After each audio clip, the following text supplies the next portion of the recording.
This is Audible. McGraw-Hill Professional presents Pitch Anything, an innovative method for presenting, persuading, and winning the deal. Written by Oren Klaff, narrated by myself, Oren Klaff. This book is dedicated to my dad, who we've always said is true north. Okay, let's get started here, and we'll begin in chapter 1 with the method. Here's the big idea in 76 words. There's a fundamental disconnect between the way we pitch anything and the way it is received by our audience. As a result, at the crucial moment when it's most important to be convincing, 9 out of 10 times we are not. Our most important messages have a surprisingly low chance of getting through. You need to understand why this disconnect occurs in order to overcome it, succeed, and certainly profit. This book tells you how. I am not a natural. I pitch deals for a living. My job is to raise capital for businesses looking to expand rapidly or to go public. I'm good at it. When companies need money, I get it for them. I've raised millions for deals involving Marriott, Hershey's, Citigroup, many other household names, and I continue to do so at a rate of about $2 million per week. From the outside, the reasons for my success seem simple. I offer wealthy investors profitable deals that involve Wall Street banks. But others do that too. Yet, I raise a lot more money than they do. They compete in the same market, do the same type of deals, pitch the same kind of facts and figures. But the numbers show I'm consistently one of the best. The difference isn't luck, it's not a special gift, and I have no background in sales. What I do have is a good method. As it turns out, pitching is one of those business skills that depends heavily on the method you use and not how hard you try. Better method, more money. Much better method, much more money. It's no different for you. The better you are at advocating your position, the more successful you will be. Maybe you want to sell an idea to investors, convince a client to choose you over the other guy, or even explain to your boss why you should be paid more. I can help you get better at it using 5 methods in this book. Pitching a master of the universe. Over the years, I've pitched to and closed deals with some of the iconic business people of our time, including founding members of Yahoo, Google, and Qualcomm. But the story of what I can offer you cannot really be told without my explaining the day I went to pitch one of the guys that Tom Wolfe would describe as a master of the universe. Jonathan, never Johnny or even John, is an investment banker who controls vast sums of capital. He gets between 600 and 800 pitches a year. That's 3 or 4 every business day. He often makes multi-million-dollar investment decisions based on no more information than a few emails on his BlackBerry. As a deal maker, this guy, and I have absolutely no intention of giving you his name, he sues everyone and anyone at a moment's notice. He is the real deal. There are 3 things you must know about Jonathan. First, he's a math phenom who can calculate yield curves in his head. He doesn't need spreadsheets. He can instantly analyze what you are pitching him. Second, he's seen more than 10,000 deals and can detect any kind of flaw or BS no matter how well you've hidden it. Third, he's tough talking and at the same time witty and charismatic. And the upshot is, when he's pitching you, his chances are good. When you're pitching him, yours aren't. Yet, if you want to be taken seriously in venture capital, you need to have done a deal with this guy. And so, some years ago when I was working to raise money for a software company, I arranged to pitch Jonathan and his investment team. Given the reputation, I knew if I got them on board with my deal, it would be easy to raise money from other investors who were still undecided. They'd say, "Hey, if Jonathan signed off on this, then I'm in too." But Jonathan knew the power of his endorsement, and he wasn't going to give me an easy win. As my pitch got underway, he made things really difficult. Maybe it was for sport, maybe he was just having a bad day, but it was clear he wanted to take and keep control of the whole presentation. I didn't realize this at the start, however, so I began, as I always do, by framing. Frames create context and relevance. As we'll see, the person who owns the frame owns the conversation. I explained exactly what I would and would not be talking about, and Jonathan immediately started giving me a type of resistance called deframing, which is exactly what it sounds like. For example, when I said, hey, we expect revenues to be $10 million next year. He cut me off and he changed the frame with this. Oren, who cares about your made-up revenue projections? Tell me what your expenses are going to be. A minute later, I was explaining again. Hey, our secret sauce is such and such advanced technology. And then Jonathan would say, no, that's not a secret sauce. That's just ketchup. I knew not to react to these comments, so I pressed on. We have a Fortune 50 company as our largest customer. And he interrupted with, Oren, look, I'm done here in 9 minutes, so can you just get to the point? You see, Jonathan was making it really difficult. You can imagine how hard it was to use all the right techniques, setting the frame, telling the story, revealing the intrigue, offering the prize, nailing the hook point, and getting the deal. Collectively, I call these the strong method, and you'll learn about these soon. Some 12 minutes after I began, what I had hoped was going to be one of my best pitches ever instead showed all the signs of being one of my worst. Put yourself in my situation. After just 12 minutes of presentation, you've been told your secret sauce is ketchup. You've been told that your projections are just made-up numbers and that the listeners only have 9 minutes left before you have to make your point and they're going to leave. I was faced with what's called the presenter's problem. You can have incredible knowledge about your subject.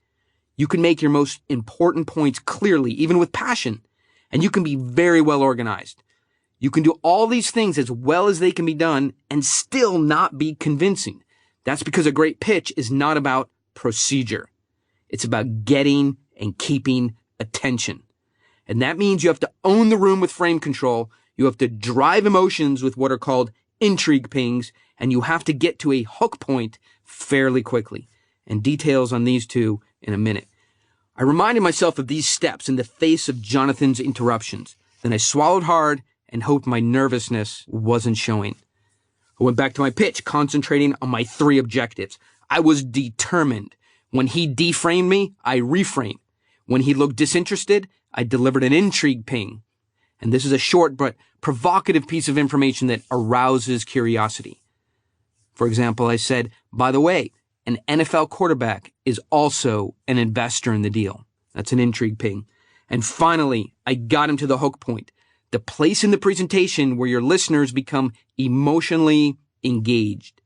Instead of you giving them information, they're asking for more on their own. At the hook point, they go beyond interested to becoming involved and then committed.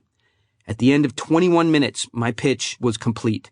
I knew Jonathan was in. He leaned forward and whispered, forget the deal for a moment. What in the hell was that?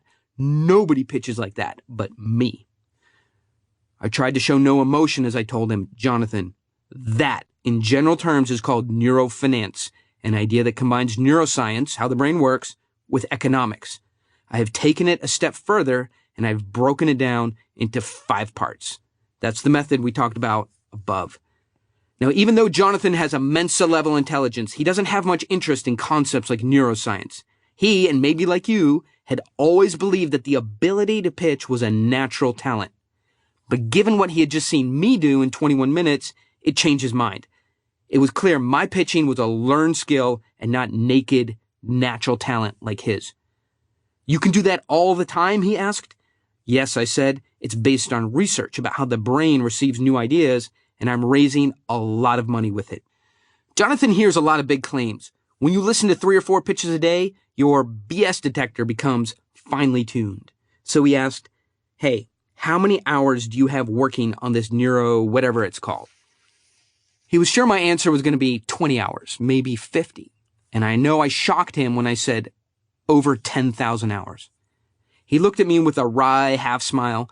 Giving up all pretense of being disinterested, he said, Oren, I need you on my team. Come do this for my deals and you'll make a lot of money.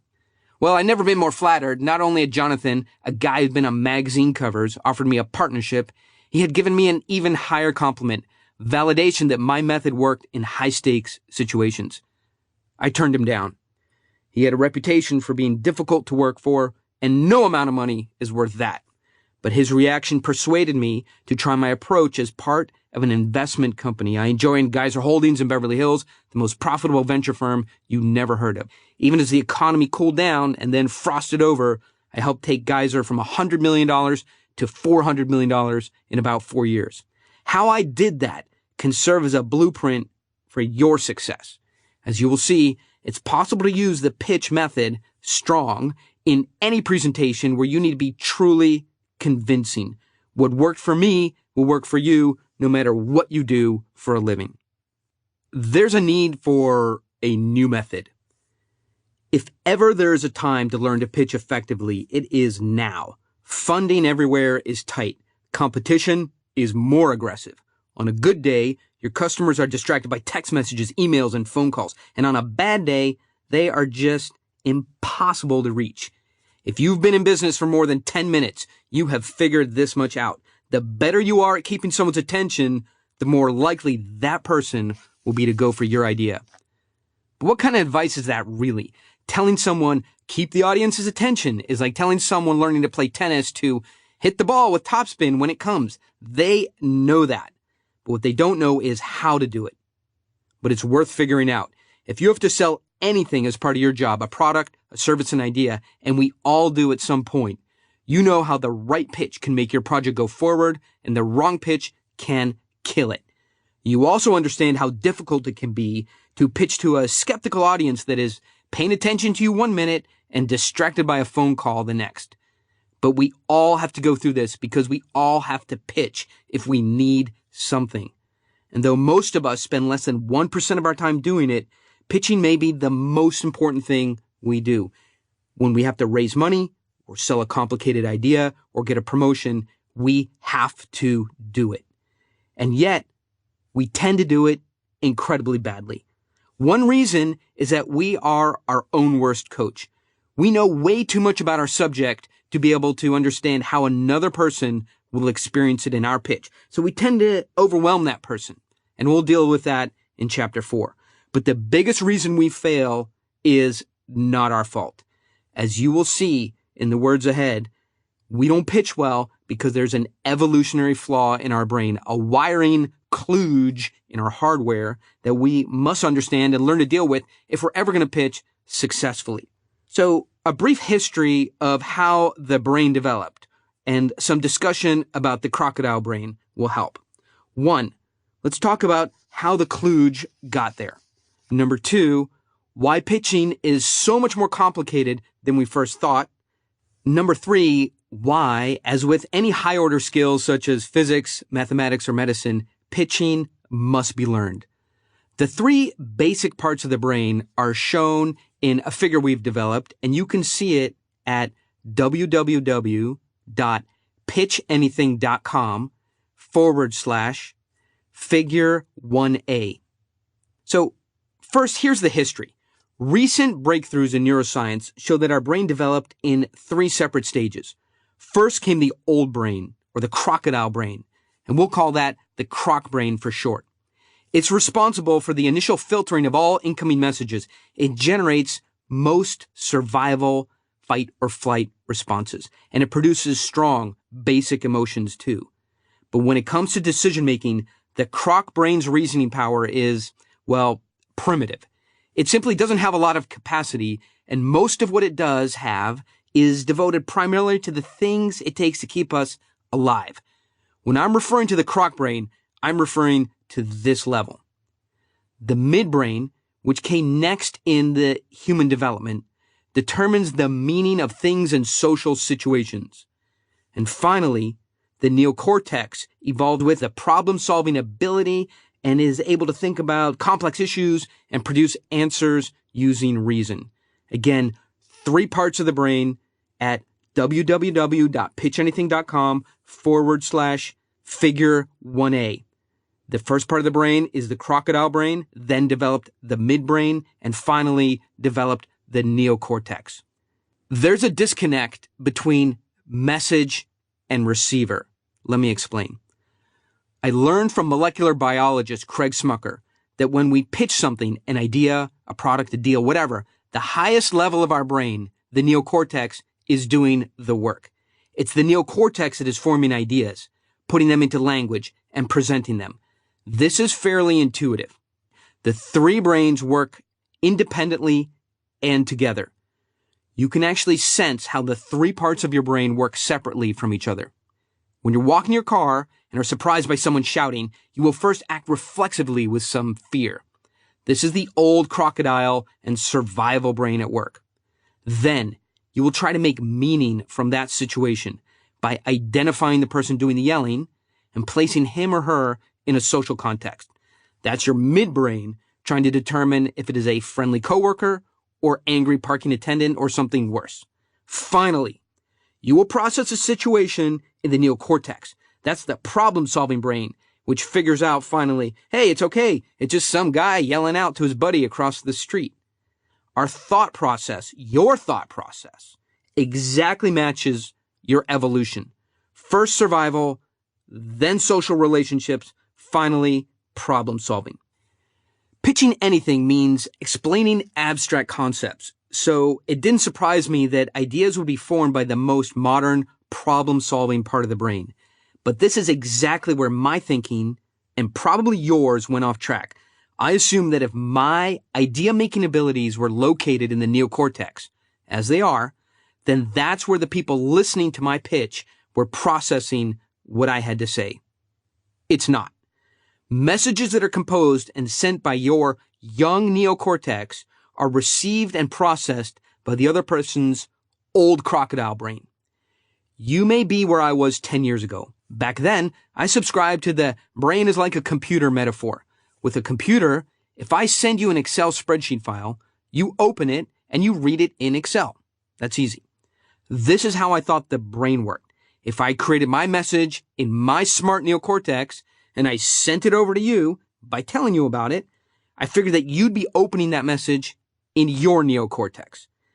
But no pitch or message is going to get to the logic center of the other person's brain without passing through the survival filters of the crocodile brain system first. And because of the way we evolved, those filters make pitching anything extremely difficult. So instead of communicating with people, my best ideas were bouncing off of their croc brains and crashing back in my face in the form of objections, disruptive behaviors, and lack of interest. Ultimately, if they are successful, your pitches do work their way up to the neocortex eventually. And certainly, by the time the other person is ready to say, yes, we have a deal, he is dealing with the information you're giving him at the highest logic center of his brain. But that is not where the other person initially hears what you have to say. Let me explain further. Because we are a soft, weak, slow species compared to just about everything else out there, we survived for millions of years by viewing everything in the universe as potentially dangerous. And because very few situations we faced back then were safe, we learned to err on the side of extreme caution. And that continues unconsciously to this day every time we encounter something new. It happens whenever we encounter a pitch from someone who wants us to do something. We are hardwired to be bad at pitching. It is caused by the way our brains have evolved. The fact that you're pitching your idea from the neocortex, but it is being received by the other person's croc brain, is a serious problem. It's the kludge we talked about earlier. The gap between the lower and upper brain is not measured in the 2 inches that separate them physically. It must be measured in millions of years. The 5 million years or so that it took for the neocortex to evolve, to be more precise. Why? Because while you're talking about profit potential, project synergy, and return on investment, and why we should move forward with the deal now, concepts your upper brain is comfortable with, the brain of the person on the other side of the desk isn't reacting to any of those highly evolved, relatively complicated ideas. It is reacting exactly as it should. It is trying to determine whether the information coming in is a threat to the person's immediate survival, and, if it isn't, whether it can be ignored without consequence. Let's talk about the croc brain at work. As you're pitching your idea, the croc brain of the person sitting across from you isn't listening and thinking, is this a good deal or not? Its reaction to your pitch basically goes like this. Since this is not an emergency, how can I ignore this or spend the least amount of time possible on it? This filtering system of the crocodile brain has a very short-sighted view of the world. Anything that is not a crisis, it tries to mark as spam. If you got a chance to look at the croc brain's filtering instructions, it would look something like this. 1. If these ideas are not dangerous, ignore it. If this is not new and exciting, ignore it. If it is new, summarize it as quickly as possible and forget about the details. And finally, the filtering mechanism has this specific instruction to itself. Do not send anything up to the neocortex for problem solving unless you have a situation that is really unexpected and totally out of the ordinary. These are the basic operating policies and procedures of our brains. No wonder pitching is so difficult. I think about it like this. After initial filtering, parts of your message move quickly through the midbrain and then on to the neocortex. Business meetings would be very unusual and odd otherwise, but the damage to your message and your pitch have already been done. First, given the limited focus and capacity of the croc brain, up to 90% of your message is discarded before it's passed on to the midbrain and then up to the neocortex. The crocodile brain just doesn't process details well, and it only passes along big, obvious chunks of concrete data. Second, unless your message is presented in such a way that the crocodile brain views it to be new and exciting, it's going to be ignored. Third, if your pitch is complicated, if it contains abstract language and it lacks visual cues, then it is perceived as a threat. Not a threat in the sense that the person listening to your pitch fears he's going to be attacked, but a threat because without cues and context, the croc brain concludes that your pitch has the potential to absorb massive amounts of brain power to comprehend.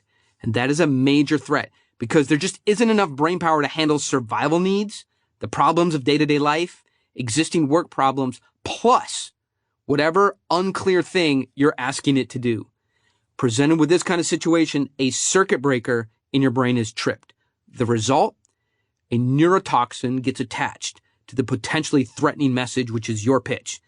This is like a FedEx tracking number, which in turn routes your message to the amygdala for processing and destruction. Now, if there is one place in the brain you do not want your pitch to end up, it's the amygdala.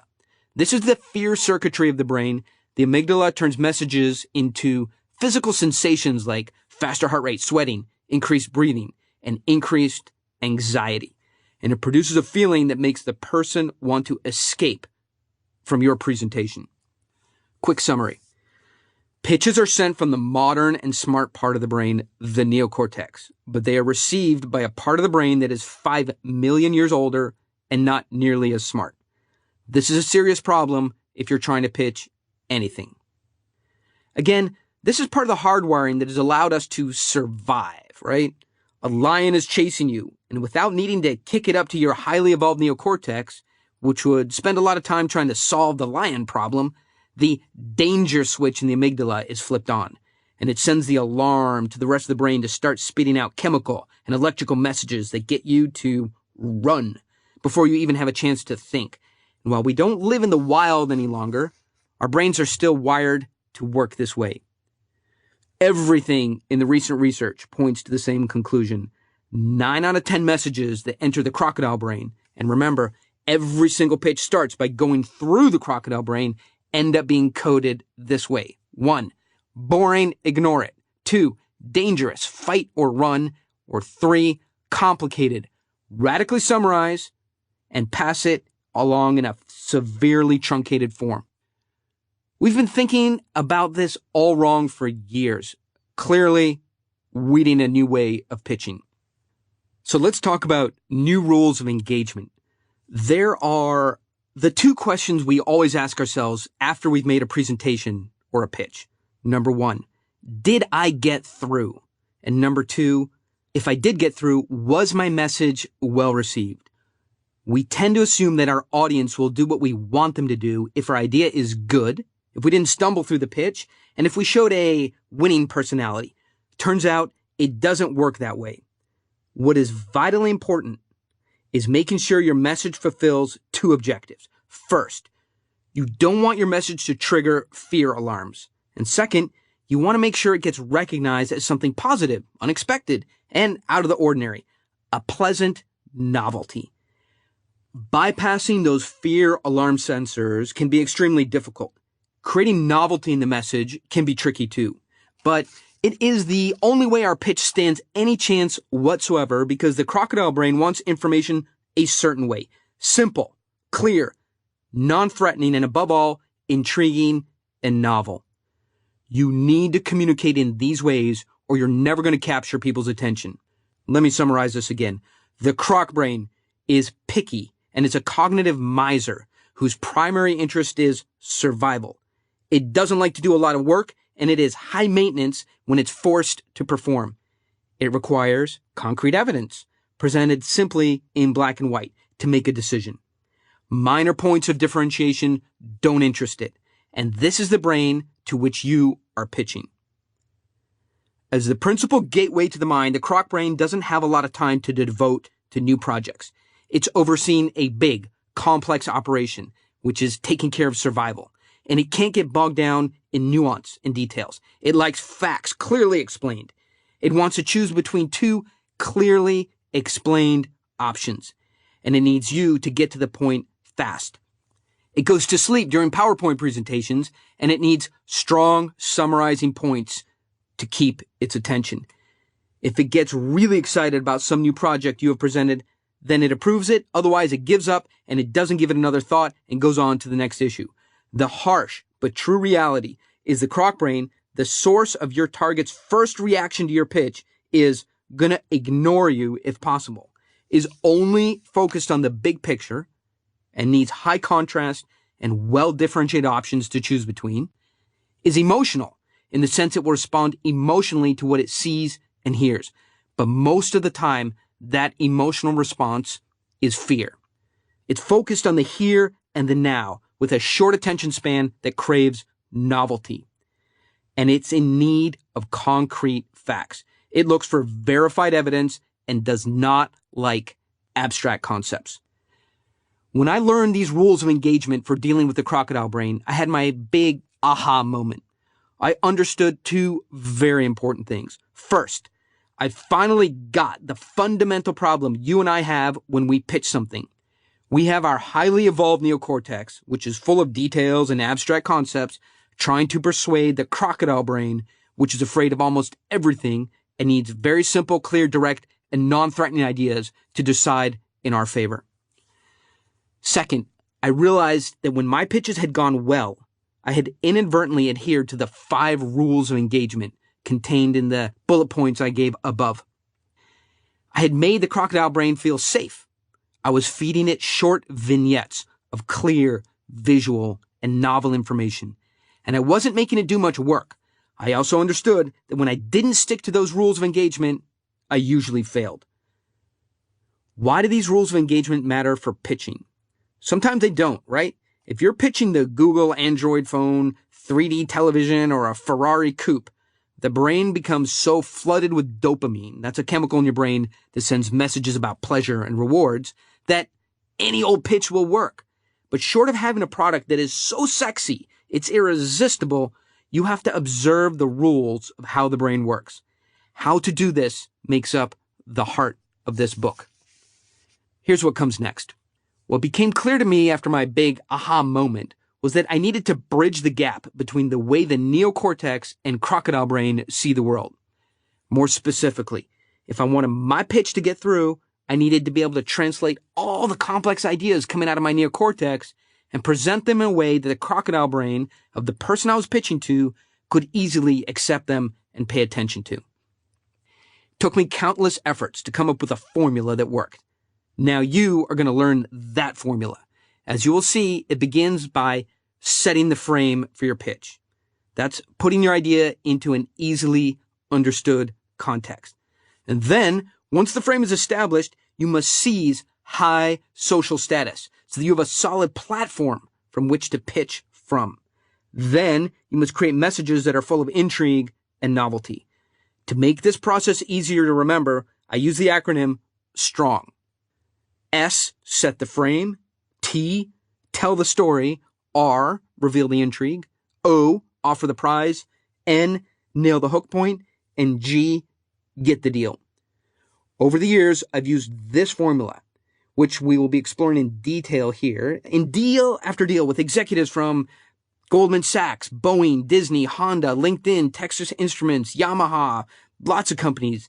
Each time I pitched, I learned more about the behaviors of the croc brain, and I eventually came to understand that there are 5 separate places where you can stumble in a pitch.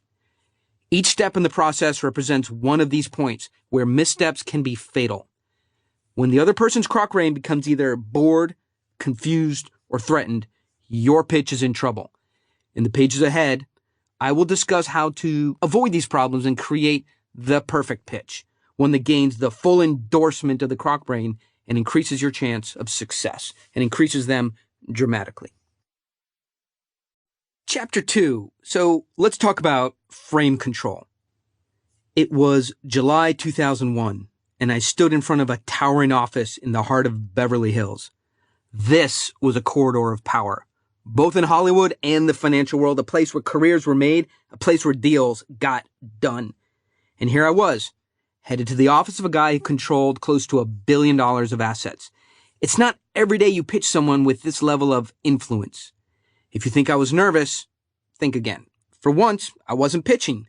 Instead, a colleague, Tom Davis, would be pitching to this icon of corporate finance, a guy named Bill Belzberg, one of the 3 billionaire Belzberg brothers. You might have heard of the Belzbergs if you follow the business press. They rose to prominence as corporate raiders in the 1980s, and merely observing one of them in the boardroom was a masterclass in finance.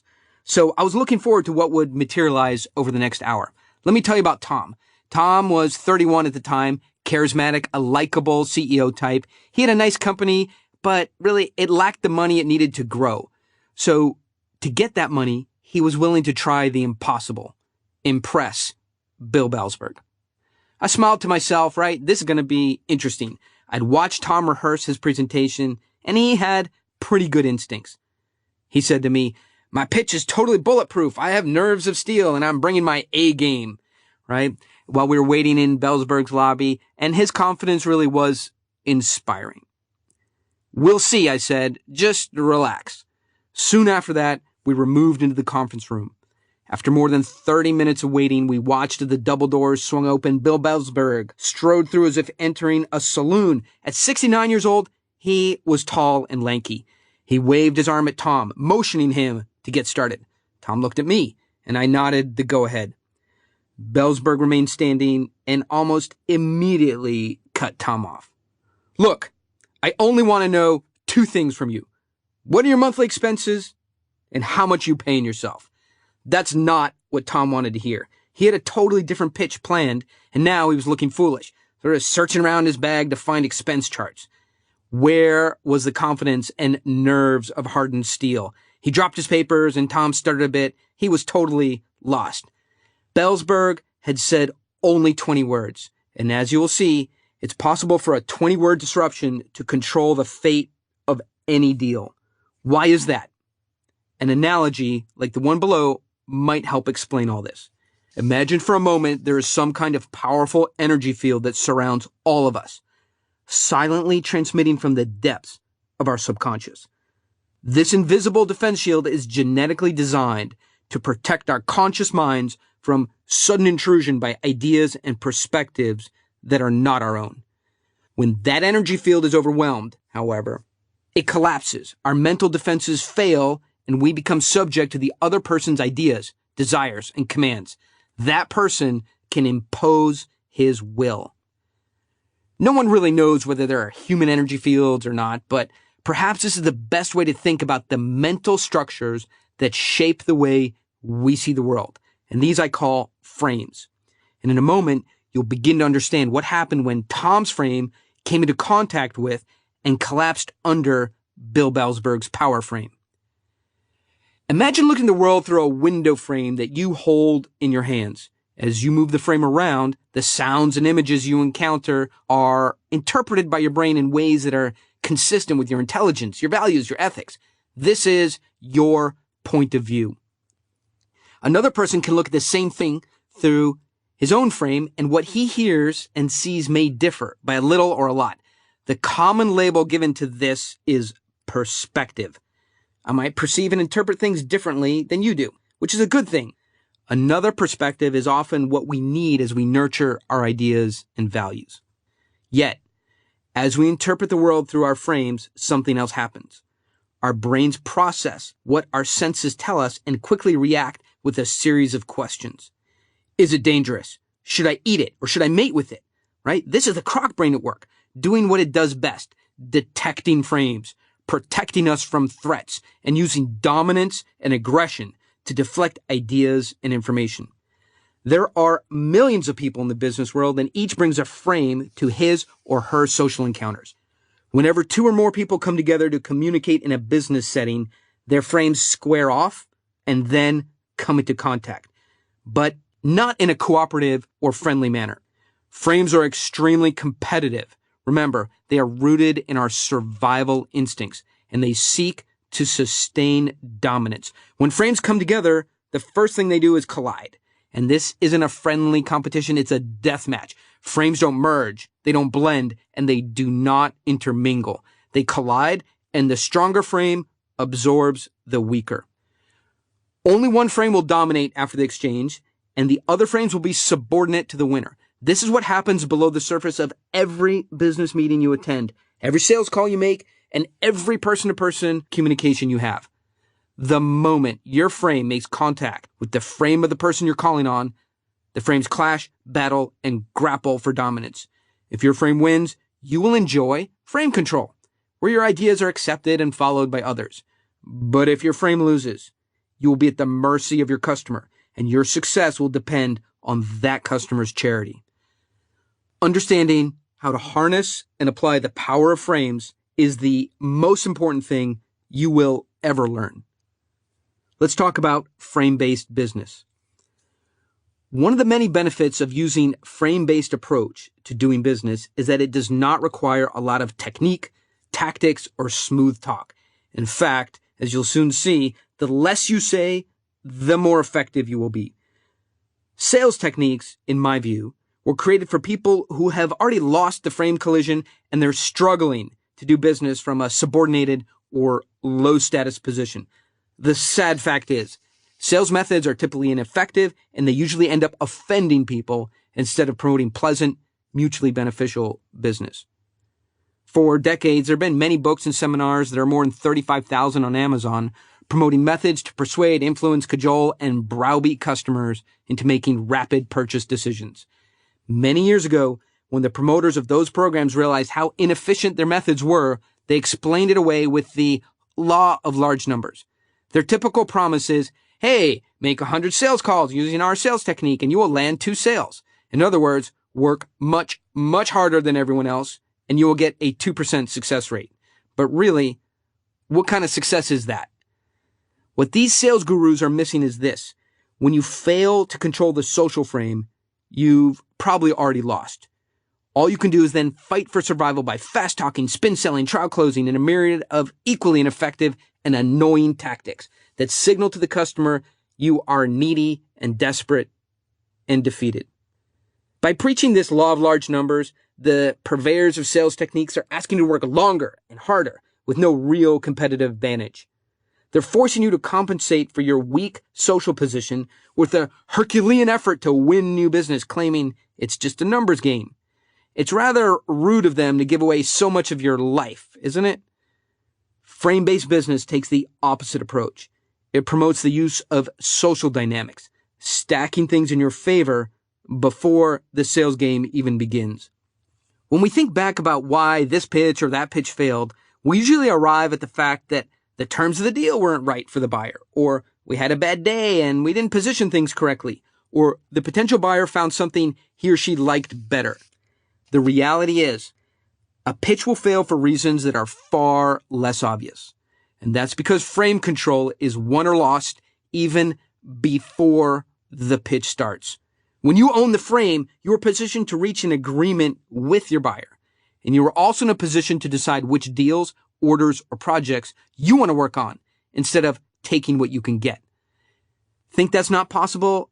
I'm here to tell you I do it every day, and for the simple reason that I want to serve my buyers well, and I can't do that if I'm continuously engaged in a frantic chase for new business.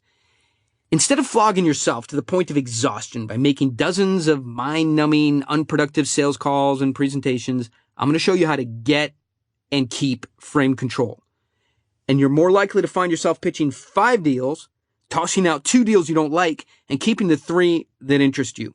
How do you like my law of large numbers? This is what I do and what I have been doing for years. Next, let's talk about owning the frame, winning the game. A quick review. A frame is the instrument you use to package your power, authority, strength, information, and status. 1. Everybody uses frames whether they realize it or not. 2. Every social encounter brings different frames together. 3. Frames do not coexist in the same time and place for long. They crash into each other, and one or the other gains control. 4. Only one frame survives. The others break and are absorbed. Stronger frames always absorb weaker frames. 5.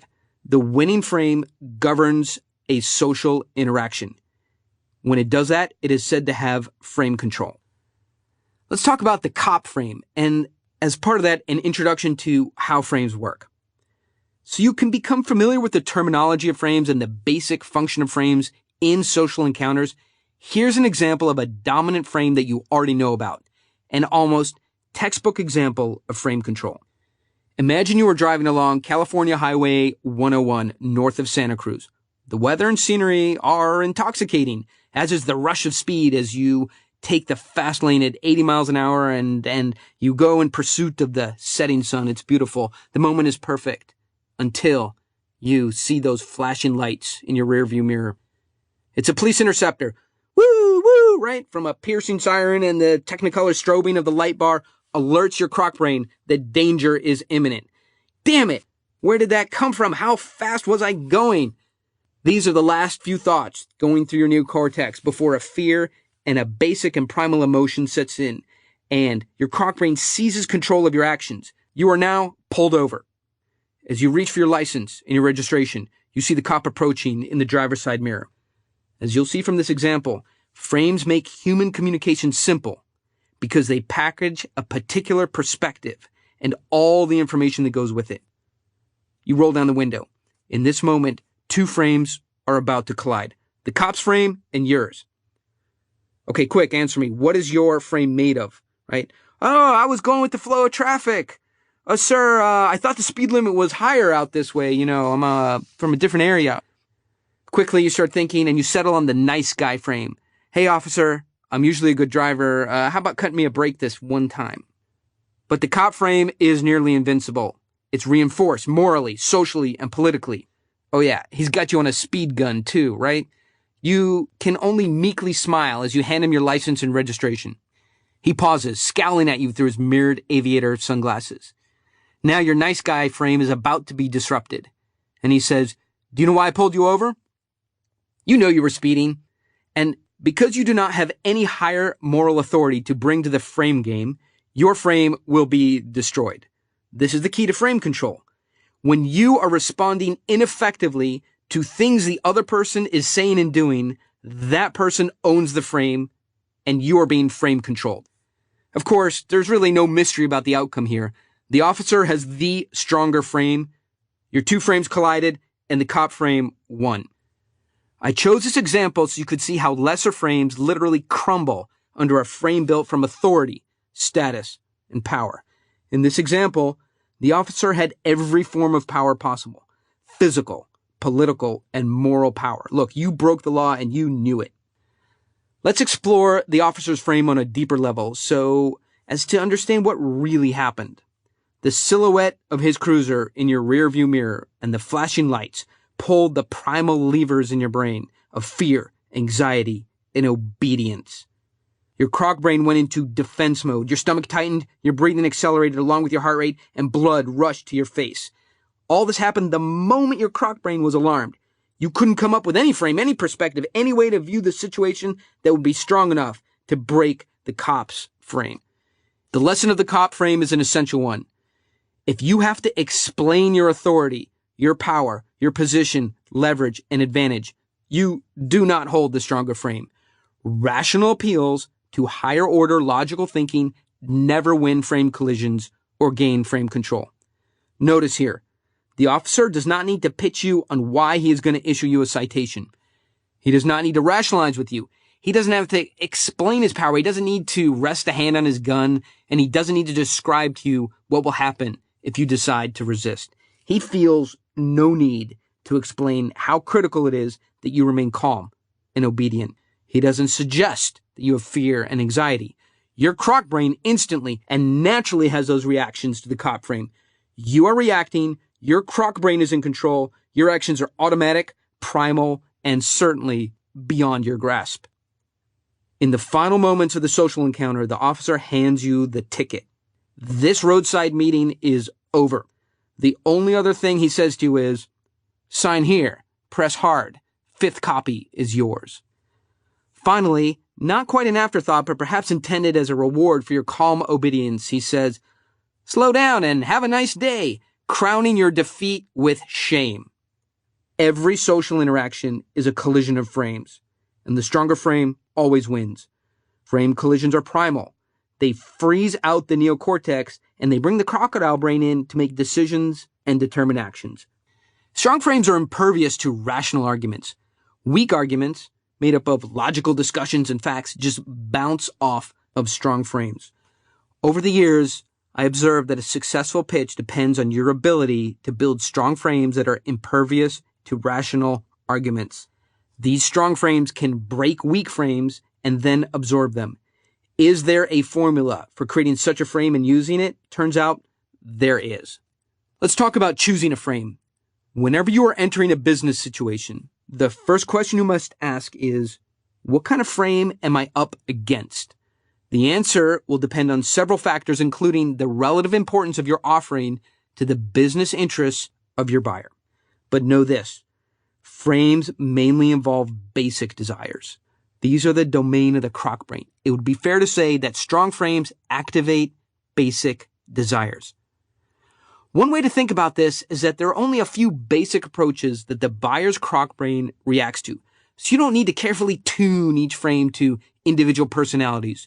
If you were a mechanic reaching into your toolbox, then a frame would be more like a rubber mallet than a small screwdriver. I think of these things before taking a meeting. What are the basic primal attitudes and emotions that will be at play? Then I make simple decisions about the kind of frame I want to go in with. For many years, I used just 4 frames that would cover every business situation. For example, if I know the person I'm meeting with is a hard-charging type A personality, I will go in with a power-busting frame. If that person is an analytical dollars and cents type, I will choose an intrigue frame. If I'm outnumbered and outgunned and the deck is stacked against me, time frames and prize frames are essential. I am also ready and willing to switch to a different frame as the social interaction develops or changes. Going into most business situations, there are 3 major types of opposing frames that you will encounter. 1, the power frame. 2, the time frame. And 3, the analyst frame. You have 3 major response frame types that you can use to meet these oncoming frames, win the initial collision, and control the agenda. 1, the power-busting frame. 2, the time-constraining frame. 3, the intrigue frame. And there's a 4th kind of frame you can deploy. It's useful against all 3 of the opposing frames and many others you will encounter, and that's the prize frame. What follows is a discussion of how you can recognize the opposing frames and defeat them. Let's talk about the power frame. The most common opposing frame you will encounter in a business setting is the power frame. The power frame comes from an individual who has a massive ego. We all know that guy. His power is rooted in his status, a status derived from the fact that others give this person honor and respect. You will know that you're facing a power frame when you encounter arrogance, lack of interest, and a vibe that conveys I'm more important than you, rudeness, and similar imperial behaviors. Power frames, otherwise known as big shots, egomaniacs, whatever you want to call them, tend to be oblivious to what others think. They are more likely to pursue the satisfaction of their own appetites, and they're often poor judges of the reactions of others. They're more likely to hold stereotypes, and they can be overly optimistic, and they're more likely to take unmeasured risks. They're also the most vulnerable to your power-busting frame because they do not expect it. They expect your fawning deference and obedience. They expect you to laugh at their bad jokes, and they expect you to value their feelings above your own.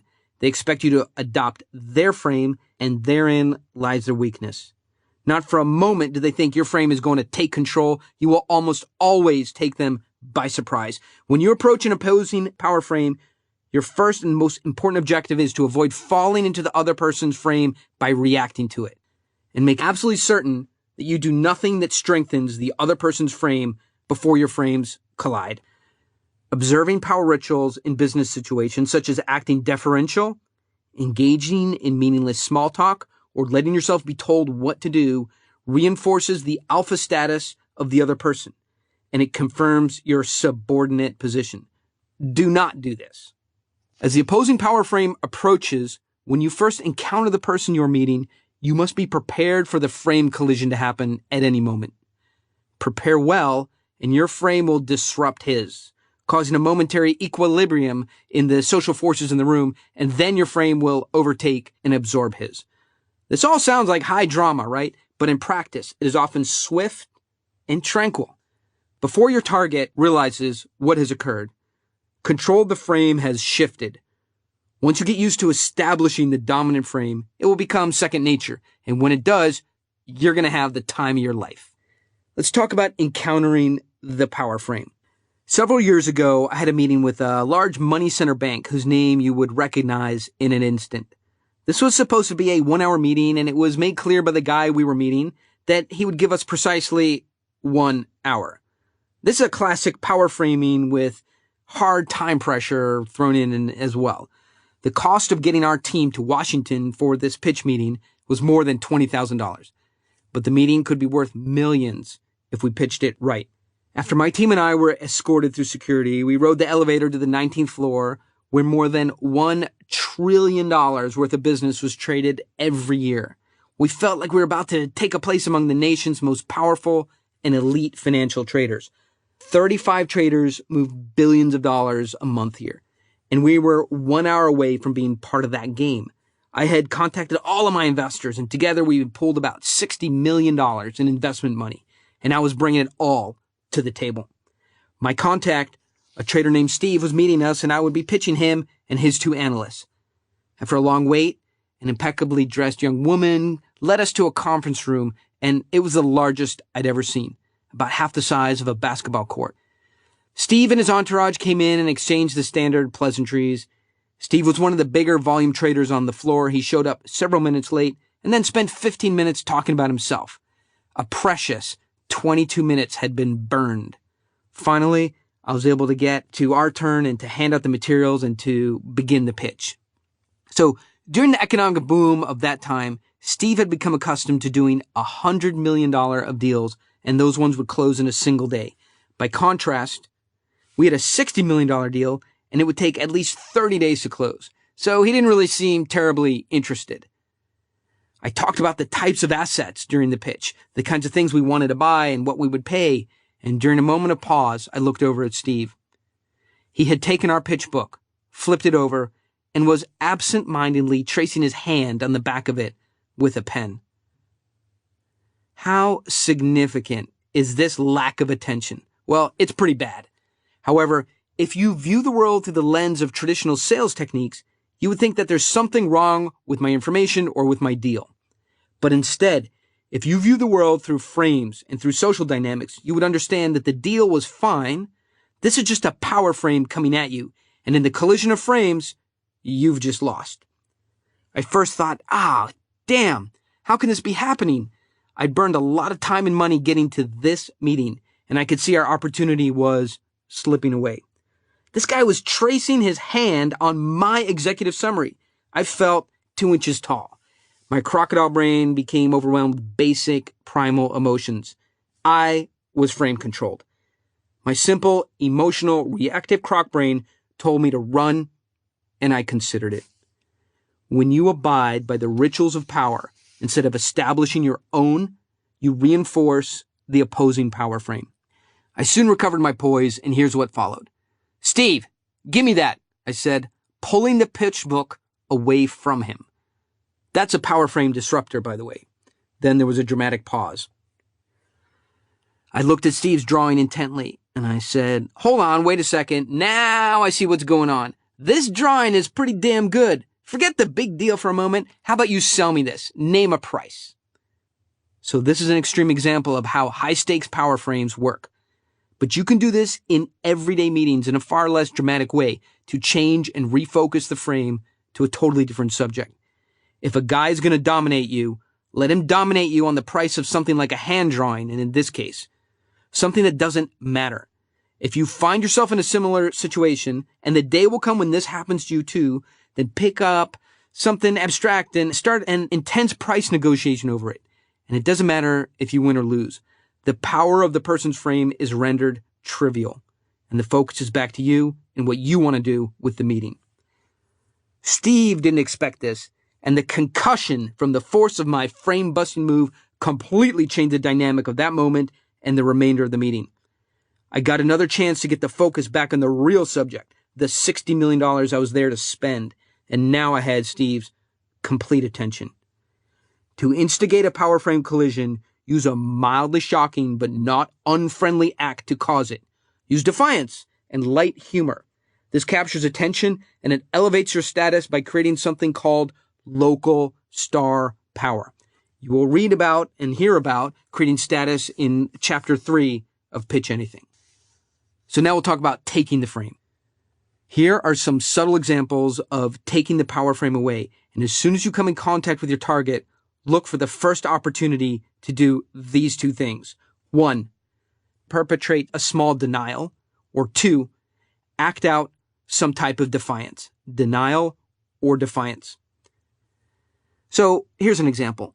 You place a folder on the conference table and it's labeled Confidential John Smith. When the buyer reaches for the file, you grab it and say, nope, not yet. You have to wait for this. If you deal in creative work and you brought visuals, let the buyer sneak a peek, and then when you see him curiously looking, turn it over, take it away, and deliver a soft reprimand that says, not until I say you're ready. This is a quick tease followed by a strong denial, and it's massively disruptive to the buyer's croc brain. What you are doing is not offensive, and it's not mean. It's playful, and it tells your target subconsciously, I'm the one in charge here, not you, my friend. The key to taking the frame is to perpetrate the denial and make it clear. Not yet. This is my meeting. We're following my agenda, and everything that happens will be on my timeline. Another way to control the frame is to respond to a comment with a small but forceful act of defiance. So your target says, hey, thanks for coming over. Look, I only have 15 minutes this afternoon. And then I say, that's okay. I only have 12 minutes. But I smile in a way that says I'm having fun, but I'm also serious. With this simple remark, I have just snatched the power frame away from the target. This can easily become a frame game, and I've had meetings that get down to 2 minutes, right, this way, because they will say, oh, you only have 12 minutes? I forgot. I only have 10 minutes. Then I will come back with 8, and so on. As you'll find out, these kinds of frame games are good for relationships. They're a way of prizing, which you're going to hear about next. And it can be entertaining for both parties involved. It can be that simple. The better you are at giving and taking frame control, the more successful you will be. Think of how many ways you can use small acts of denial and defiance in the opening moments of meetings. The possibilities are only limited by your imagination.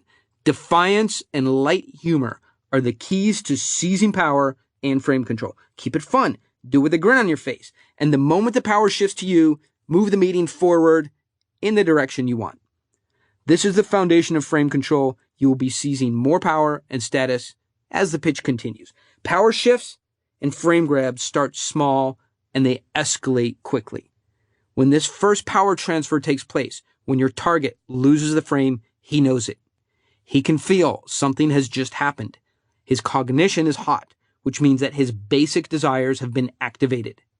Now he's paying close attention and is fully engaged. He is thinking, whoa, what do we have here? He might be feeling a little buzz from what you've just done, but is not offended because you were not rude and you were not mean. When you're defiant and funny at the same time, he is pleasantly challenged by you and instinctively knows that he's in the presence of a pro. This is the moment when he realizes that this is a game and that the game is now on and that both of you are about to have a lot of fun playing it. Once started, the game has its own inertia, and you can use it to your advantage. Don't be afraid to play with your power by engaging in a little give and take to keep his attention in the moment, because that is the entire purpose of this game, to capture and keep attention until your pitch is complete. You must also take care not to abuse the power you now hold. The frame master, which is what you will be when you get good at all this, knows that dominating the frame is not how you win the game, but rather a means to win the game. Nobody likes to be dominated. So once you own the frame, use its power in ways that are fun and mutually exciting. Small acts of denial and defiance are enormously powerful frame disruptors. They equalize the social power structure and then transfer all of the power to you. Then all you need to do is hold on to the power and use it wisely. Let's talk about the prize frame. Another common situation occurs when the key decision maker does not attend the meeting as was agreed to. This situation requires a special kind of response that will not only reaffirm your control of the frame, but will also establish you as someone unlike anyone else they've dealt with before. Let's say that you've done everything right so far. You've come into the business interaction and quickly asserted strong frames and hopefully frame control. With the people that you've just met, you're ready to start your pitch and are waiting for Mr. Big to come in.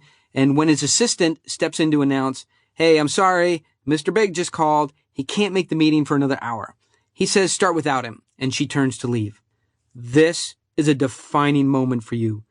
You have just lost the frame, and there is nothing you can do about it. However, this does not mean that you have no choices. Your options are: go ahead with your presentation, even though you know you've lost the frame, and you can hope for the best and hope that maybe Mr. Big will join the group towards the end of the meeting. I would not recommend this. The second choice is to stop everything. Reframe using power, time, or prize frames, which are covered in this section, or perhaps all of these. Immediately take the power back. You've traveled to this meeting, you've prepared for it, and you have an established goal. Are you willing to throw all of that away? No way. No one can tell your story as well as you can. If you trust your presentation to subordinates and expect them to pass it on to the decision maker, Mr. Big, with the same force and qualities of persuasion that you have, then you are not being honest with yourself. Again, no one can tell your story as well as you can. Mr. Big must hear it, and he must hear it from you. This is what I usually say in this situation. So you guys are asking me to delay the start of the presentation. Okay. I can give you, say, 15 minutes to get yourselves organized, but if we can't start by then let's just call it a day. Usually, someone will volunteer to track down Mr. Big, and that person will try as hard as he or she can to find him and request that he join the meeting. Or someone will say, "Hey, let's go ahead with the presentation and we'll make sure that Mr. Big is briefed." You can't let your frame get absorbed by this. Your response: "No, we're not going to follow your agenda. This meeting is going to start when I say it starts, and it will end when I say stop. You're going to make sure that all the right people are here and they come to the meeting on time. Then we're going to cover the items on my agenda, and you're going to pay attention to every minute of my presentation." You only think this way, of course. What you actually say is, "Hey, I can wait 15 minutes, but then I have to leave." That's enough to get the message through. The first time you think this way and say these words, you'll be uncomfortable. No, let me correct that. You'll be terrified, and you'll wonder if you're really doing the right thing. Your heart will race, and you'll fear the consequences of your boldness, afraid of having offended your audience. You'll second guess yourself, and you think you've just made an awful mistake. And then something awesome will happen. The people in the room will scramble, doing their best to prevent you from being offended, doing their best to keep you from leaving. They are now worried about you. When you own the frame, others react to you. Like Peter Parker's transformation into Spider-Man, you will suddenly be empowered by an internal change of state that is felt by everyone in the room. Be judicious with this power, as you are now in complete control of the situation. If you stand, pack up your things, and leave, it will be a social disaster for Mr. Big and his staff. So be benevolent. Give Mr. Big the promised 15 minutes to arrive and act politely but true to your frame. And if he does not show at that point, you leave. You do not deliver your presentation. You do not leave brochures, and you do not apologize. Your time has been wasted, and you don't even need to say it. They know. If it seems appropriate, and if this is a company with which you want to do business, tell the most important person in the room that you're willing to reschedule, but on your turf. That's right. You offer to reschedule and knowledge that these things happen. Hey, we've all missed meetings before, but for the next meeting, they come to you. This is a subtle framing technique known as prizing. What you do is reframe everything your audience does and says as if they're trying to win you over. A few moments earlier, you learned that Mr. Big wasn't coming to your meeting, and apparently you were just the morning entertainment. Now, however, you're communicating to your buyers that they are here to entertain you. What prizing subconsciously says to your audience is, you're trying to win my attention. I'm the prize, not you. I can find 1,000 buyers, audiences, investors, clients, whatever, like you. There is only one of me. It also conveys to your audience that if they wish to get any further information from you, they'll first have to do something to earn it. Prizing 101, right? To solidify the prize frame, you make the buyer qualify himself to you. You could say something like, hey, can you tell me more about yourself? I'm picky about who I work with. At a primal croc brain level, you've just issued a challenge. Why do I want to do business with you? This is a powerful and unspoken expression of your high status and your frame dominance. It forces your audience to qualify themselves by telling you exactly how interested they really are. So does this sound outrageous? It's not, I promise you. When you rotate the circle of power 180 degrees, it changes everything. The predator becomes the prey. In this instance, what your target is feeling is a kind of moral shame. They've wronged you, and they feel obligated to make things right. Initially, you walked in with a low status. Just another pitch in a long string of pitches. Over many experiences, these people have learned how to have their way with salespeople and presenters like you. But now, you've broken their power play. They will apologize, appease, and try to correct for the social gaffe they're making. And in most cases, if Mr. Big is in the building, they'll find a way to get him in front of you. In a moment, I'm going to address what happens when you encounter time frames and analyst frames. Before going into these aspects of framings in greater detail, though, I think it might help to prepare the ground if I recount how I came to develop and use frames over the years. As you will see, the practical side of frames grew out of my personal experiences, sometimes in high-stakes situations where there was much to be gained and lost. Remember, when you own the frame, people respond to you. Let me share an example of this from my own experience. I'll talk to you now about the avocado farmer's money. I had looked down on my phone, 14 missed phone calls, all from the same person, D. Walter. I turned off my ringer for less than 30 minutes, and the phone had just blown up. I listened to one of his messages. Orrin, I have a serious problem, it started. Well, his serious problem was a deal that had already gone bad, and now it was my job to help. D. Walter, or Dennis Walter, was an avocado farmer, a guy who got his overalls dirty, a guy who put in long days in the hot sun. After 35 years, he was ready for retirement.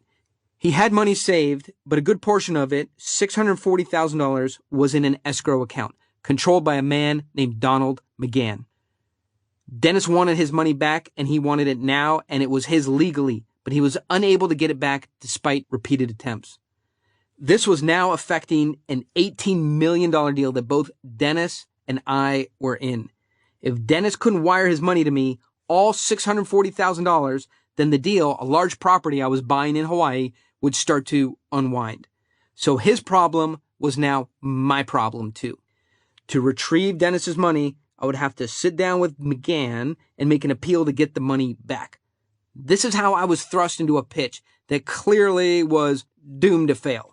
It wasn't life and death, but it was close. This was a man's life savings I was going to pitch for. So I knew a little bit about this McGann guy. He had a reputation as a successful businessman, primarily in the field of medical devices. While he was at Dow Corning in the 1960s, he helped invent the first generation of silicone breast implants. Today, he owned two companies, Medicor and Southwest Exchange. Medicor's breast implant business had looked promising for a while, but the success enjoyed there was short-lived, and McGann turned desperate. To keep the breast implant business, Medicor, solvent, McGann began siphoning the money away from the other business, Southwest Exchange. Southwest Exchange, which McGann bought in 2004, gave him instant access to over $100 million of escrow accounts. Real estate investors, like my guy Dennis, had used Southwest Exchange to hold their money while looking for new investments. Soon after acquiring Southwest Exchange, McGann, and this is according to federal investigators, transferred $47 million from Southwest to Medicorp. Just like that. And that money included the $640,000 from Dennis, the avocado farmer. Now, I was on our corporate jet, going to Las Vegas, on my way to help Dennis attempt the impossible. I thought about McGann and what it might be like to confront him face to face. At the time, I had no idea I was walking into a $100 million problem involving hundreds of investors, or that McGann was a bad guy, a criminal, and he was presiding over a large-scale Ponzi scheme. All I knew was that this was not going to be pleasant. As I drove to Henderson, a Las Vegas suburb, I had a strong sense of purpose. Not only was McGann harming Dennis, not only was McGann in the wrong, but the lost $640,000 was holding up my Hawaii deal, and that's how I make money. I pulled into Southwest Exchange parking lot, and I met Dennis for the first time in person. He was a nice guy, farmer, looked like your typical farmer working type, and like a guy who really needed my help. I was nervous, though. Although I almost always enjoy pitching deals, it's usually for new business. Making this kind of pitch to get money back, a lot of money, from a bad deal is mentally and emotionally tough. To calm myself, I thought about frame control and all the other methods that I'd spent countless hours learning and trying to master. And as I mentioned before, no situation has real meaning until you frame it. Frames are mental structures that shape the way you see the world and put relationships in context. The frame you put around a situation completely and totally controls its meaning. But you aren't the only one framing.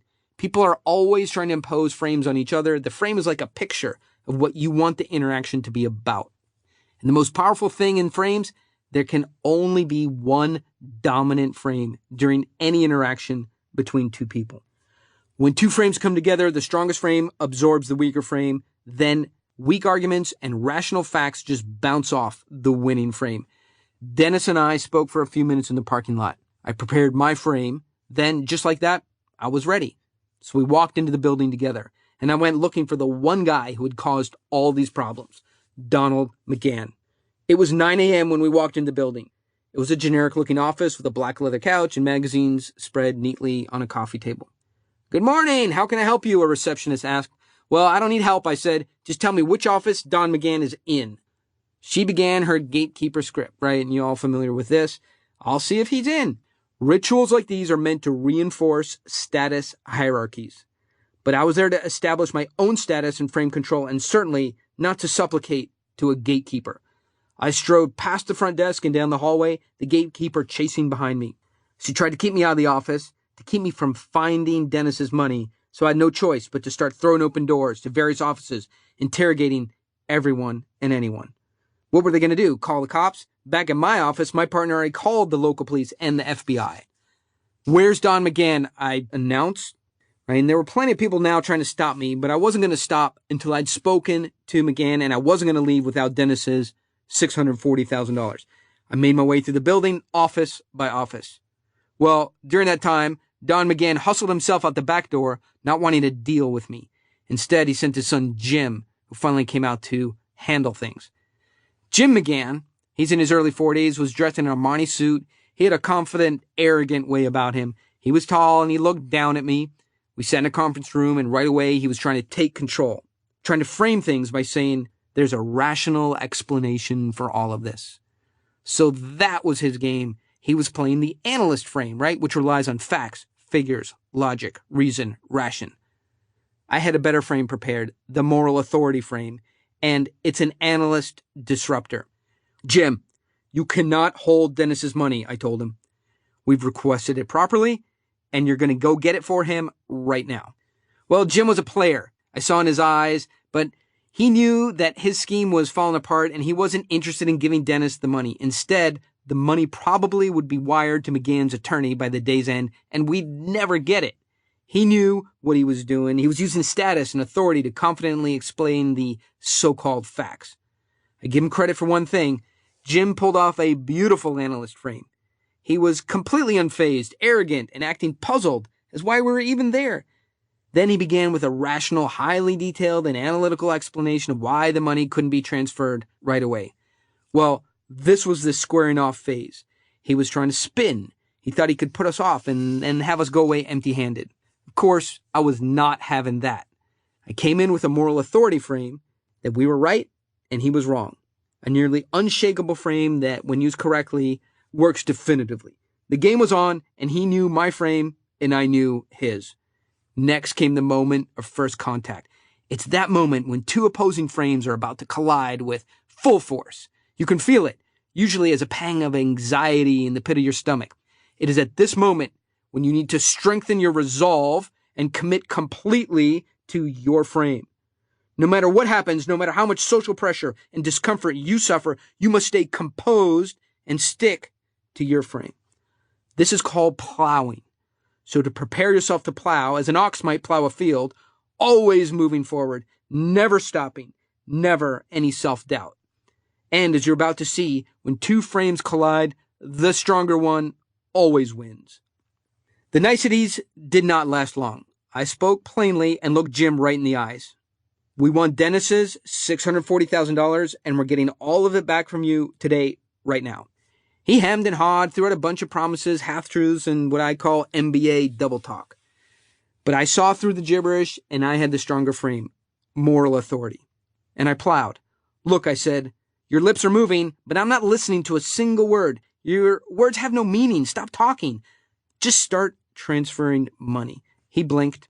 He tried one more time to explain, to argue, to rationalize why the money hadn't been transferred to Dennis, something about misplaced wire transfer numbers. But rational explanations will never override a moral authority frame. At one point, I saw the realization cross his face. He knew that he had picked the weaker frame. In fact, he tried the moral authority frame out for himself, right? You know what? I've had enough of this, he said. Get out of here now. I'm going to call the cops. But it was too late for him. He had already picked a weak analyst frame and had overcommitted to it and was about to pay for doing so. It was time for frame disruption. I was ready to pulverize his frame into a puff of fine mist. I pulled out my phone and dialed a colleague, Sam Greenberg. I put him on speaker and discussed the logistics of getting the FBI involved. Dramatic? Sure, yeah. But Jim McCann knew at that moment we were 100% committed to following through. I was activating the primal fears in his croc brain. As soon as he became afraid, my frame would really crush his, and he would bend to my will. Let me paint a picture for you, Jim, I told him. You've seen SWAT teams in the movies, right? It happens just like that. They're going to come through this door. FBI accountants wearing Kevlar vests and Glock 22 firearms. And the sheriff will be blasting pepper spray at anything that moves. Dogs will be barking, and they'll be fastening your hands behind your back with zip ties. Is that how you want today to end? Hog-tied, pepper-sprayed, lying in the back of a black van with no windows. The other option is you start transferring money to us. Boom, smash. That was the moral authority frame delivered with emotional realism. And here, I had achieved the hook point. Our frames had collided. My frame had absorbed his. The only options were my options. And there's a moment in games of strategy when the other side realizes that no matter what moves it makes, the game is lost. This was that moment. I now had his full realization. Although it was his office and his domain, I had seized the high-status position, and although he still had our money, $640,000, I had frame control. Jim, starting right now, every 15 minutes, you're going to give me a deliverable. That means, just so you understand me perfectly, every 15 minutes, something happens that benefits me. Cancel your schedule, do not leave this room, pick up the phone, and start finding our money. He was listening, and I continued. I need the money wired to Dennis's account right now. So, just because you have frame control doesn't mean that someone won't push back. You just stay committed to your frame, and you keep it strong. You plow. Jim started with more MBA doublespeak, returning to rationalization mode. I expanded the frame to include new characters, new consequences. Listen, Jim, stop that, I told him. Get your friends and your family and your investors and start dialing for money. Every 15 minutes, you need to hand me a wire transfer confirmation that we're getting money. This was the point of consolidation. Because I'd done everything else right up to this point, there was no need to make threats or create drama. The frame was set. The agenda was my agenda. Because the social interaction was being governed by my frame, these were the rules I had Jim follow. Rule 1, Everything that happens here today in this room must involve Dennis's money. Number 2, something good must happen every 15 minutes. And rule number 3, this meeting is not over until all $640,000 that were due is wired. Well, I sat with Jim for 6 long hours as he dialed associates, family members, and friends. The money came rolling in small increments, $10,000 here, $15,000 there. As I mentioned earlier, when two mental frames come together, when they collide, the stronger frame disrupts and absorbs the weaker frame. I'd control the frame, started it small, and expanded it, and Jim's weaker frame collapsed. His internal state went from nonchalance and arrogance to panic and desperation. His status went from high to low, and responding to my frame, he raised Dennis's money, and we walked out of there with all $640,000 that had been missing, irrevocably secured by wire transfers. Mission accomplished. Over the next few days, Dennis and I and some other victims worked with authorities, and Southwest Exchange was fully raided. I got Dennis's $640,000 out just in time, thanks to my knowledge of framing. Not for a moment was I about threats or power plays, right? Although it was Dennis's money legally, perhaps Jim and Don McCann should never have given back the $640,000. It wasn't in their best interest. If Jim McGann really thought I was going to call the FBI, he should have wired that money to his attorney. It was clearly the last bit of cash that he could scratch together. I had always respected the nature of frame control, but now, with Dennis's $640,000 back in my escrow account and my deal getting ready to close, I was learning to rely on it more and more often. All told, the McGanns had bilked more than 130 investors out of more than $180 million. Several people lost their life savings, and the case spawned numerous lawsuits. In 2009, Don McGann, age 75 then, was sentenced to 10 years in prison for the wire fraud. This is an example of owning the frame. There are still more frames you'll encounter that I haven't discussed yet. Let's take a look at time-based frames next and how to respond to them. The time frame. Frames involving time tend to occur later in the social exchange after someone has already established frame control. Again, when you want to know who has the frame, it's easy to observe. When you are reacting to the other person, that person owns the frame. When the other person is reacting to what you do and what you say, you own the frame. Time frames are often used by your target to re-challenge your frame by disrupting you and in a moment of confusion, unwittingly take back control. As long as you're alert, time frames are easy to defeat. You will know a time frame collision is about to occur when you see attention beginning to wane. You've been pitching for a few minutes, some period of time, and the temperature in the room is noticeably cooler. The game you initiated was fun at the beginning, and now the audience is cooled and it might be a little bit bored. There are limits to the human attention span, which is why a pitch must be brief, concise, and interesting, and you'll hear about that in Chapter 4. If you wait for someone in the audience to say or give body language to the effect of, hey, we only have a few minutes left, so let's start to wrap this up, then you will lose the frame because you now have to react to that person. Instead, when you see attention beginning to bottom out and expire, well, recognize that's it, you're done. Stay in control of time and start wrapping up. Running long or beyond the point of attention shows weakness, neediness, and desperation. In Chapter 4, I'll explore attention extensively, and you'll begin to understand that attention is an extremely rare cognitive phenomena, and it's difficult to create and it's difficult to manage. When attention is lacking, then set your own time constraint and bounce out of there. You could say this, hey, looks like time's up. I've got to wrap this up and get to my next meeting. If they're interested in you, they will agree to a follow-up. Ironically, the mistake most people make when they see their audience becoming fatigued is to talk faster to try and force their way through the rest of the pitch.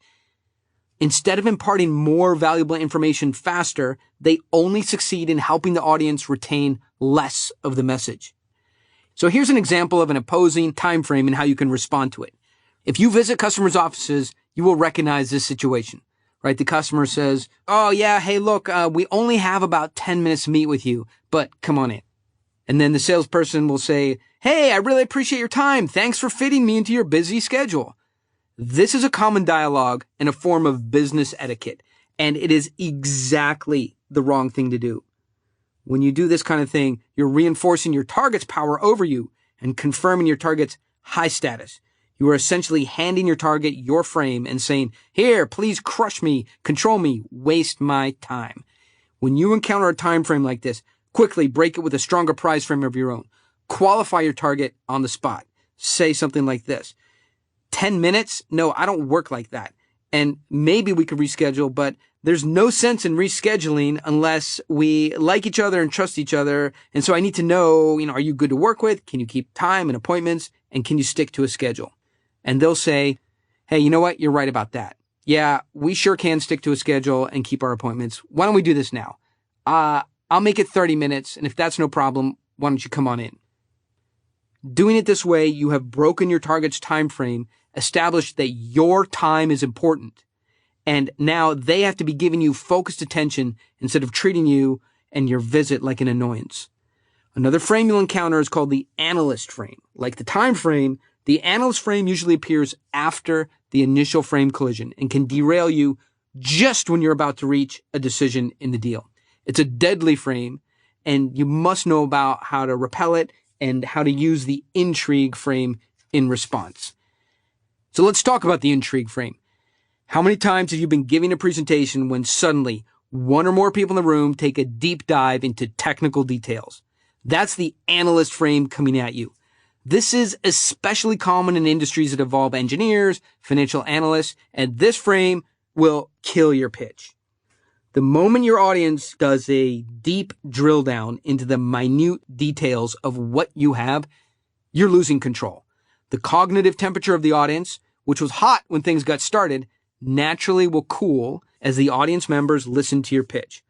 But once you give their neocortexes something to calculate, they will go cold.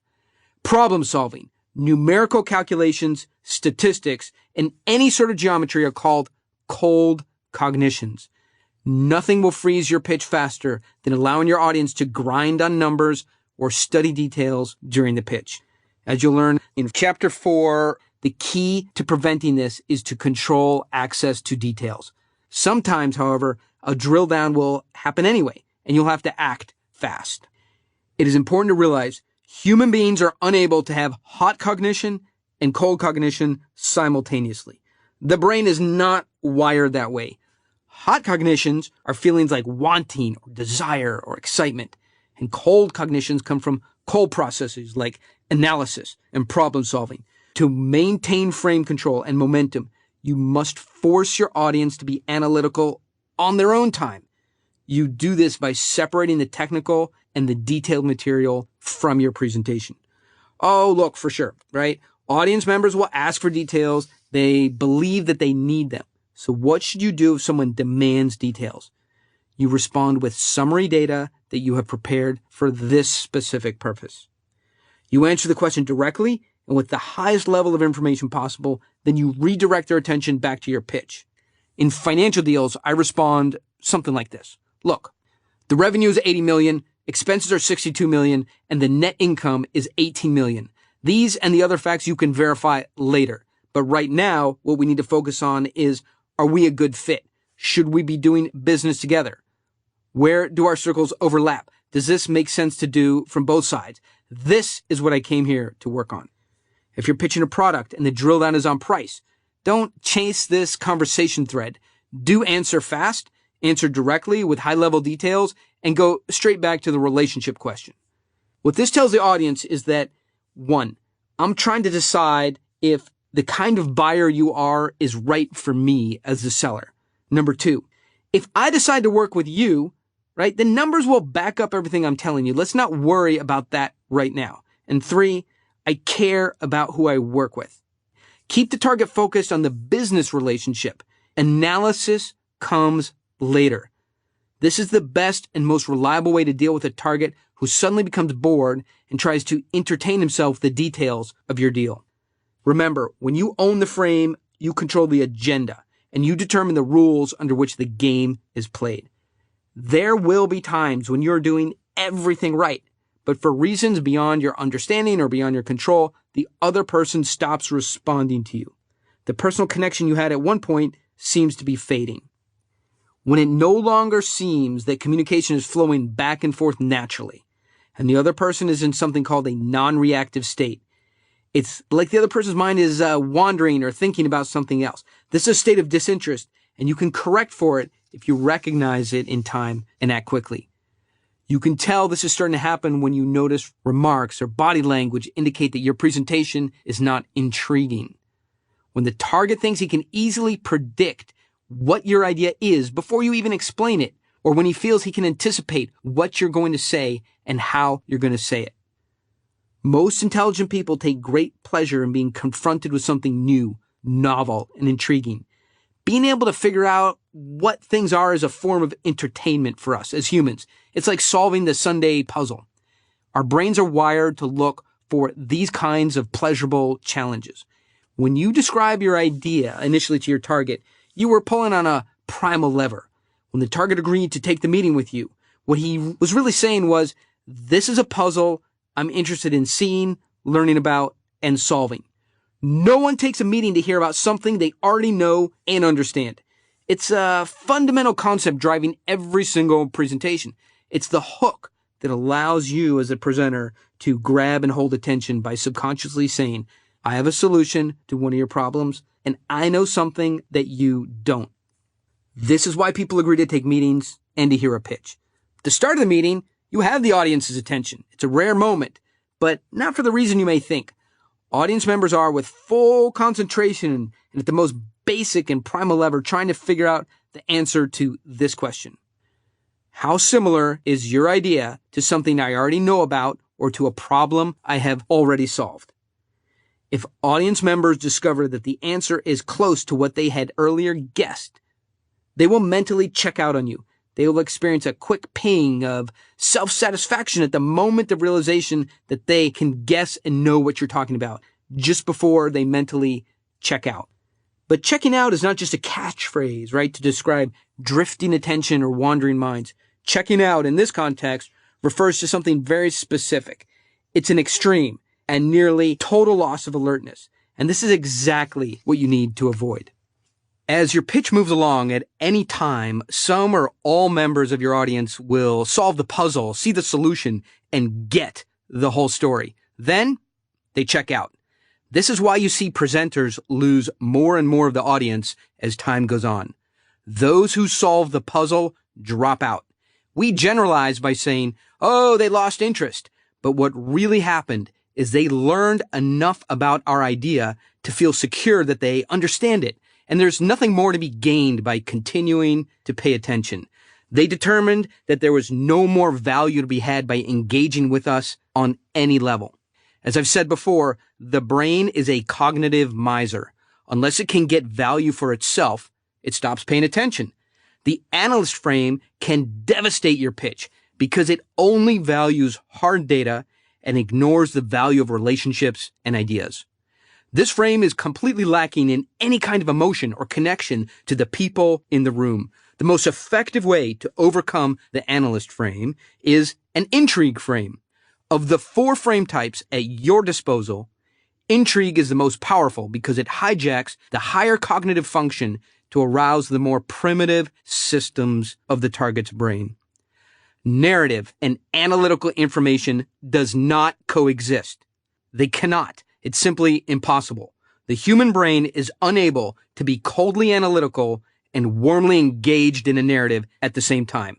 This is really the secret power of the intrigue frame. When your target drills down into technical material, you break that frame by telling a brief but relevant story that involves you. This is not a story that you make up on the spot. This is a personal story that you've prepared in advance and that you take to every meeting you have. Since all croc brains are pretty similar, you will not need more than one story because the intrigue it will contain will have the same impact on every audience. You need to be at the center of the story, which immediately redirects attention back to you. People will pause, look up, and listen because you're sharing something personal. As you share your story, there has to be some suspense to it because you're going to create intrigue in the telling of the story by telling only part of the story. That's right. You break the analyst frame by capturing audience attention with a provocative story of something that happened to you, and then you keep their attention by not telling them how it ends until you are ready to do that. This is much more powerful than you may imagine. Now, I can't give you a story to tell. That has to come from you. But what I can do is tell you what your story should contain, and then tell you my personal analyst frame crusher, so you can see how the elements come together to recapture and hold audience attention. The intrigue story, right? Your intrigue story needs the following elements. 1, it must be brief, and the subject must be relevant to your pitch. 2, you need to be at the center of the story. 3, there should be risk, danger, and uncertainty. 4, there should be time pressure. A clock is ticking somewhere, and there are ominous consequences if action is not taken quickly. 5, there should be tension. You are trying to do something, but are being blocked by some force. 6, there should be serious consequences. Failure will not be pretty. What's new here is not that you should tell some kind of story to your target. What's new and important is when to use it. And as soon as you recognize that the target is coming at you with an analyst frame, then use it to nudge him out of analytical thinking. There are half a dozen ways to disrupt the analyst frame. Anger and extreme surprise are 2. But in most social situations, they're impractical. The intrigue frame does it better, and it does it fast.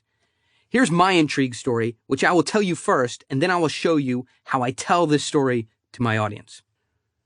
This is called the Porterville Incident. Recently, I was traveling in our company plane with my business partner and our attorney. We were at an airstrip in Porterville, a small California town about 300 miles from San Francisco. While this tiny airstrip served mostly small local aircraft, jet traffic in the air was heavy because of the many commercial planes going in and out of San Francisco. A jet must make a rapid and steep ascent after takeoff to join in with the busy traffic pattern. In a pitch setting, I do not tell this story the way I just related it to you.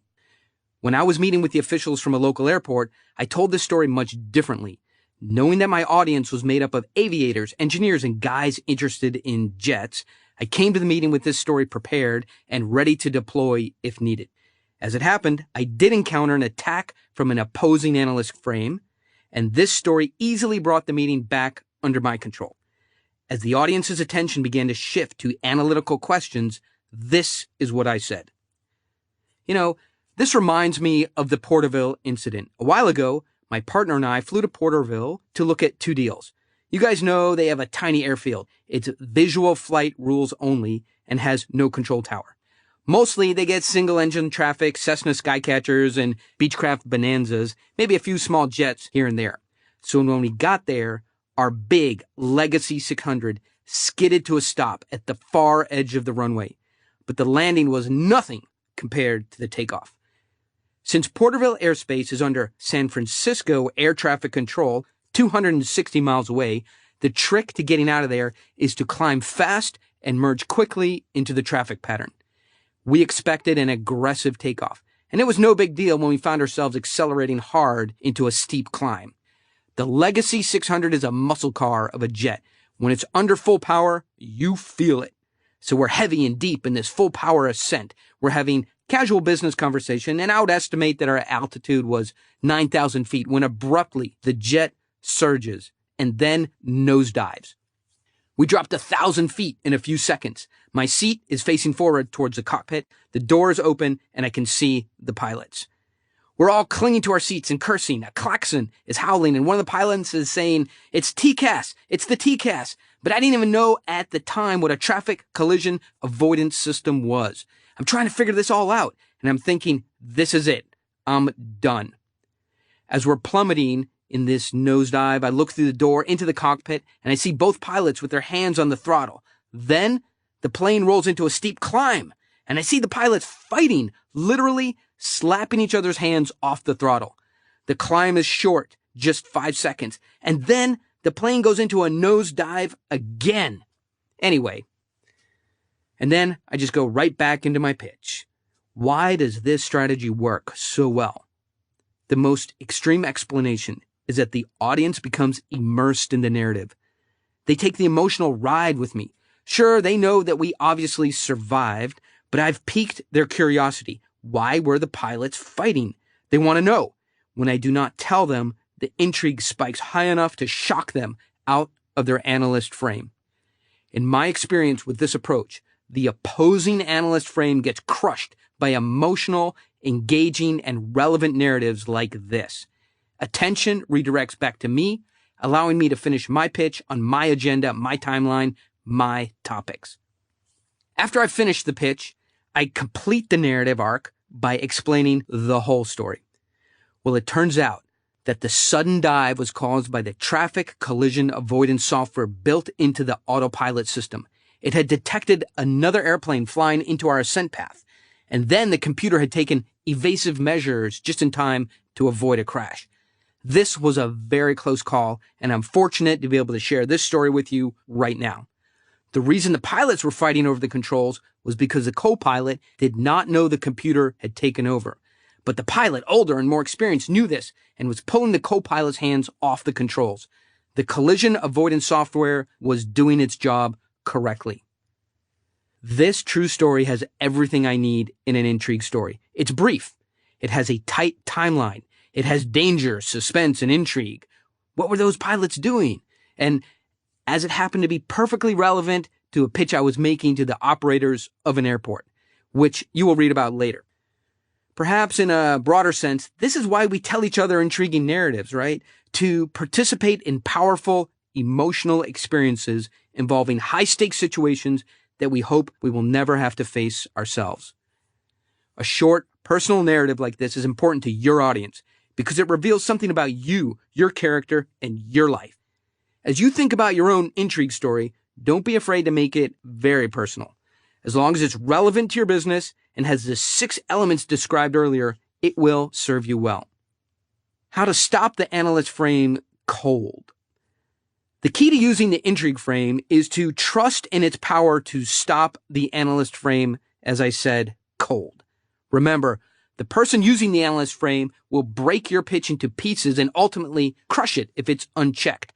The analyst frame filters your deal like this. 1. It focuses on hard facts only. 2. It says that the aesthetic or creative features that you have no value. 3. It requires that everything must be supported by a number or a statistic. And 4. It holds that ideas and human relationships have no value. Do not let your audience go there. Keep audience members focused on the relationship they are building with you. Your intrigue story breaks this analyst rule set in an entertaining way, and it replaces analytical thinking with narrative discourse. Let's talk about how to break the analyst frame with suspense. Consider the movie Jaws for a moment. This 1975 Steven Spielberg film is a classic, and decades later, it's still doing a great business on DVD. Why does this story work so well? In the first part of the film, Spielberg does not show you the shark. The great white lurks below the surface, creating a sense of terror and suspense. Where is it? When will it strike next? How big is it? We see someone in the water minding her own business. Then we see her as a victim, screaming, kicking, getting pulled under, and eventually disappearing in a froth of red water. This predator is unseen, and we have no idea where it's going to strike next.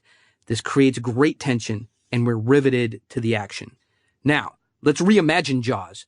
Let's assume that the shark is fitted with a GPS transponder, and that we know its exact location at all times. We know where the shark is going, where it's been, and what it looks like. When it comes time to hunt the shark, Police Chief Martin Brody and the crazy shark hunter Quint know exactly where to go and what they're up against. Strapping a GPS transponder to the shark strips away the mystery and the intrigue. Telling the story this way would have wiped out nearly $1 billion in box office revenue. If you know where the shark is at all times, you have no tension, no suspense, no blockbuster. The same can be said for your narrative. Use the elements of surprise and tension, and as you approach the most interesting part of the story, move away from it and leave the audience intrigued until you are ready to reveal. Clearly, this technique made Spielberg one of the most successful directors in history. It works for me in business settings, and it will also work for you. Let's talk about the prizing frame. Okay, the prizing frame reloaded. Prizing is a way to deal with threatening and fast approaching frames that are likely to push you into a low status position. When you prize, You frame yourself as high value in the eyes of your target. Price correctly, and your target will be chasing you. Establishing a prize frame is the very first thing you need to do when you are on someone else's turf, ready to begin your pitch. When you get to the end of your pitch and it's time to get a deal, your success depends on how well you establish your frames at the beginning and how strong those frames actually are. For a moment, think of the alternative to having strong frames. One is to sell harder by making more calls and being more pushy.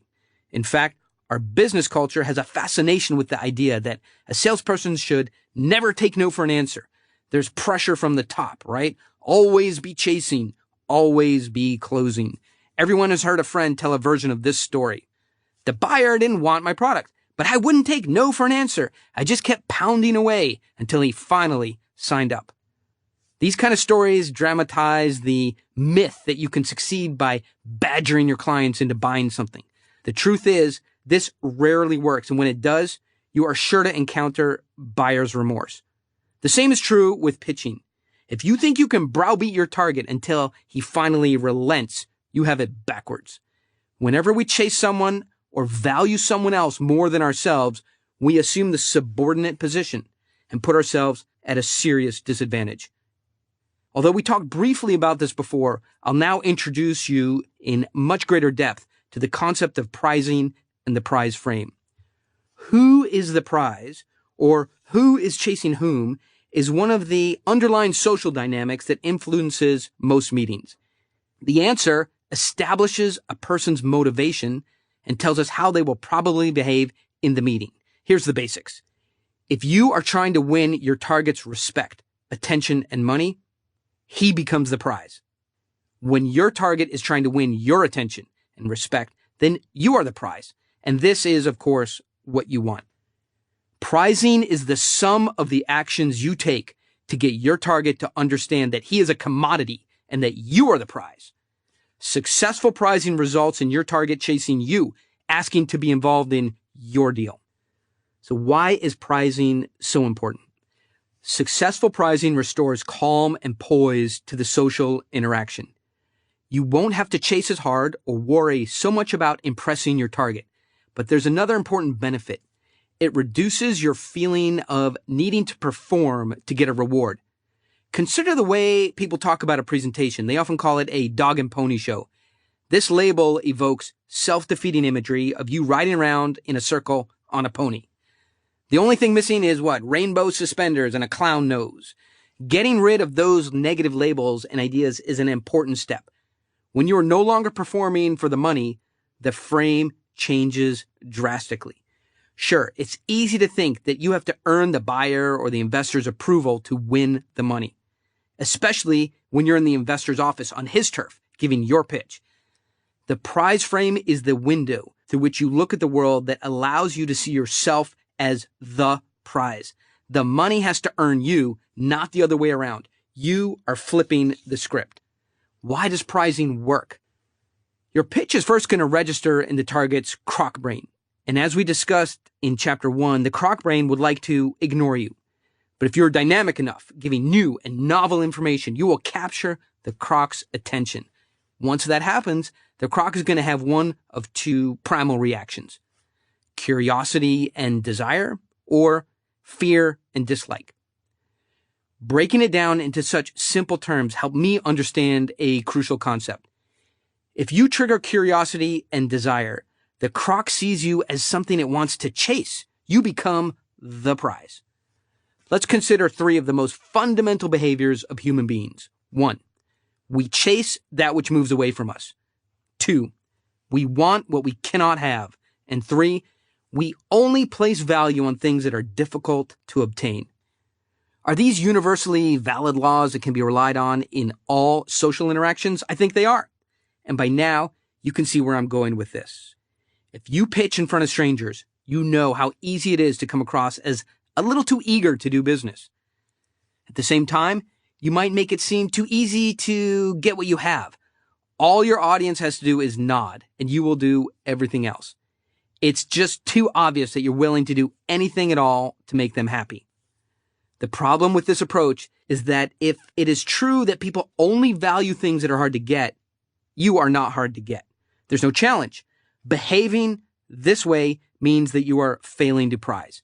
And if you're pitching for money, your problems can multiply. Framing money as the prize is a common error and often a fatal one. Money is never a prize. It is a commodity, a means for getting things done. Money simply transfers economic value from place to place, so people are able to work together. Let's talk about pricing 201 more advanced, avoiding the big mistakes. The prize frame works only if certain conditions are fulfilled. In pricing 101, you learn two basic ideas. 1. Make the buyer qualify himself back to you. Do this by asking such questions as, why would I want to do business with you? And number 2, protect your status. Don't let the buyer change the agenda, the meeting time, or who will attend. Withdraw if the buyer wants to force this kind of change. Pricing 201 offers additional lessons beyond the previous learning. 1. There is a great temptation to use trial closes because we've all been told this is how selling should be done, right? So, are we in the ballpark? Or, hey, what do you think so far? Right? Don't do this. This shows you as being a little too eager to get a deal done. Anyway, trial closes are crude and really ineffective. Number 2, instead, take the time to step back, to withdraw. Work to control the underlying prize frame. And then you don't have to push your ideas so hard. Instead of a trial close, you might issue a challenge, right? Do it with humor or it will feel forced. Like this. So many buyers, yet only one of me. How are you going to compete for my attention? I left out the question mark there for a reason. Because you are not seeking validation from the target. You don't have to ask it as a question. Just issue it as a statement. It's important to get used to making statements instead of asking questions. Doing it this way shows that you aren't constantly seeking validation. Number 3, make the target perform a legitimate task to earn the deal. For example, BMW has a special edition M3 that requires you to sign a contract promising to keep it clean and to take care of the special paint. The company won't even let you buy one until you promise this in writing. Number 4, what follows might sound like advice from the positive mental attitude crowd, but it's an important part of learning. The prize frame works best when you change your attitude about money, fully realizing that money is almost useless to any buyer or investor until it purchases what you have. Yeah, sure, the investor's money can earn a few bucks in treasury bills or corporate bonds, but that's not what money wants to do. It wants to go to work by investing in deals and buying products. How does this work in the real world? This can seem a little abstract until you fully internalize the following fact. Money cannot do anything without you. The money needs you. When you combine the elements in pricing 101 and 201, at first it feels like you're walking up the down escalator. This is a natural reaction, and don't worry. Pricing does not mean that we have given up the pursuit of buyers entirely. That would be totally absurd. It means we must give up the concept of ABC, or always be closing, a phrase popularized by the sales gurus of the 80s. Instead, you have to embrace the idea that money is a commodity, that it is available in 1,000 places, and that it's all the same no matter where it comes from. Knowing this, it's more likely that you will embrace ABL, always be leaving, and it's also likely that you'll embrace the money that comes with it. Money is a commodity. Every investment banker and economist you'll meet will confirm this. Imagine that. Investors reframed as a commodity, a vending machine for money. When you think about it, this makes perfect sense because there are many places to source money and there's only one of you. Your deal is unique among all others. If you think of yourself and your deal in this way and build the frames around this idea, you'll be pleased at how it will change the social dynamics in your meetings with investors and buyers. If you want to get started with this in a simple, low-risk way, here's a phrase I often use to set the prize frame firmly in place. I'm glad I could find some time to meet with you today, and I do have another meeting right after this. Let's get started. This is a good start because it tells the audience that there are many like them, but only one of you. As you move into your pitch, find moments to reinforce the other frames that you hold. For example, Make appropriate comments about the value of your time to strengthen both your time frame and your prize frame. If someone asks a question that is relevant yet veers towards an analytical tangent, let the question just bounce off of your stronger power frame. Save the discussion of details for later after you have said what you want to say. Remember, small acts of defiance and denial combined with humor are extremely powerful in maintaining your frame control and in reinforcing your high status. Humor is important here, right? Don't leave it out, or I guarantee that you will encounter unpredictable responses. Chapter 3, Status. Status plays an important role in frame control. How others view you is critical to your ability to establish the dominant frame and hold on to the power you take when you win the frame collision. But most people in business and social interactions view status incorrectly. You don't earn status by being polite, by obeying the established power rituals of business, or by engaging in friendly small talk before a meeting starts. What those behaviors might earn you is a reputation for being nice. They do nothing for your social position except reduce it. Another common mistake is underestimating the value of status. People confuse status with charisma or ego, which are entirely different things. And they mistakenly believe that working to raise one's social value is foolish or just an act of peacocking. Nothing could be further from the truth. Unless you're a celebrity, a tycoon, or the guy who just landed your company the largest deal it has ever done, in most cases, you enter a new business setting with a low social position. The harder you try to fit into the social scene, the lower your perceived social value becomes. Yet fitting in and having high social status are essential. Every interaction is affected by a pecking order. Who is the dominant group member and who are the subordinates? And the moment you enter a room to make a pitch, it's a beautiful example of how the social animal inside you works. In those first moments, the alpha and the beta social positions are up for grabs. But it's not a physical skirmish. It's the rapid and sometimes instant assessment of each other's social position. When it comes down to finding the alpha, nobody takes the time to draft a balance sheet of who owns the most assets, who commands the most wealth, and who is the most popular. It's a subconscious and instant recognition of status. Within seconds, we each need to decide, for the sake of our own self-preservation, who in this room is the dominant alpha. And if it turns out that someone else is the dominant alpha and we're the beta, there is a second and even more valuable question. In the short amount of time we have to orient ourselves in this social interaction, can we switch out of the beta position and take the alpha? People will judge your social status almost immediately, and changing their perception is not easy. But it's important because your social status is the platform from which you must pitch. If you're pitching from a lower level platform or low social status, your ability to persuade others will be diminished, and your pitch will be difficult, no matter how great your idea or your product. However, if you hold high social status, even on a temporary basis, your power to convince others will be strong, and your pitch will go easily. What I am saying, and what I have proven to myself and to others, is that you can alter the way people think about you by creating situational status. Let's look at how situational status plays out in a familiar social structure, one we have all encountered at one time or another. I want to talk to you about the French waiter. French waiters are respected throughout the world for their skill in controlling social dynamics.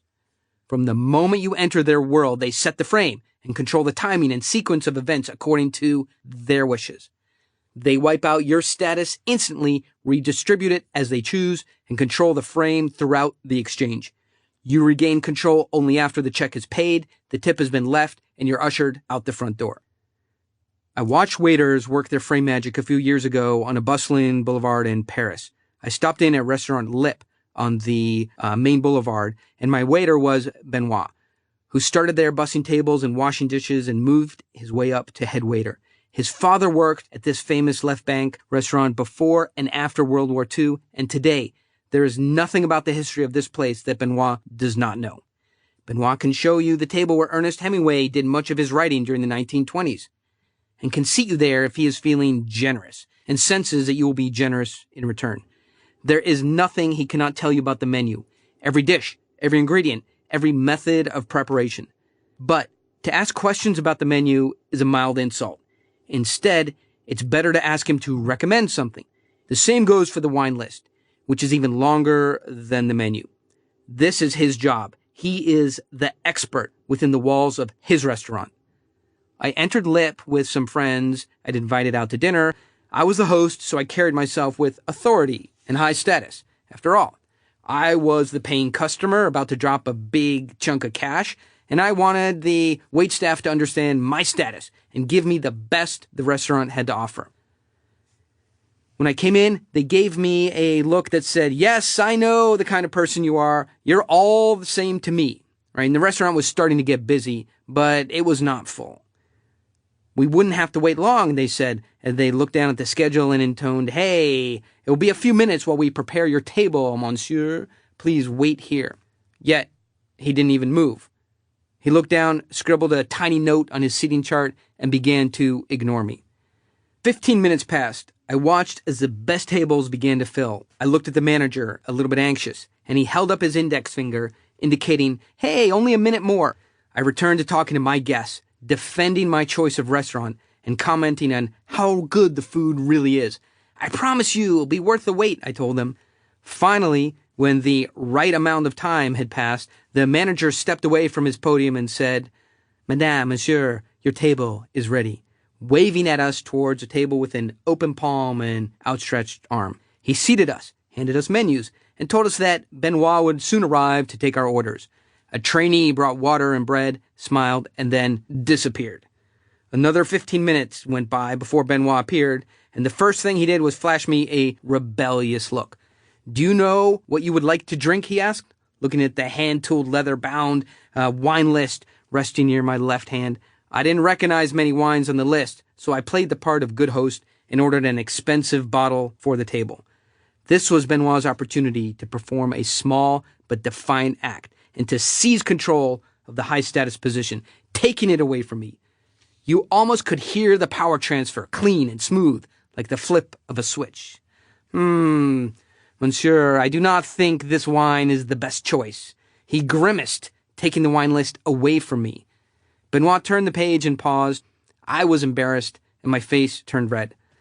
"Well, all wines in our cellar are fine wines. You must select a better pairing for this evening's meal," he said. He scanned our table, making eye contact with my guests, ignoring me.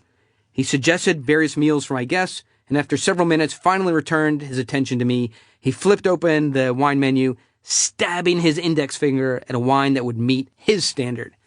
His recommendation was less expensive than the wine I had chosen, so I gave up on my selection and gave a nod to his. Oui, an excellent choice, monsieur," he announced to the table, pretending to the group that it was my knowledge and not his that resulted in the best choice. I was the butt of the joke, and my guests were laughing at me. Benoit flashed me a look that said, "This table is mine." The wine arrived, and Benoit carried out the time-honored ritual of corking, testing, and decanting. He executed the steps with precision, tradition, and respect for his craft. My guests were in awe. Only when it had been established that the wine would meet his exacting standards did he even offer me, the host, a first taste. At this point, he could have served me stale vinegar, and I would have said that it was heavenly just to save face. I wasn't sure whether I was angry with Benoit or just amused that he had turned me into a low-status dork. Benoit simply and effectively grabbed local star power. He had captivated the attention of the table, and now, in full possession of the social power that I once had, he decided to redistribute some of the power to further strengthen his position with my group. As Benoit settled into a smooth rhythm of frame controls and status moves, I could see the game unfolding perfectly. Acts of small defiance, seizing status, redistributing it, taunting me to behave like a beta. I was at the center of a masterclass on frame control. As the wine was poured around the table, one of my guests smelled her wine and asked, "Is it a Bordeaux?" Benoit stood tall, placed a hand on her shoulder, and said, "Madame clearly knows French wine. This Bordeaux is from a small winery that most people mistake for Cannes. Your palate is very sophisticated." This comment absolutely melted her, and her eyes were sparkling with emotional pyrotechnics. The table was smiling, and again, I was ignored. Let's pause to review what Benoit, this practiced master of social frame control, had accomplished. First, he seized local star power by using simple, seemingly innocent and benign acts, and he isolated me by making me wait. As I discussed earlier, the croc brain is a social organ that craves acceptance and belonging. No one likes being made an outsider, especially when there are guests to impress. Then, after ostracizing me, Benoit swooped in, using his superior domain knowledge, and made me look like basically a fool. He then quickly rescued me from a mistake he had allowed me to make. He knew that without first understanding what kind of food the table would be ordering, it would be impossible to order the wine. And yet, he asked me to make a wine selection first. No matter what I ordered, my order would be wrong. Hey, thanks, Benoit. He called out my mistake and then quickly polled the table for the information needed to make the correct decision. He chose the correct wine, making sure it was a better wine at a lower price than the one I had chosen. And then he gave me credit for making the proper choice. This was an early masterstroke that secured his control of the social power he had taken from me just 2 minutes earlier. His next move was to strengthen his position by co-opting one of my guests into his frame, making it impossible for me to attack him without simultaneously attacking her. He waited for someone to comment on the wine, anyone, any comment, and lavished praise on them to distribute some of his social power to that person. When one person joins his frame, the others will follow. And now the table was his. Voila! Back to the dinner, right? As expected, the entrees were awesome, and Benoit suggested a second bottle of wine, something a little different to capture the flavors coming from the progressing meal. Benoit appeared more regularly now, floating around the table, collecting information, making suggestions, and basically doing the hard work of protecting his superior social position. My guests had told me that this was one of the best meals they'd ever had. I thanked them for joining me and then gave Benoit an appreciative nod. At first, I wanted to smack Benoit, but now I was really starting to like him. As the plates were cleared, Benoit disappeared. I had an expectation that something more was coming, but what would it be? 10 minutes went by. Where was Benoit? I knew something was up. I was right about that. Benoit had chosen the dessert. Moments later, a gleaming silver cart was rolled to our table, followed by a cart lined with brandy and cigars. Behind all this was the coffee cart. The attendant filled individual French press cylinders with freshly ground coffee. Ladies, gentlemen, for this evening's dessert, I've taken the liberty of making something special for you, Benoit announced. What he meant was, I have taken over your host's mind and bank account, right? Rum cake, he announced, our most famous dessert. A light and delicious cake made with cream, rum, and a little sugar. Please, enjoy. The table applauded, and Benoit cut the cake with flair. I was so owned by Benoit at this point that it really no longer mattered. I smiled, relaxed, and decided that Benoit was going to get the largest tip he'd ever seen. In fact, the tip is the only power I had left in this situation.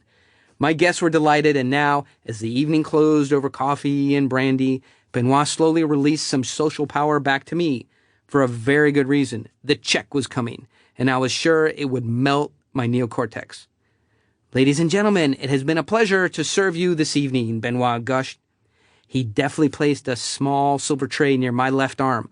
On the tray was a tiny slip of paper turned face down. No itemized bill could possibly fit on this minuscule slice of paper. Just a single number would be on it. As my guests warmly thanked Benoit with hugs and handshakes, I managed to peek at the bill, flipping up the corner like a poker player, not wanting to show any reaction. It wasn't as bad as I thought. With the performance Benoit gave and the control he held throughout the evening, I was expecting him to take advantage of me. He had the power to do so, but in the final display of total frame control, he chose moderation over self-indulgence. Now, I was absolutely delighted, and the large tip I was thinking of leaving him was just raised. Let's talk about the alpha and the beta. It doesn't matter how well you argue, the way your points are crafted, or how elegant your flow and logic. If you do not have high status, you will not command the attention necessary to make your pitch heard. You will not persuade, and you will not easily get a deal done. As you're now starting to realize, pitching any kind of deal involves playing a complex and tricky status game. And before I talk about the ways to win the game, and possibly ways to lose it as well, I should cover the real advantages held by the person with the highest status, the alpha. The alpha enjoys most of the attention in a social interaction, even when he's not demanding it. And when he does demand it, the alpha captures the group's attention immediately. When he makes a statement, it's regarded as true, and the claims go unchallenged. There's plenty of evidence to suggest that the alpha in a group is trusted and followed without question. To illustrate this, researchers have set up many tasks in which men, dressed in high-status business suits, jaywalk across a busy street when it's unsafe to cross. Lower-status pedestrians tend to follow the high-status decoy right into the danger zone. They will not follow someone who is dressed badly, however. When you take the high-status position in a social interaction, you feel it, and it is also felt by your audience. Do not underestimate the importance and value of status to your overall success. For more than 40 years, sales trainers have been teaching techniques and methods that help situationally disadvantaged salespeople, those with low social value, get an appointment, establish a temporary relationship, which they call building rapport, and that contributes absolutely nothing to your social rank, and package a business transaction in a thin, fragile, emotional wrapper, and sometimes, if they're either lucky or doggedly persistent, close a sale. During the 70s and 80s, those techniques worked, but even then, only for the most tenacious, hard-driving type A personalities. Still, the purveyors of what I call process-based sales methods continue training millions of ambitious salespeople in seminars from coast to coast. Today, it's difficult to find an executive who isn't familiar with the techniques like building rapport, pushing features and benefits, overcoming objections, and trial closing. As a consequence, after generations of this process-driven business behavior, targets know how the sales game is played. Use this stuff and they will see it coming. Even the best of these techniques are now so commonplace that clients have developed strong defenses and barriers to block them. These defenses are called beta traps, meaning that you're held in a subordinate position to the target at all times. You are owned from start to finish. There is no substitute for holding a position of high status. The good news is that you don't have to be a celebrity or a billionaire to enjoy high levels of social status. There are ways you can create it instantly, and with that, you can capture and hold the attention of any audience or target. The first step towards elevating your social status is to avoid beta traps. Let's talk about beta traps. In social interactions and business meetings, as in nature, those who hold the dominant alpha rank are able to accomplish more than those holding a lesser rank. Alphas call the shots, give the orders, and create the outcomes they want with a minimum of effort. It's important to them emotionally and economically to remain the highest ranking person in their social group. Because they occupy a coveted rank, alphas have to constantly fight to maintain and protect their position. As top dog, their rank is under constant threat, and alphas protect themselves by asserting their authority over their employees and coworkers. They ask subordinates to run errands, to bring them coffee, and deal with matters that are disinteresting to them or deemed to be below their rank. These are the nicer forms of dominant turf-protecting behaviors. Many who hold alpha rank behave in far worse ways. To shield themselves from people of higher social rank who visit them in their work environment, they erect a protective ring of social barriers intended to deflect and demote any threatening alphas. A beta trap is a subtle but effective social ritual that puts you in the low status position and works to keep you there, beneath the decision maker that you have come to visit for the entire duration of the social interaction. Most business environments are surrounded by a moat of beta traps that you already recognize and know. The reception desk, the lobby, the conference room, and any public meeting space in or near the office. The first beta trap you encounter is the lobby. It's a venue created to welcome visitors, right? In fact, the lobby serves to demote you from the moment you arrive and keep you demoted throughout your visit. You know the drill. How many times have you experienced this scenario? You enter the lobby of the office where you'll be meeting your target. You approach the reception desk. The receptionist looks up, "Hey, can I help you?" and then takes a call before you can even answer. You stand, you wait, and you take a business card from the tray on the counter. The receptionist transfers a call and then looks at you. Yes? Can I help you? Then you say, yeah, I'm here to see Bill Jones for 2 o'clock. I talked to you earlier, I think, and you confirm. The receptionist then looks past you. Sign the visitor's book, please. Here's your visitor's pass. Keep it with you at all times. Please take a seat. Bill's assistant will come and get you in a few minutes. She then turns to finish a text message to her boyfriend, whatever. You take a seat in the lobby. A table filled with dog-eared trade magazines and week-old newspapers indicate that others like you have been here before. This sequence, in translation, reads as follows. Be a well-behaved salesperson. Do as you're told, and you shall be rewarded with a bottle of water, a short visit, and a vague promise to review your materials and information after you leave. When you observe the office power rituals, you are signaling to your target that you are a beta. At 2:10 p.m., a young aide approaches you. Hi, yes, Bob is running a little late. Shouldn't be more than another 10 minutes. Water and coffee are over there. Help yourself. You blink, and she's gone. Your target arrives late, offering a mock apology for his impossible schedule, telling you that he now has only a few minutes and still hasn't had a chance to review your materials. And now the decision maker, Mr. Big, won't be able to attend the meeting as planned. Sorry. At this point, you have been beta trapped and are completely and utterly defeated. You might as well go home. What a demoralizing way to do business. Yet this is how millions of people set and conduct business meetings. It's a waste of time because the behaviors and outcomes are so predictable and so unproductive. Another common beta trap is the conference room. If it's empty when you arrive, you are usually left alone for several minutes, cooling your heels while you wait for your targets to arrive. When they arrive, the mood is often jovial with lots of light social chatter, smiles, and handshakes. They're happy because they're now taking a break from their daily work to come into a nice, larger room to see today's entertainment. That's you. Who isn't happy when they step into a circus tent and take a seat at ringside? They know a show is about to start and they're looking forward to relaxing and having a good time. As you wait for the latecomers, the decision makers you really need in the room, conversations are now taking place that do not include you. Others talk to each other as if you were not in the room, which is not only annoying, but it's also one of the most rude and degrading things one person can do to another. In this situation, you are the jester in another king's court, and your value is purely based on the quality of your entertainment. You have no status whatsoever. Then, there are public spaces where customers sometimes decide to take a meeting. Hey, let's get a coffee and talk, they say, leading you to a cafeteria or close-by cafe where you exchange small talk in the queue and manage an awkward moment over who should pay for drinks. You take a place at a nearby table within earshot of a dozen strangers. This is no place to give a pitch. Your status level is 0. You are owned, processed, and now you are nothing but a pleasant social interlude in an otherwise boring day. But you press on, right? Believing in yourself and your offering. You open your pitch and are moving along nicely when suddenly someone walks up to your customer and starts talking to him as if you do not exist. Hey, Jim, how's it going? The intruder says, shaking his hand and ignoring you. Did you get my email about the shipping delays in Dallas? They continue the conversation for a while as you can do nothing but stare.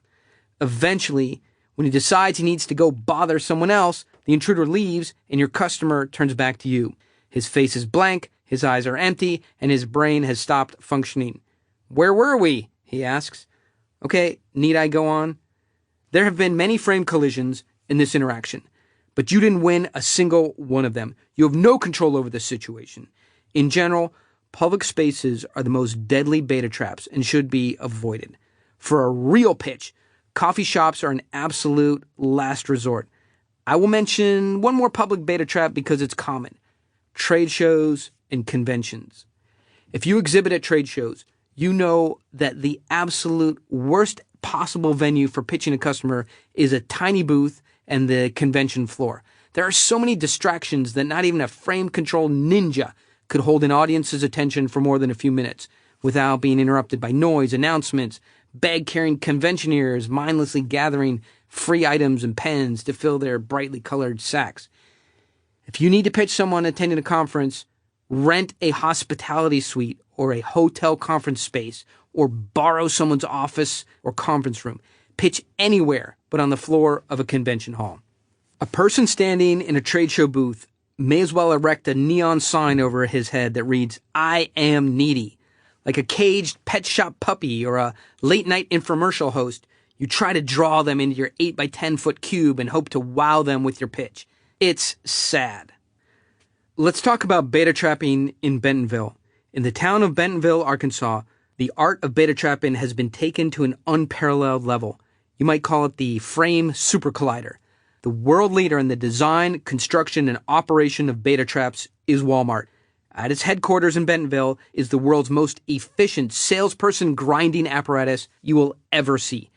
No matter what you have to offer the company, no matter how great its value, to do business with Walmart, you must submit to a process that is designed to beat you down and wipe out your status, all in the name of lower prices.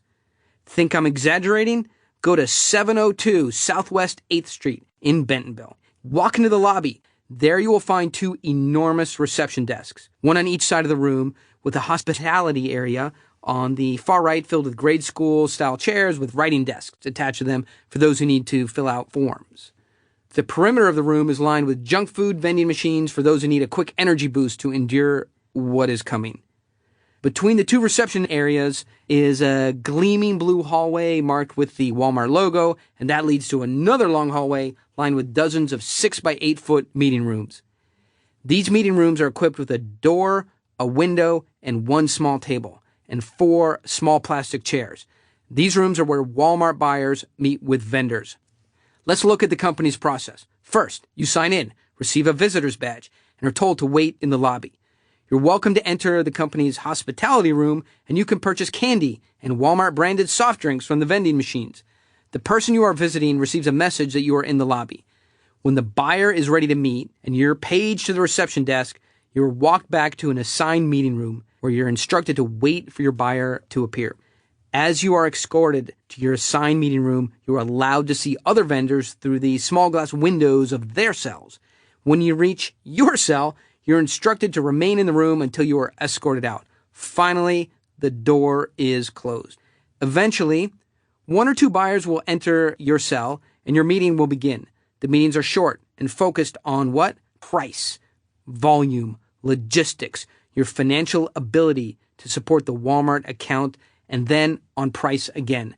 Price is methodically and systematically driven down, where your logistical and product support responsibilities are increased until you can no longer negotiate. When this point is reached, the Walmart buyer makes a decision, buy or not, and then moves on to the next item in your product category. The frame is so tightly controlled that even the most successful selling techniques do you absolutely no good. Walmart turns everything into a commodity, and every commodity is acquired through this process. Using scale, magnitude, and domination psychology for purchasing, Walmart has created the most effective frame super collider in the history of free enterprise. This is an extreme example of how beta trapping strips you of your power and ability to do good business. Old-fashioned sales techniques can help a little bit, but really, you're disadvantaged, you do not control the frame, and you are at the mercy of the buyer. To compensate, you would need an enormous amount of self-confidence and self-belief to be convincing enough to succeed. You are forced to browbeat, manipulate, and cajole targets into buying decisions, and this is precisely why conventional sales methods focus on what's called pressure closing. Most of us just don't have the required stamina and chutzpah, and I certainly don't, and it's emotionally draining to have to make 100 sales calls to win an order or 2. When you're held down in the beta position, the only tool you have at your disposal is emotional manipulation. At best, it works in the moment, and maybe you can land a deal or 2, but your success is random, and it's not satisfying because the buyer really does not want to buy. He's doing the purchase to please you, and he'll regret it later, and that's called buyer's remorse. There's a much better and more natural way to attract business opportunities. You simply elevate your social value, and it's easier to do than you might think. Let's talk about the cardiac surgeon and the golf pro. Most golf professionals make their living by teaching the game, running golf clubs, operating golf courses, and dealing in golf equipment, not by caddying for touring professionals like Phil Mickelson. In the United States, at least, the label golf pro means an experienced golfer who helps other golfers with their game. It's a fun job. In many ways, being a golf pro is a dream job. You're working outside, you're teaching people a sport, and you're getting paid for it. So what's the catch? Well, it doesn't pay well. And being a golf pro does not bring much in terms of global status. That is to say, when someone asks what you do and you say, I'm a golf pro, it's not like saying, I'm a CEO or I'm a doctor or I'm a professor. In fact, it's more like saying, I'm chronically underemployed, and that doesn't carry much cachet. What should we make of this? Is the golf pro any less intelligent, sociable, or reputable than, say, a cardiac surgeon from a regional hospital? No, of course not. The only difference is that the golf pro holds a lower position on the social hierarchy. Your position in the social hierarchy is an artificial measure of your worth to others, a construct based on your wealth, your popularity within society at large, and the power of the position that you hold. This is not my formula. This is the way we measure each other.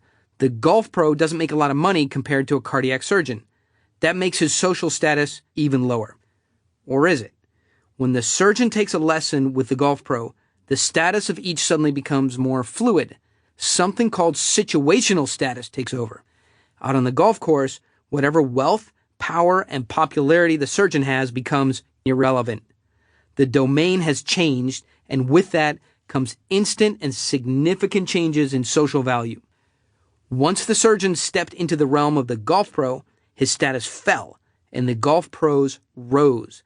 And this change in social elevation remains in effect for as long as the surgeon is in the golf pro's domain.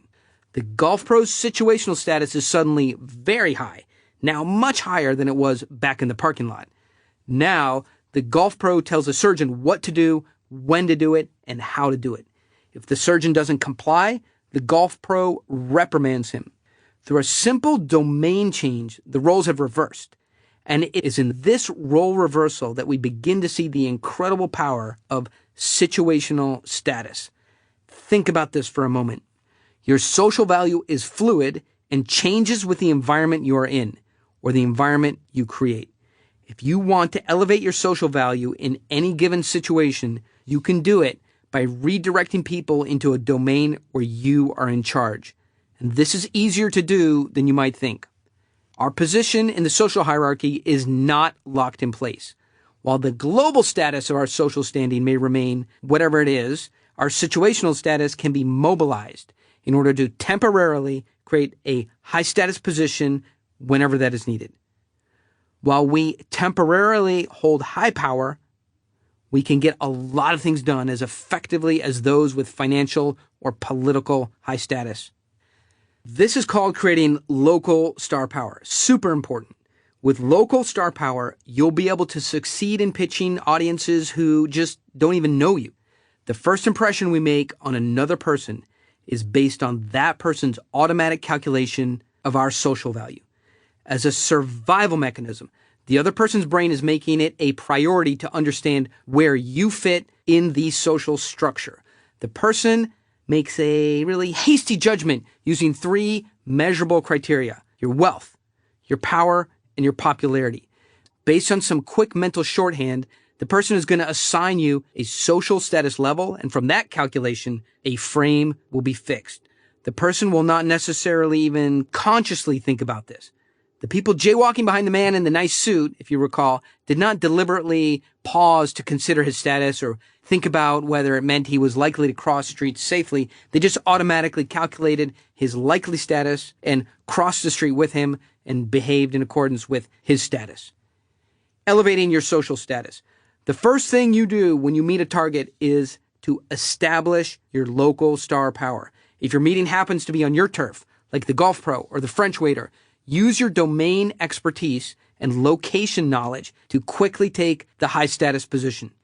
If you're meeting in a target's domain, his office or an off-site location, you must neutralize the person holding high status, temporarily capture his star power, and redistribute some of his status to others in the room who support your frame. I've given you 2 examples of situational status and how to capture local star power. Now let's look at how you can elevate your status when your target is coming at you with the power frame. I want to talk to you about the hedge fund manager. A couple of years ago, I took a meeting with Bill Garr, a hedge fund manager. The meeting was arranged by a mutual friend, guy Dan. Arriving a few minutes early, I checked in with the receptionist and immediately recognized the lobby beta traps. Sign the guest book. Here's your visitor's badge. Take a seat. And how about a stale cup of coffee? Someone will attend to you shortly. Looking around the lobby, I made a quick read of the situation.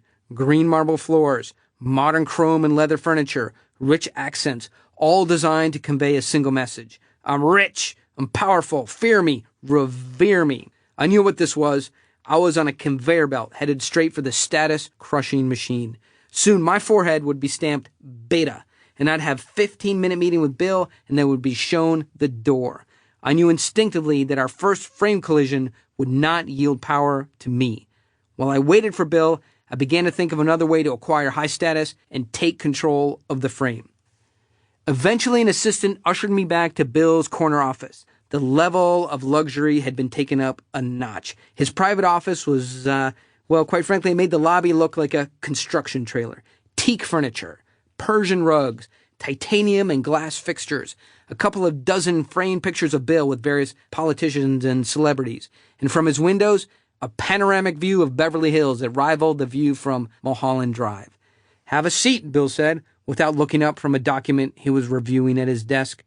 I took a seat at the conference table by the window. "No, come over here," he said, pointing to a low-slung chair in front of his desk. "The secretary's chair. Great," I thought to myself, and I took the seat. Bill was old school, and he enjoyed using classic power rituals like seating people below him to confirm his position as Lord William. I began to feel excitement because I have learned that the bigger they think they are, the harder they fall when my hook point is set. But I could sense it was going to be a real challenge to get there. Bill pressed a button on his phone and said, "Hey, Gloria, please ask Martin and Jacob to step in." A moment later, two smart-looking Ivy League MBAs came trotting in, and they'd taken their subordinate seats on either side of mine. I'm surrounded, I thought. Okay, Bill, points for style. Bill reached into a rare ceramic bowl sitting on his credenza and plucked out a large red apple. As he did, he asked me to hold on another moment, and he asked Gloria to email someone or that he had forgotten to call. Turning back to me and his underlings, he propped one foot against a desk drawer and took a large bite from his apple. He set it on the desk while he searched for a napkin, and that's when I saw my first opportunity. While he was chewing on his bite of fruit, I tried to get some kind of frame control. "Look, guys, I only have 15 minutes, so I'm going to get right into it. This is the deal I'm working on." And then I quickly briefed them on the project. But this was too frail an attempt, and it didn't accomplish much. The status gap between us was too big to be overcome with just this weak attempt at frame control. I could see that Bill was hearing every third word I was saying. He was really more interested in his apple than in any opportunity that I'd come to offer. I made a good opening, and my pitch was progressing, but my status was still too low to have any chance of getting this deal to the closing table. "I'm good at this stuff," I said to myself. "Just don't force an error. Wait for it." That is when I saw a golden opportunity. After years of dealing with similar but not quite as difficult social situations, the idea formed in my head, and I knew how to crush his frame, captivate attention, and establish high status for myself with one simple move. I said, "Hey, I need a glass of water, excuse me," and I raced for the kitchen I'd seen on the way in. There, I grabbed a glass of water, a paper towel, and a plastic knife. I thought, if this doesn't work, Bill is going to grab this knife out of my hand and kill me with it. I walked back in, but I didn't sit. I nodded towards the apple that already had a bite out of it, and I said, "Listen, Bill, I hope this isn't how you do deals. In a real deal, everyone needs a piece. I'll show you what my deals look like." I reached for the apple on his desk. "May I?" Not waiting for an answer, I took the apple, cut it in two, and took half for myself. As I returned the half apple to the place on the desk where Bill had set it, you could hear the roar of silence. The Dubois, Martin and Jacob, were stunned, and Bill was staring at me with mean and squinty eyes. I took a bite of the apple, chewed it quickly, complimented its flavor, and commented a little bit more on how our deals always have been split fairly down the middle with investors. Then I finished the pitch, acting as natural and as informal as if I was having a conversation in my own living room with my friends. The three of them listened to every single word from that moment on. I focused intently on the parts of the deal in which I had expertise. Like Benoit before that I had mentioned, or the golf pro, I was working hard to establish local star power. When I had finished, and before Bill could speak, I quickly began to pull away. "Whoa, look at the time," I said, comically glancing at my watch. "I've got to run. Listen, guys, thanks for your time today. If this works for you, let me know." As I reached for my portfolio and began to slide out of the chair, Bill waved his arm in the air and said, wait a minute, Orrin." And then he started hysterically laughing. This relieved the tension for Martin and Jacob. They smiled and laughed nervously with their boss. And I sat as straight-faced as I could while Bill got a huge laugh out of his system. "I can definitely see why Dan thought I should meet with you. Listen, tell me again who else you have in this deal." The hook point was made. For the next 20 minutes, I answered questions and exchanged information with Martin and Jacob and Bill, and they were tasked with due diligence. And I continued pulling away, looking at my watch, worried about arriving late to my next meeting. Finally, I just stood up to leave. And as I was shaking Bill's hand, he said, "Hey, if Marty here and Jake tell me that the numbers check out, well, I'm in. Let's do the deal." What this example demonstrates is that a well-chosen, well-timed, friendly but disruptive act will dethrone the king in a single stroke. In that brief, shocking moment when no one is quite sure what you've just done, that is when your frame takes over and when high status transfers to you. To keep my frame going strong after the Apple thing, I just ignored anything that didn't advance the pitch. This is an important lesson. In general, just ignore conversation threads that don't support your deal and magnify the ones that do. I kept talking about the deal, and you'll see specifically some of the things I talked about in Chapter 4. Here's a quick review of what happened in Bill's office that day. 1. I found myself in Bill's office with no frame control and in the beta position. 2. I perpetrated a mildly shocking but not unfriendly act that caused a new frame collision. 3. As the shock of my action wore off, the attention of the targets did not waver. Believe me, it never does when you do something like this. And I continued accumulating status. The faster you grab status, the more is available for you to take. 4. As I captured attention, I then shifted my focus to acquiring local star power and the alpha status. 5. I got local star power by using information dominance to quickly shrink the frame around my area of specialization, making me unassailable. Because I was the expert, no one could undermine my deal points. Number 6. Using my newly acquired local star power, I quickly moved the discussion to a level where I could not be challenged by using the primary core values of hard work, domain expertise, and moral authority. And we'll discuss more about that in a few minutes. Number 7. The moment I was done with my pitch, I began to pull away, and I kept pulling away until finally I just left their office, but not before I'd set the hook point and received a preliminary decision.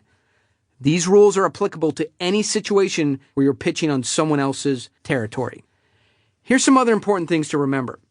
If you think you'll start a meeting from the beta position, always be on time for the appointment.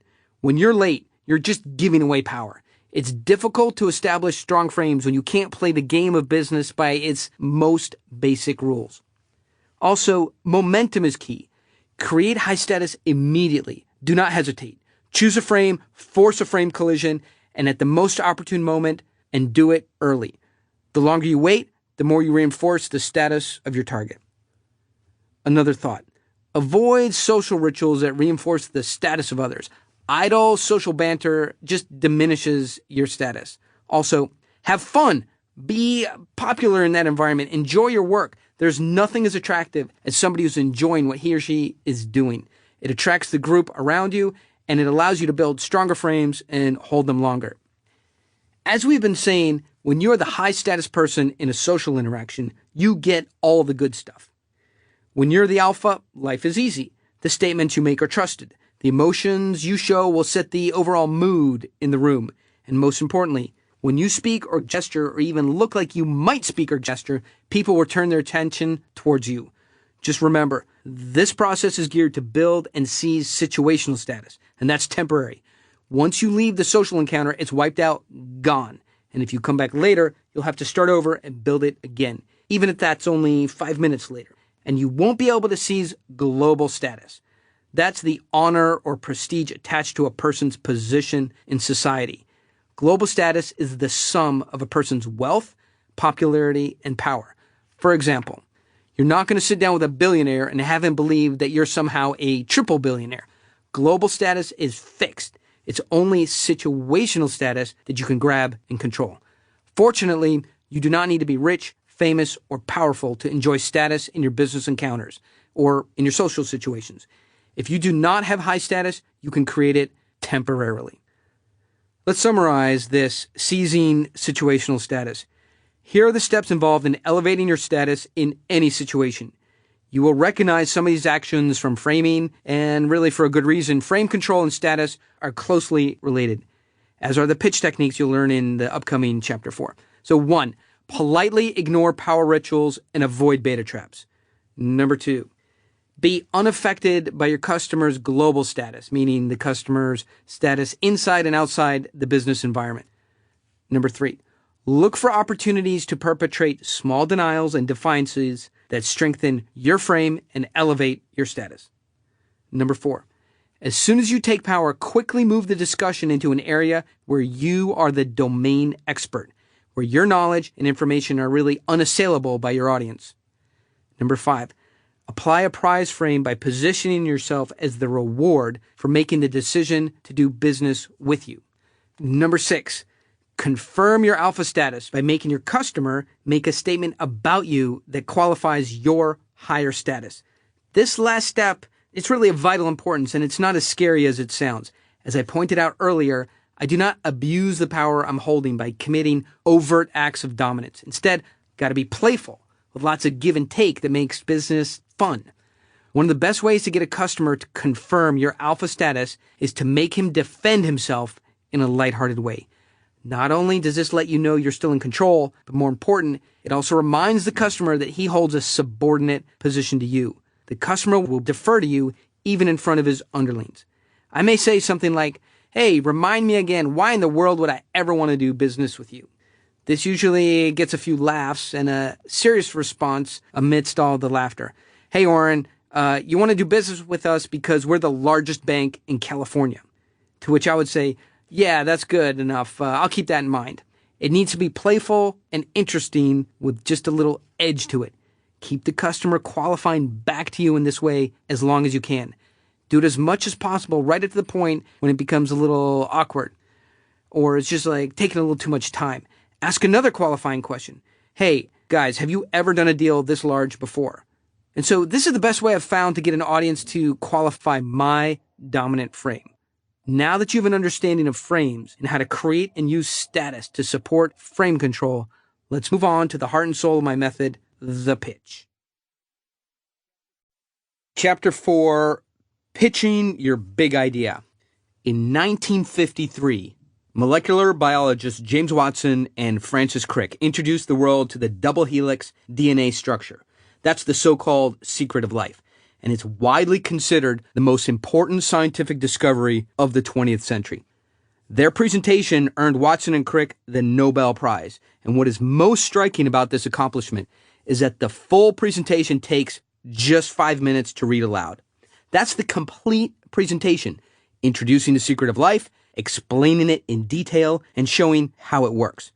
Pause and consider this for a moment. The most important scientific discovery of the 20th century can be pitched in 5 minutes. Yet, nearly every pitch that I've seen, and I see hundreds every year, takes at least 45 minutes and usually an hour. A ridiculous amount of time. No company in America should let its executives pitch for an hour. In a moment, you'll see why. Let's get into pitching the big idea. So far, we have worked in the realm of frames and status, which are abstract notions. Now, however, lace up your shoes and tuck in your shirt. It's time to get in front of someone and deliver a real pitch.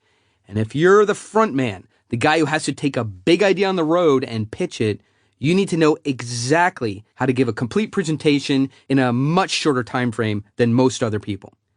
But as you'll see in a moment, short time frames are not a choice. You can't afford to run longer.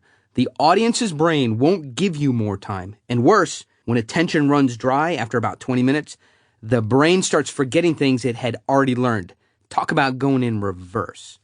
As soon as a pitch or a presentation begins, one critical thing must happen. The target must feel at ease.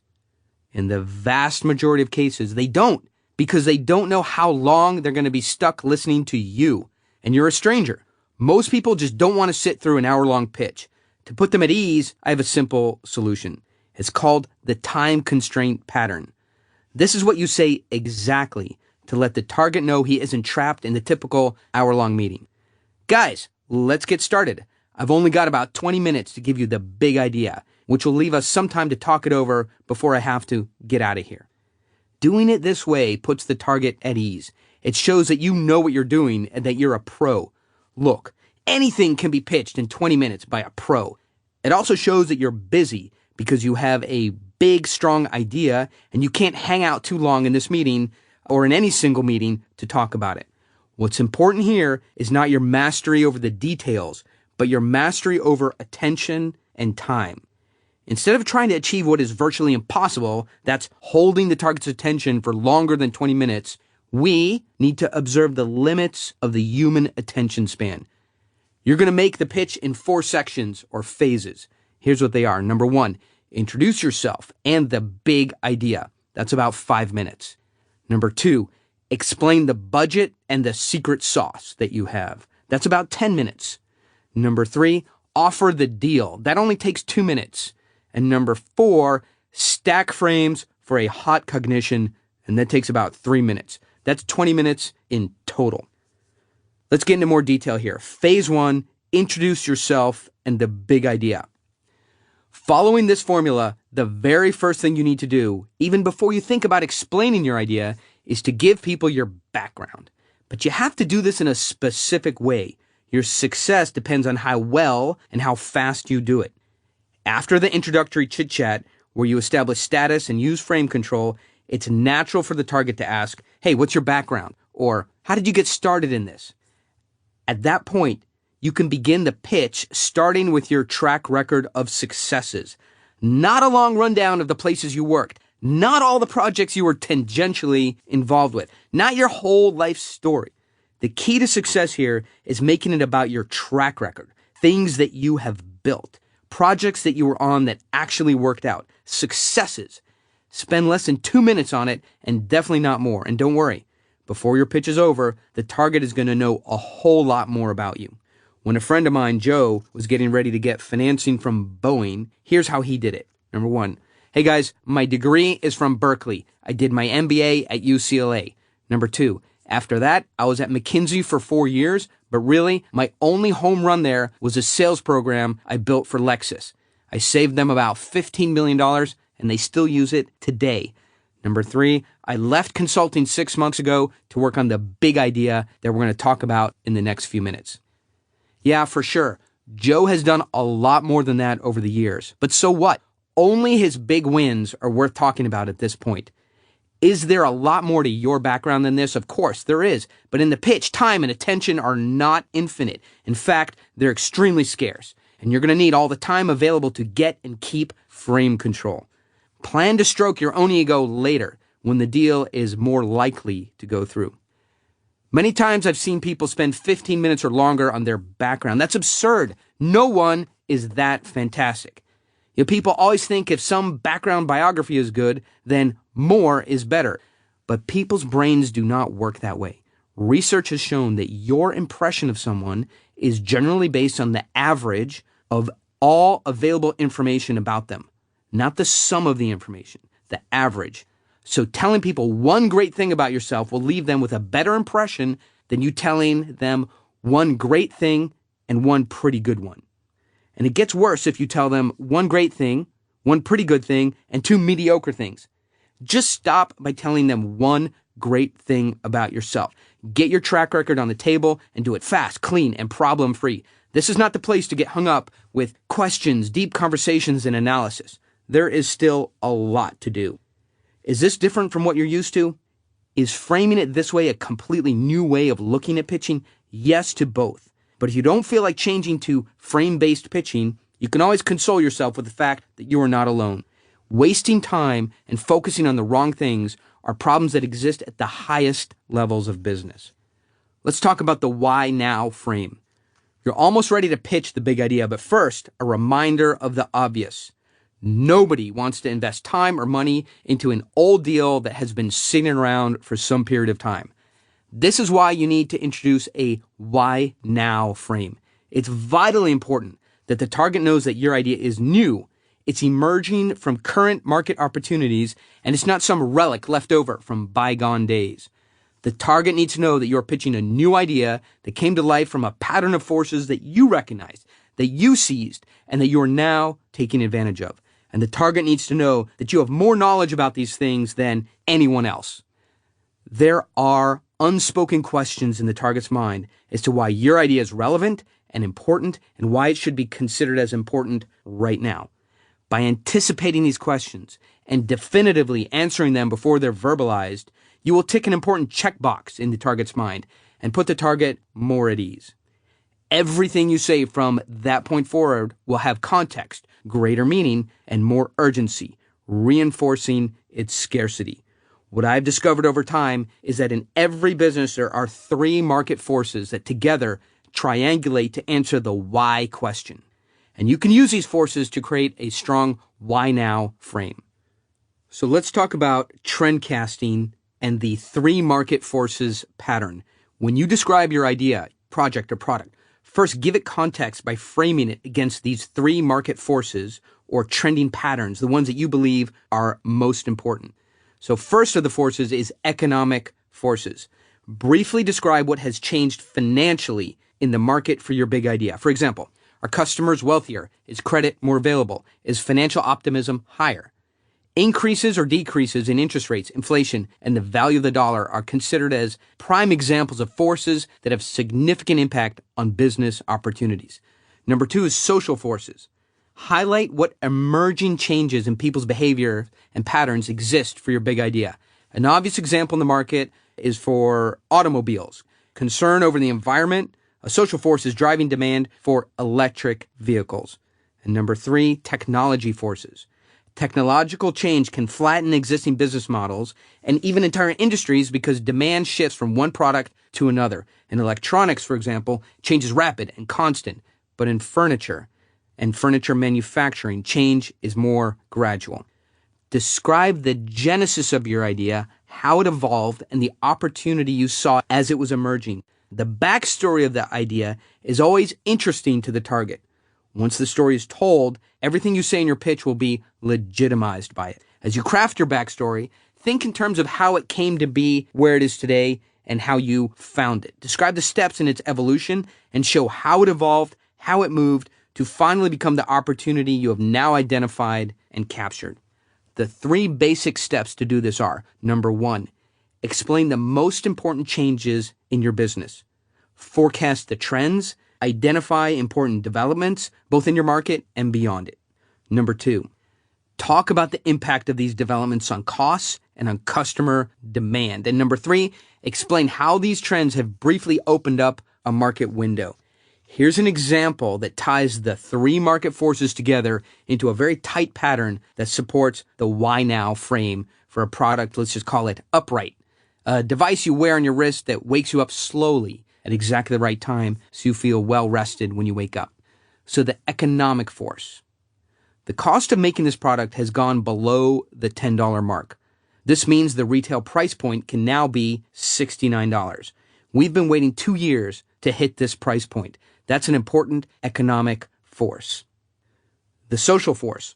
One of the changes in our society is that people don't get enough sleep, or even the right kind of sleep. While this problem is growing only 2% a year, awareness of it is skyrocketing. People know that they need better sleep. It's a hot topic at all levels of society. That's an important social force. Against this backdrop, your idea begins to occupy the foreground in the target's mind. To continue, go with this discussion of the technological force.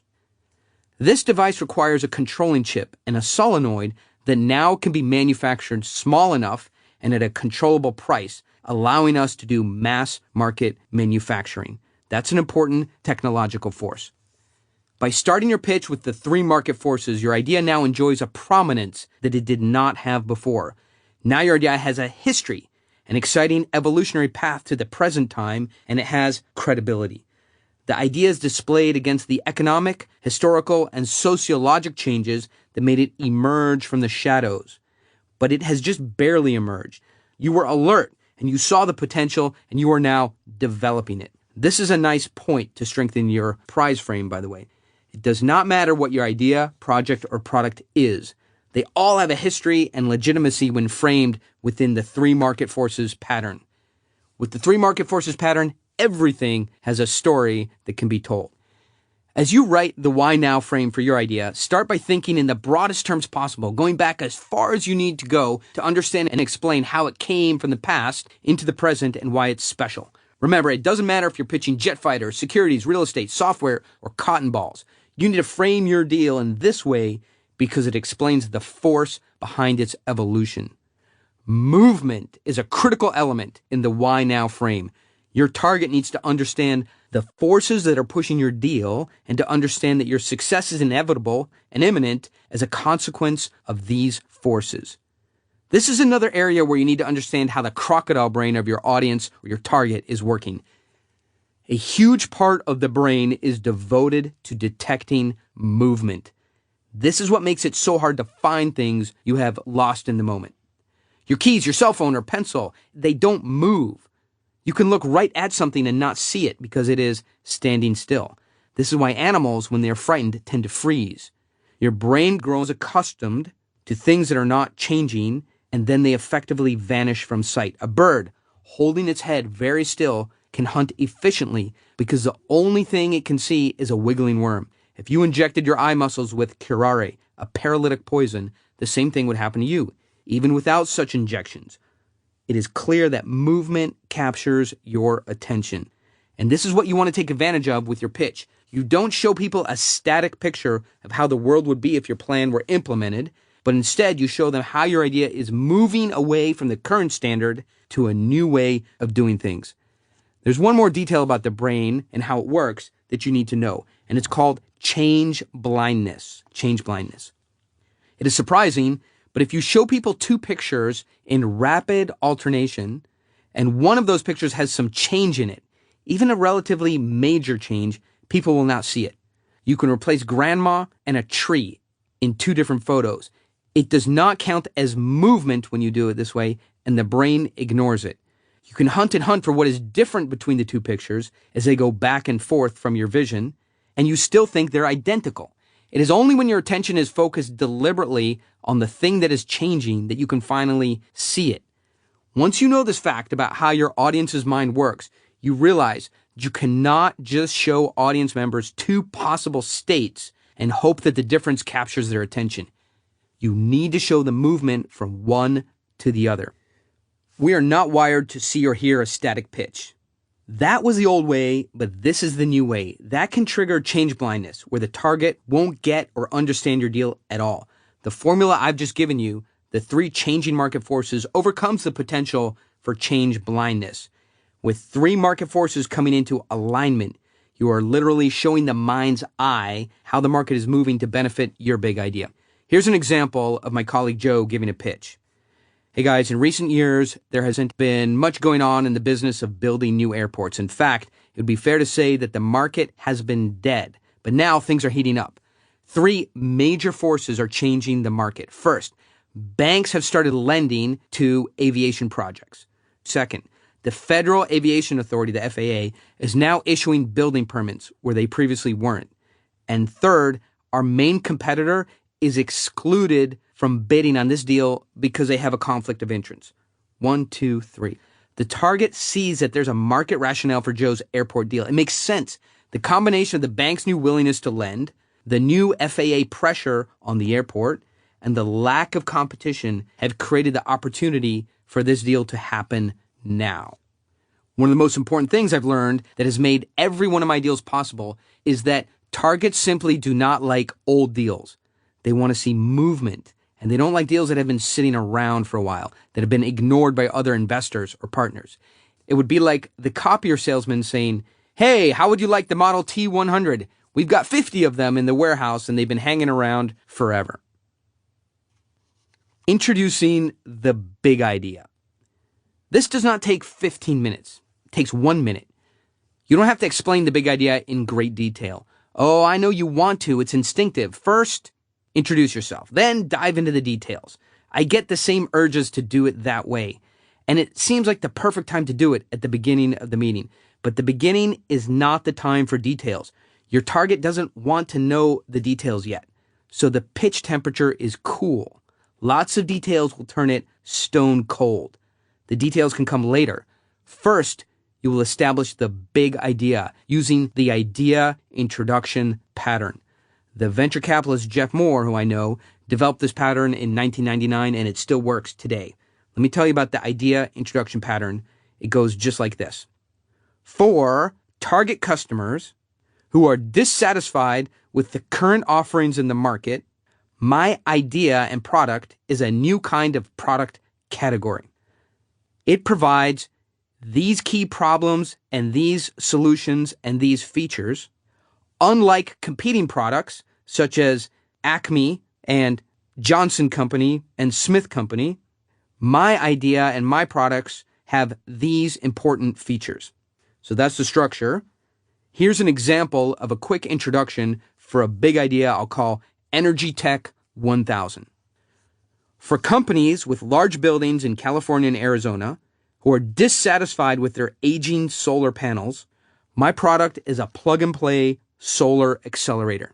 It provides 35% more energy from old panels, and unlike the cost of replacing panels, my product is inexpensive and has no moving parts.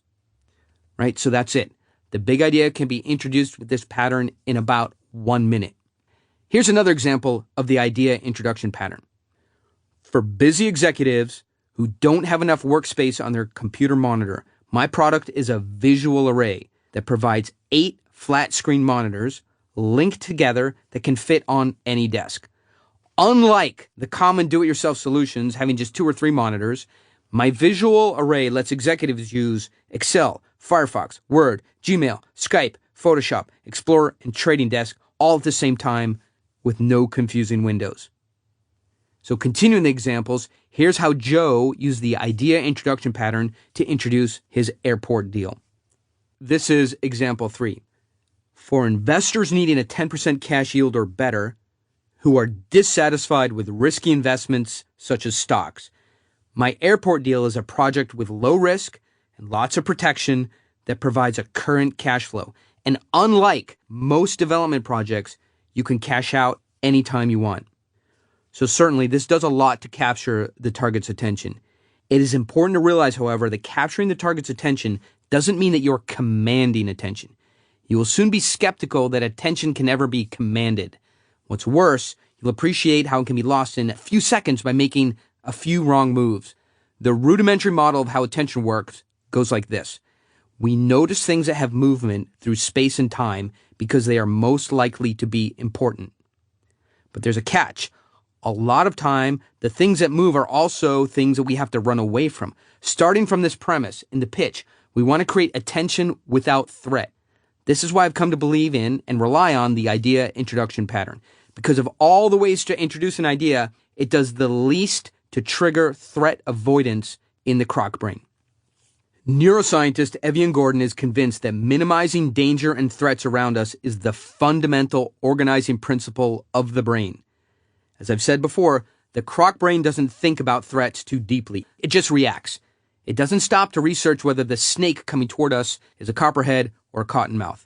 Although this natural defense mechanism is beneficial in evolutionary terms, researchers believe that when we enter a social situation, like a boardroom where we're expected to pitch, there's one undeniable fact.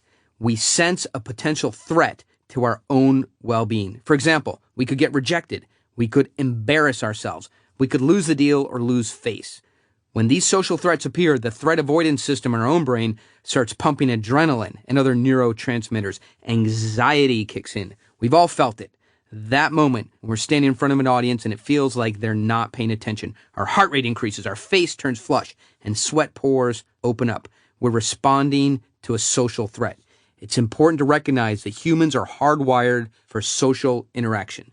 So if you haven't thought of social situations as potential threats, it might be time to start thinking that way right now. In one study, researchers had subjects play a computer game where they thought they were throwing a digital ball with a few other participants. After a while of playing the game, the subjects' online partners started throwing the ball only to each other, leaving the subject as the odd man out. Ouch, right? The researchers measured the subject's reaction through brain scans. What they found is that social threats engage the same threat response system in the brain as physical threats do. And to make matters worse, the brain can trigger threat responses far ahead of when you consciously become aware of the threat. If you don't use the idea introduction pattern to deliver the big idea, or some other highly controlled way to encapsulate the big idea, here's how trouble can start brewing. First, the target picks up on your anxiety.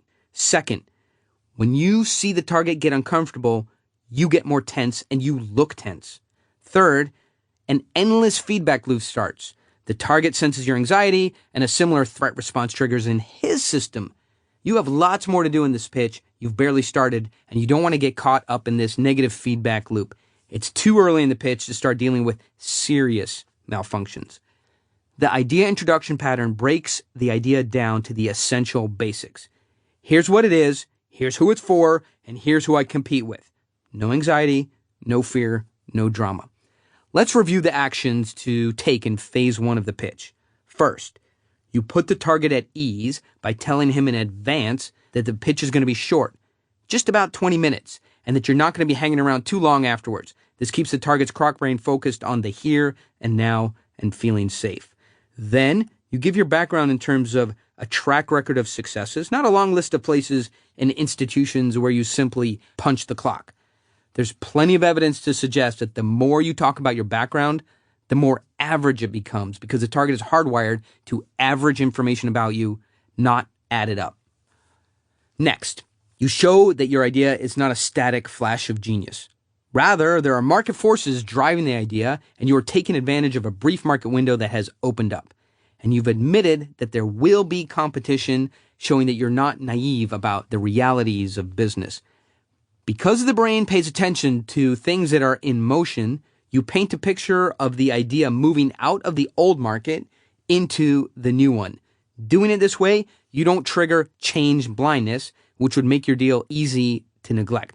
Last, you bring the big idea into play using the idea introduction pattern. Now the target knows exactly what it is, who it's for, who you compete with, and what your idea does better than the competition's. This simple pattern makes sure your idea is easy to grasp and it focuses on what is real. This strategy works so well because it avoids triggering a threat response. However, this method should not imply that everything in your pitch must be simplified and reduced. You'll be delivering plenty of complex and detail-oriented information soon. Phase 2 of the pitch. Explain the budget and the secret sauce.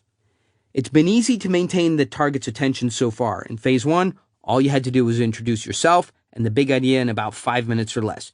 In phase 2, it gets harder to hold the target's attention. Now you have to explain what problems the big idea really solves and how it actually works. The opportunities to scare the croc brain seriously multiply when you start to explain how stuff works. Over the years, an enormous amount of pressure has been put on business people to make complex ideas more simple. But few gurus have come up with the methods to do this that translate into real-world success. At least I haven't seen them, and I've been looking for 10 years or more. The frustrating thing about simplicity is that it's supposed to work wonders in a presentation. Summarize your information. Make it super easy to understand. Roll the concepts into an executive summary, and the target will love you for it. I realize that what comes next goes against conventional wisdom, but what I've discovered is that simplicity really doesn't matter. If it really worked, simplifying everything, everyone would be doing it, but it doesn't and they aren't. Simplicity can make you seem naive or unsophisticated. You can underwhelm the target with too little information, just as easily as you can overwhelm him with too much information. What you really want to do is tune the message to the mind of the target. Think about the way you have to talk to a child. You don't just make the thing you want to say simple. For example, if you want to say there's no dessert being served before dinner is eaten, you don't make it more simple and say no dessert before dinner. In fact, you might have to make it even longer and more complex, explaining the reasons. Again, what's important is that child's mind is different from your own, and you have to understand how that mind reasons. This is why it's so important to understand how the croc brain reasons. I've concluded that ideas you come up with for your problem-solving brain, the neocortex, must be intentionally retuned for the croc brain that will receive them. Early in my work to figure this stuff out, I stumbled onto something cognitive psychologists call the theory of mind, and that supports the ideas I'm talking about. When you have a working theory of mind, you are able to understand how thoughts, desires, and intentions of others cause them to act. When someone can only see a situation one way, their theory of mind is weak or inoperative. When you have a strong theory of mind, you recognize how other people have different perspectives and that they know different things about the situation and that their desires are not always the same as your desires. A strong theory of mind also will let you know that anything involving statistics needs to be highly simplified. The croc brain hates thinking about probabilities. Our advanced society had to invent complex formulas and equations for statistics exactly because our brains are not wired to think about statistics on their own. While there's ongoing debate about what complexity the average audience will like and dislike, one thing is certain. If you're describing relationships between people, you can provide plenty of detail. The brain is really good at understanding complex human relationships. As I look back on my experiences, two giant realizations tower above all others. Realization 1, it doesn't matter how much information you give, a lot or a little, but instead how good your theory of mind is. In other words, it's important how well you can tune your information to the other person's mind. Realization 2, all the important stuff must fit into an audience's limits of attention, which for most people is about 20 minutes. So let's talk about how to get their attention. Earlier I said that one of the things that can go wrong is that your pitch is boring. In a large majority of presentations, this is the problem. In fact, virtually everyone is long-winded when they present. Yet there's absolutely no doubt among either executives or academics that audience attention fades out fast once a presentation has started. Studies of vigilance show that the targets generally can't focus on an idea for more than a few minutes. Some believe that it's only a few seconds. Either way, why quibble? Attention wavers almost uncontrollably. People's minds wander. Distractions from inside the person and the outside world are constantly competing with your ideas, your pitch. And anyway, even if there were no distractions, the brain is still a cognitive miser. It wants to exert as little energy as possible figuring out you and your idea. What grabs the target's attention? And once attention is grabbed, what holds it there? Attention will be given when information novelty is high, and it will drift away when information novelty is low. You already know this, right? If your stuff looks boring, if it has no visual stimulus, if it is a bunch of cold hard facts and it involves spaghetti-like complexity, no one is going to offer you much attention. Yet there's nothing more important than attention. Oh, we can vigorously debate whether attention accounts for 70% of the reasons someone succeeds with a pitch or 50%, but no one can seriously question that getting and holding attention are the biggest reasons a pitch either connects with the target and succeeds or misses the target and fails. Look at it another way. If the target were willing to pay attention to you for a few hours, then just about any pitch, good or bad, would work. But you don't have hours. More likely, you've got those 20 minutes we've been talking about. And maybe, if you're just winging it, you only have 5 minutes before your pitch wanders into a mental no man's land. So what is attention? To control attention, I've always felt it's important to know what it's made of. Attention is sort of a vague, all-encompassing term that just seems to define itself. But who would ever try to make a martini without knowing what's in it first? I phrase the question this way because you'll see in a moment the attention is just that, a cocktail of chemicals served up to the brain as a lubricant for social interaction. You need to know how to blend this perfect cocktail and when to serve it. How did I find out what the ingredients are? I didn't have to. Researchers with brain scanners and hardcore neuroscience chops did the work for me. What they've worked out is that when a person is feeling both desire and tension, that person is paying serious attention to what's in front of him or her. The critical lesson of brain scans is that attention is always a delicate and unstable balancing act between desire and tension. It comes down to the presence of two neurotransmitters, dopamine and norepinephrine. Dopamine is the neurotransmitter of desire.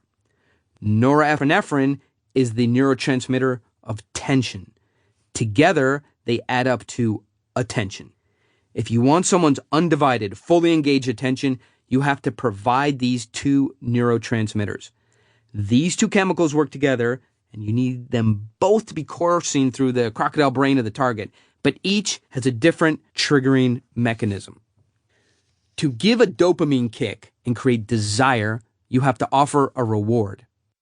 To give a norepinephrine kick and create tension, you have to take something away. You're going to learn the patterns for triggering the desire and the tension responses right now. So what does dopamine do? Dopamine is the chemical in the brain that chases rewards. It takes about 1/20th of a second for dopamine to guide humans towards some kind of action.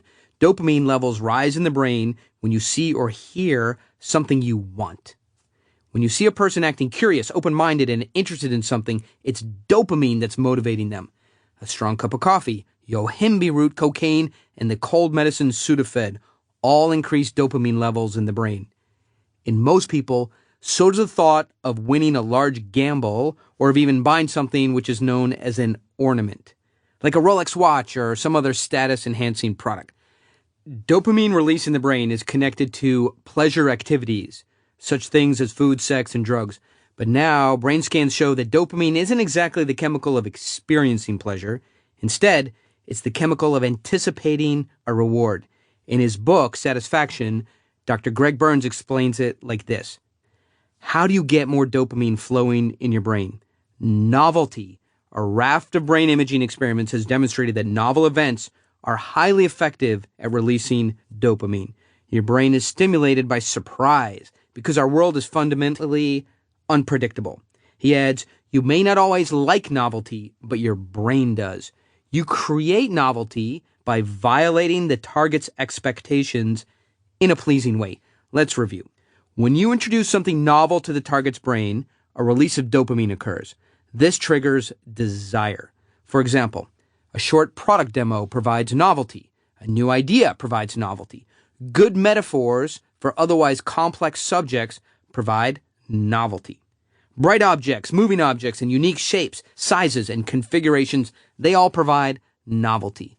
You want the audience's full attention, and you want to erase everything else that audience members are paying attention to, so then introduce novelty. Let's talk about how dopamine leads the feeling of novelty. Until now, we've talked about the raw amount of information that comes into the brain and how it all can't be processed at once. All this information and data from the senses collect in one small part of the brain. There has to be some way of selecting what to ignore and what to act on. Dopamine motivates the human body to act on some things and to ignore others. Research done at the University College London, written about in the Wall Street Journal by reporter Jason Zweig, suggests that getting what you expected to get produces no dopamine kick. But a novelty in the form of unexpected gain gives the brain a blast of dopamine. On the other hand, if a reward you expected fails to materialize, then all the dopamine dries up and negative feelings start happening. Just like the martini making we talked about earlier, the amount of dopamine in the cocktail has to be just right. Not enough, and there's no interest in your ideas or you. Too much, and there is fear or anxiety. Earlier, we also talked about the importance of a simple introduction to your big idea, but that simple is not always better. The dopamine kick explains why. People enjoy some intermediate level of intellectual complexity. It has been argued that people are curious about things they cannot explain, but that seem explainable. Mystery stories work this way, and this, of course, is why novelty is so important in the pitch. Curiosity is the croc brain becoming interested, feeling like it's safe to learn more. Curiosity derives from an information gap, the difference between what you know and what you want to know. This is the addictive quality of curiosity. and what you're trying to create for the target. Curiosity about your big idea. It's only when the target feels that he knows enough to fully understand your big idea that the curiosity ends and he becomes satiated. At that point of satiation, whether you recognize it or not, the pitch is over.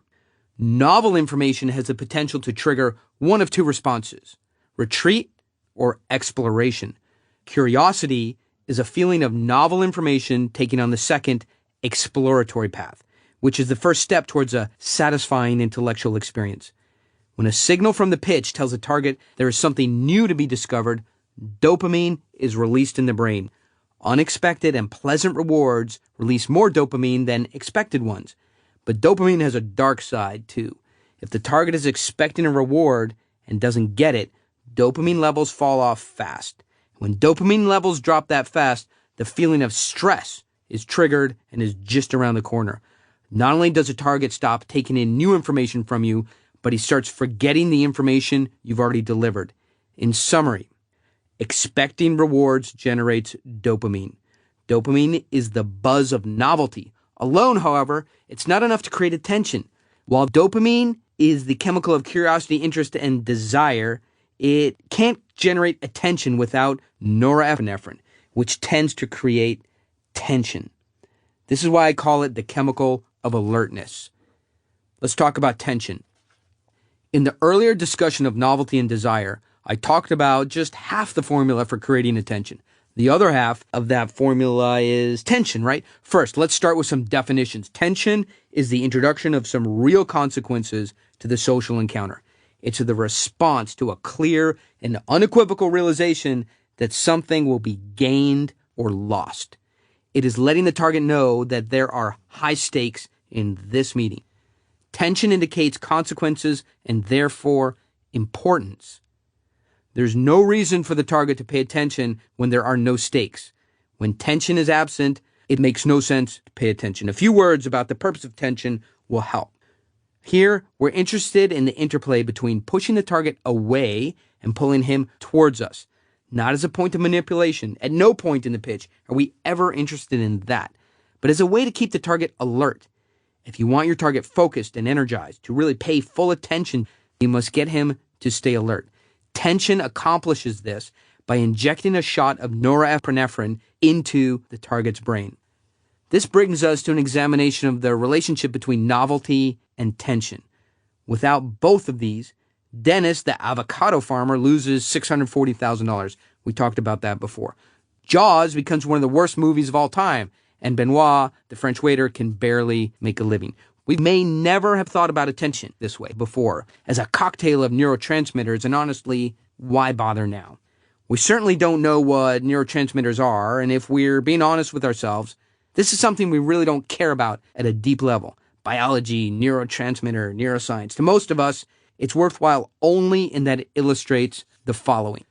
The two parts of the attention cocktail are novelty and tension, which in a pitch work together in a feedback loop for about 20 minutes until no matter what you do or how hard you try, they get out of balance and then stop working altogether.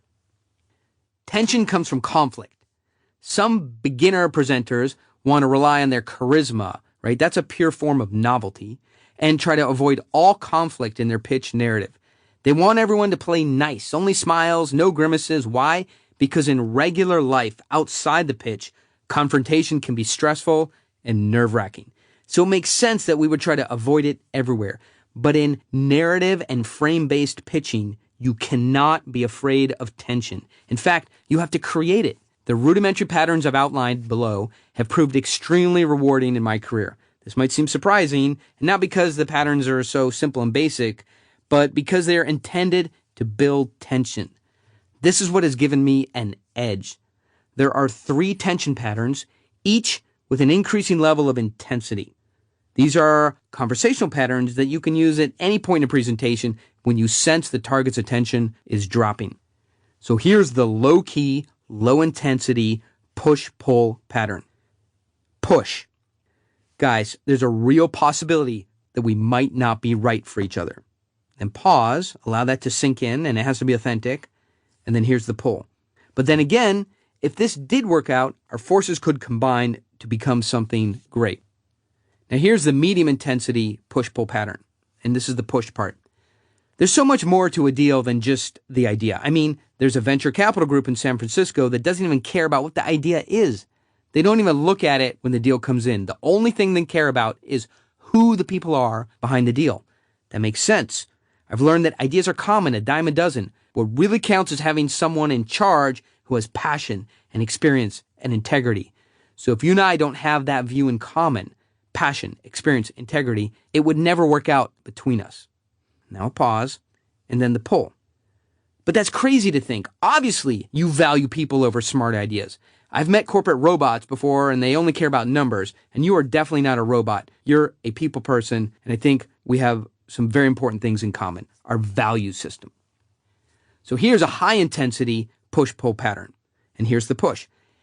Based on the couple of reactions I'm getting from you, it seems like this isn't a good fit.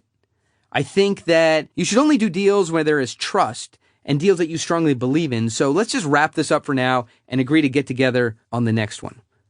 Pause, wait for a response, start packing up your stuff, and be willing to leave if the target doesn't stop you. That's the high intensity push-pull pattern. There's a two-way connection between pushing and pulling that, when it operates simultaneously, introduces enough tension to create alertness. If you always pull the target towards you, he or she becomes cautious and anxious.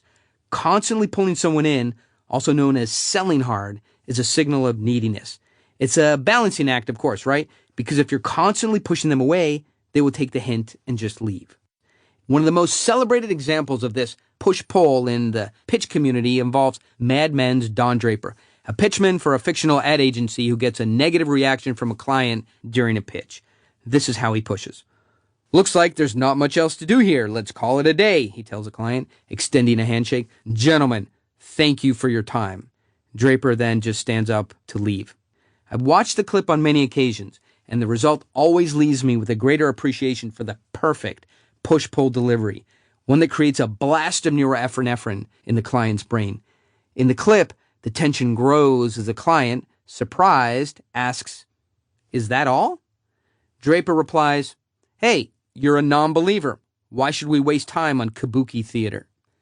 The client responds to the push, suddenly interested in Draper's ideas and in paying attention.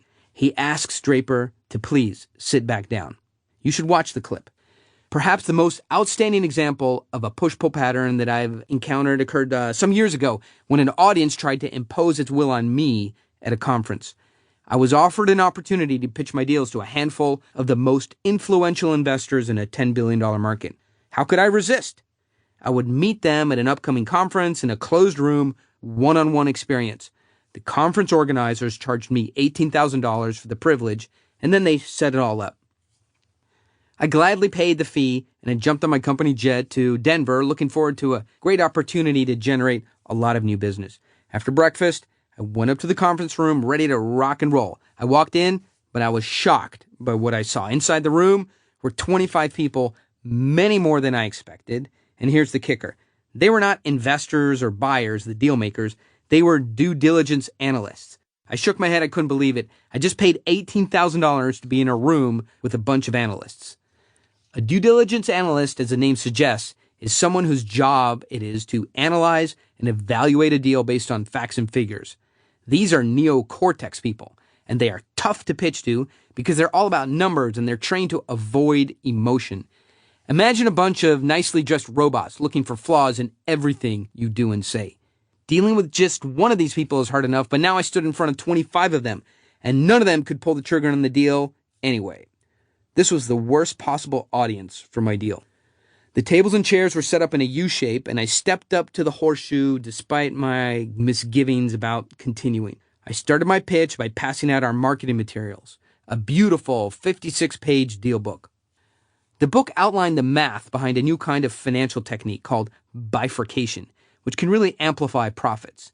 As the audience studied it page by page, I launched into my pitch, and I absolutely nailed it. Or at least that's what I thought. But my pitch was all dopamine and no epinephrine. That is to say, all promise of reward, but no tension. I looked up at one point, hoping to see smiling faces, expecting to hear a barrage of questions from these due diligence guys. Instead, I got stone cold faces looking back at me. Silence. Not a single question. Imagine looking out at 25 concrete garden gnomes. I can't remember such a non-response to one of my pitches ever. This doesn't mean that the targets were unreachable. It just means they had strong analyst frames that were not easily disrupted. I said, guys, since you can't think of any questions to throw at me, let me get those marketing books back from you. I started walking around the horseshoe, taking them gently out of their hands. In some cases, I had to pull more aggressively. That's when I knew I had the prize frame. Now they had something to lose, and questions started flowing. Over the next 2 years, I closed $5 million with those targets, just from creating a little bit of extra tension. To hold your target's attention, there must be tension, a form of low-level conflict guiding the interaction. If there's no conflict, the target may be politely listening, but there's no real connection. The target is thinking, he seems like a nice guy, and his idea seems good, but I have other things to worry about right now. This is a confidence problem. I used to be afraid of creating tension. I was afraid to do anything that might upset the target in any way. Sure, when you and the target are each nodding in happy agreement, it feels great in the moment. You think to yourself, it's a love fest. But when it goes on too long with no counterbalance, it's boring.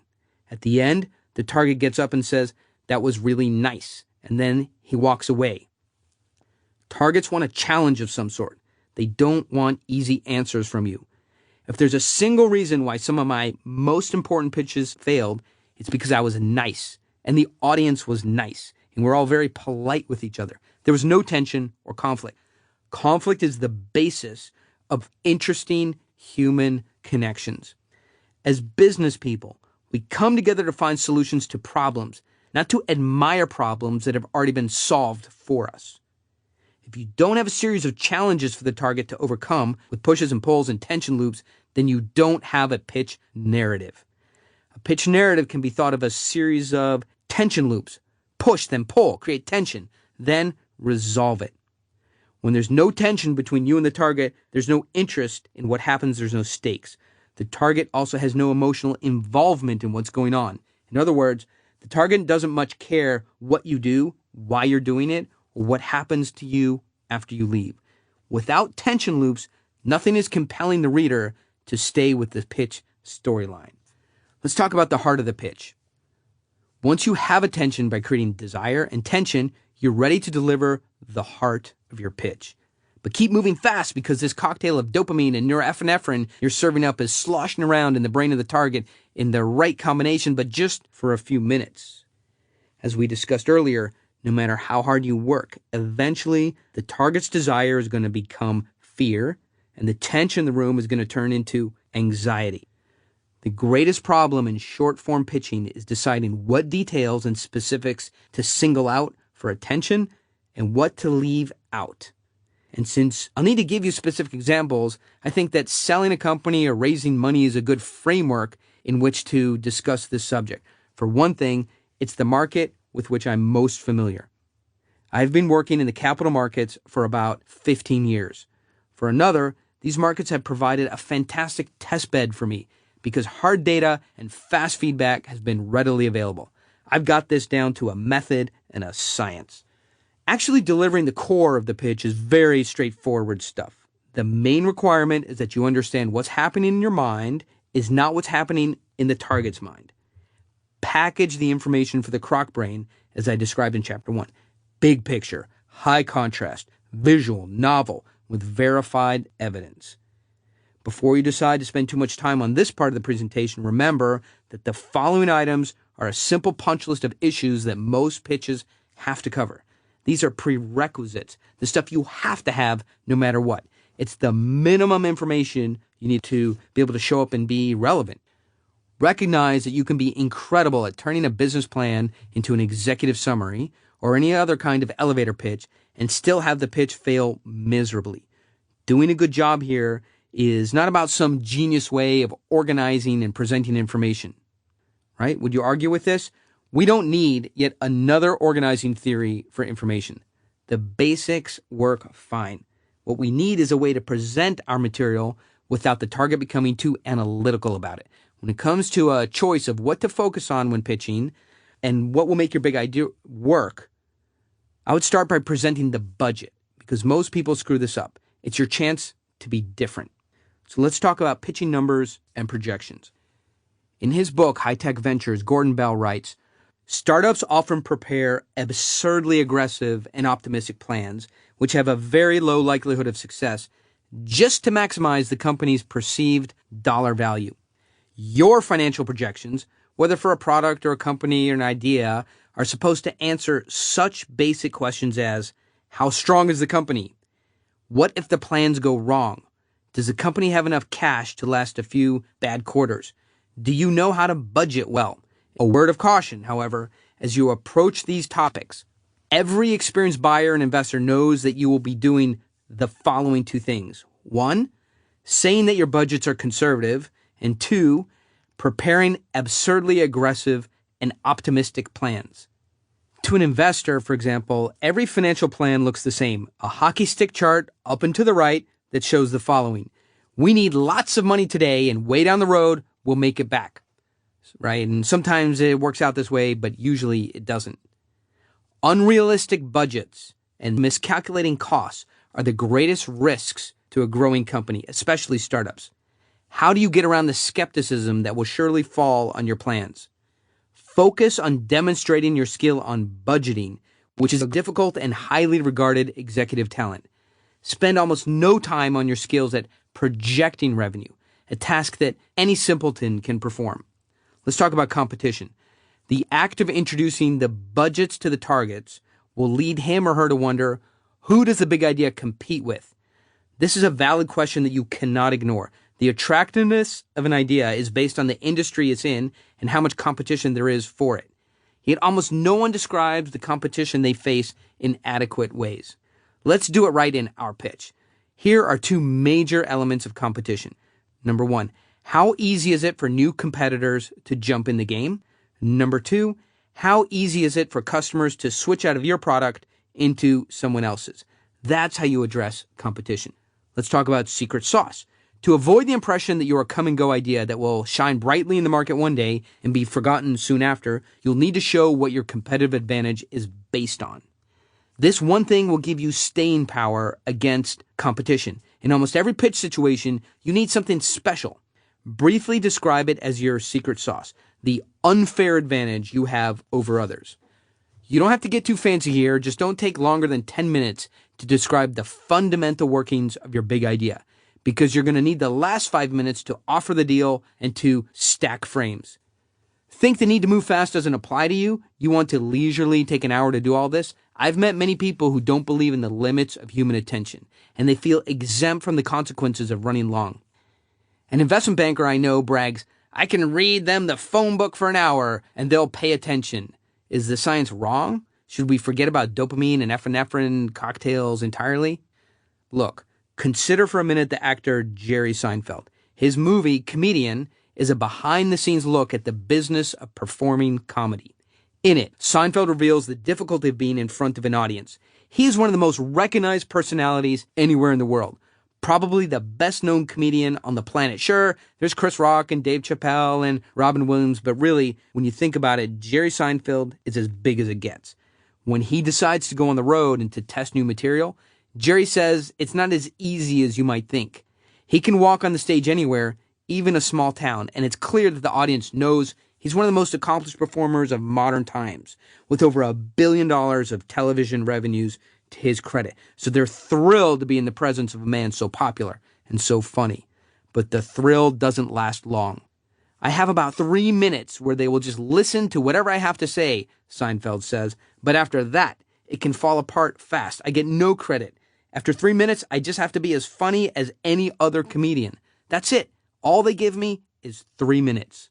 And there's more to the story. Seinfeld became aware of the 3-minute mark because it takes him as long as a month of full-time work to build up just 3 minutes of quality comedy content. When he first goes out on tour, that's about all the material he starts with, 3 minutes. It takes him months more steady work to build up 20 minutes of comedy material that can hold an audience's attention. That's worth thinking about. One of the most well-known performers and presenters in the world has to put months of hard work to build up to 20 minutes of material. And when he eventually goes on stage, the average audience will cut him slack for what? 3 minutes. After that, the material has to be really good or the audience will turn on him. So when we frame the issue of how long a pitch should be with the Jerry Seinfeld story in mind, it becomes easier to understand why time is so precious in the pitch. How long can you really be interesting to listen to? Perhaps there is someone who can pitch a deal as dull as a phone book for an hour, which is up to 3 times the basic limits of human attention. But if so, he or she is a lot smarter and more charismatic than Seinfeld or any other entertainer or pitchman or businessman that I know. Phase 3 of the pitch is offering the deal. In the third phase of the pitch process, you need to do one thing and do it well. Describe to your audience what they're going to receive when they decide to do business with you. You want to push through this quickly for the sake of time and then get back to framing. In clear and concise terms, tell the audience exactly what you will be delivering to them, when it will be delivered, and how. If they play a part in the process, explain what their roles and responsibilities will be. Don't drill down into a lot of detail. Just provide summarized facts that they need to know so that their mental picture of your offering is complete. It does not matter if you are offering a product, a service, an investment, or an intangible. There will be a fulfillment process involved, and that is what you must explain. Keep it brief, but rich in high-level details so there is no question as to what the audience is going to get. And remember, the most important deliverable in your deal is you. Chapter 5, Frame Stacking and Hot Cognitions.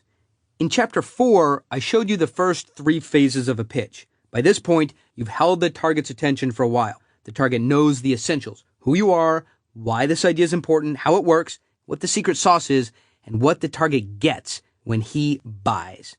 But you're here to do more than just show and tell. This is a pitch, and you're here to make a deal happen.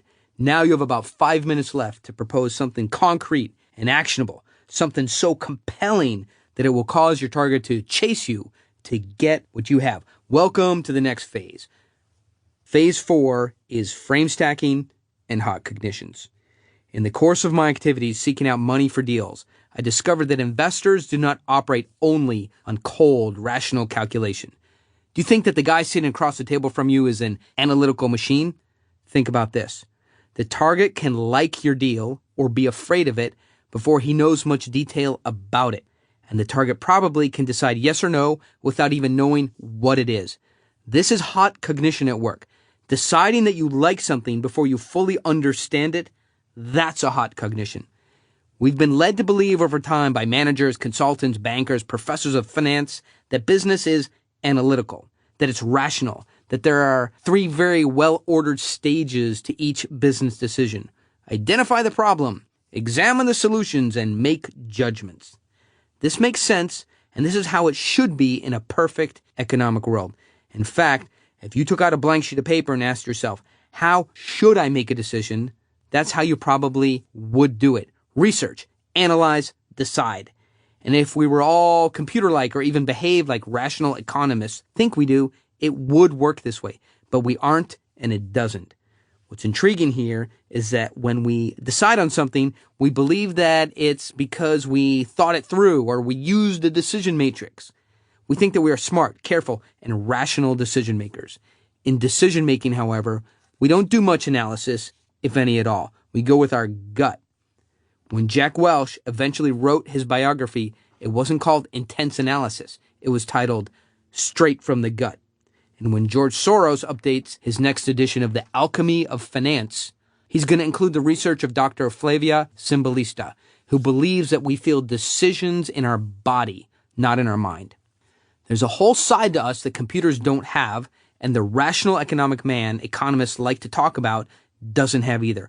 Our bodies know the situations we meet in life and how we should respond. Brain scanners can see your decisions before you make them. That's the title of a provocative article that appeared in Wired magazine. The first line in the article reads, "You may think you decided to read this story, but in fact your brain made the decision long before you knew about it." Referring to a study by John Haynes, a Max Planck Institute neuroscientist. Haynes says, "Your decisions are strongly prepared by brain activity. By the time consciousness kicks in, most of the work has already been done. The patterns he found in the brain consistently predicted whether test subjects eventually pushed a button with their left or right hand about 7 seconds before they felt they made a conscious decision to do it. Do you still think your decisions are post-conscious? In other words, that you rationally think about things and make decisions afterwards? The peer group is shrinking of people who actually think like that. We tend to like or dislike things before we know much about them. People do not become friends with each other, choose one career over another, or choose which sport to watch on the weekend based on a detailed cognitive analysis of the pros and cons of each situation. If we stop to think about it, most major decisions are not made by a cold cognitive process, such as an evaluation and analysis, but instead by a hot cognition. We quickly realize that there are probably very few decisions in our lives that aren't hot. Most of the time, the data we have collected about choices and alternatives and opinions and options aren't used to make a decision anyway. They're used to justify decisions after the fact. We buy the cars we like, we choose the jobs and houses we find attractive, and then justify those choices to other people with any number of facts and explanations. Why this deal? Why this investment? We don't need facts and explanations to convince ourselves. We know what we like. Even when we try the rational approach, making a list of pros and cons, if it does not come out how we like, we go back and redo the list until it does.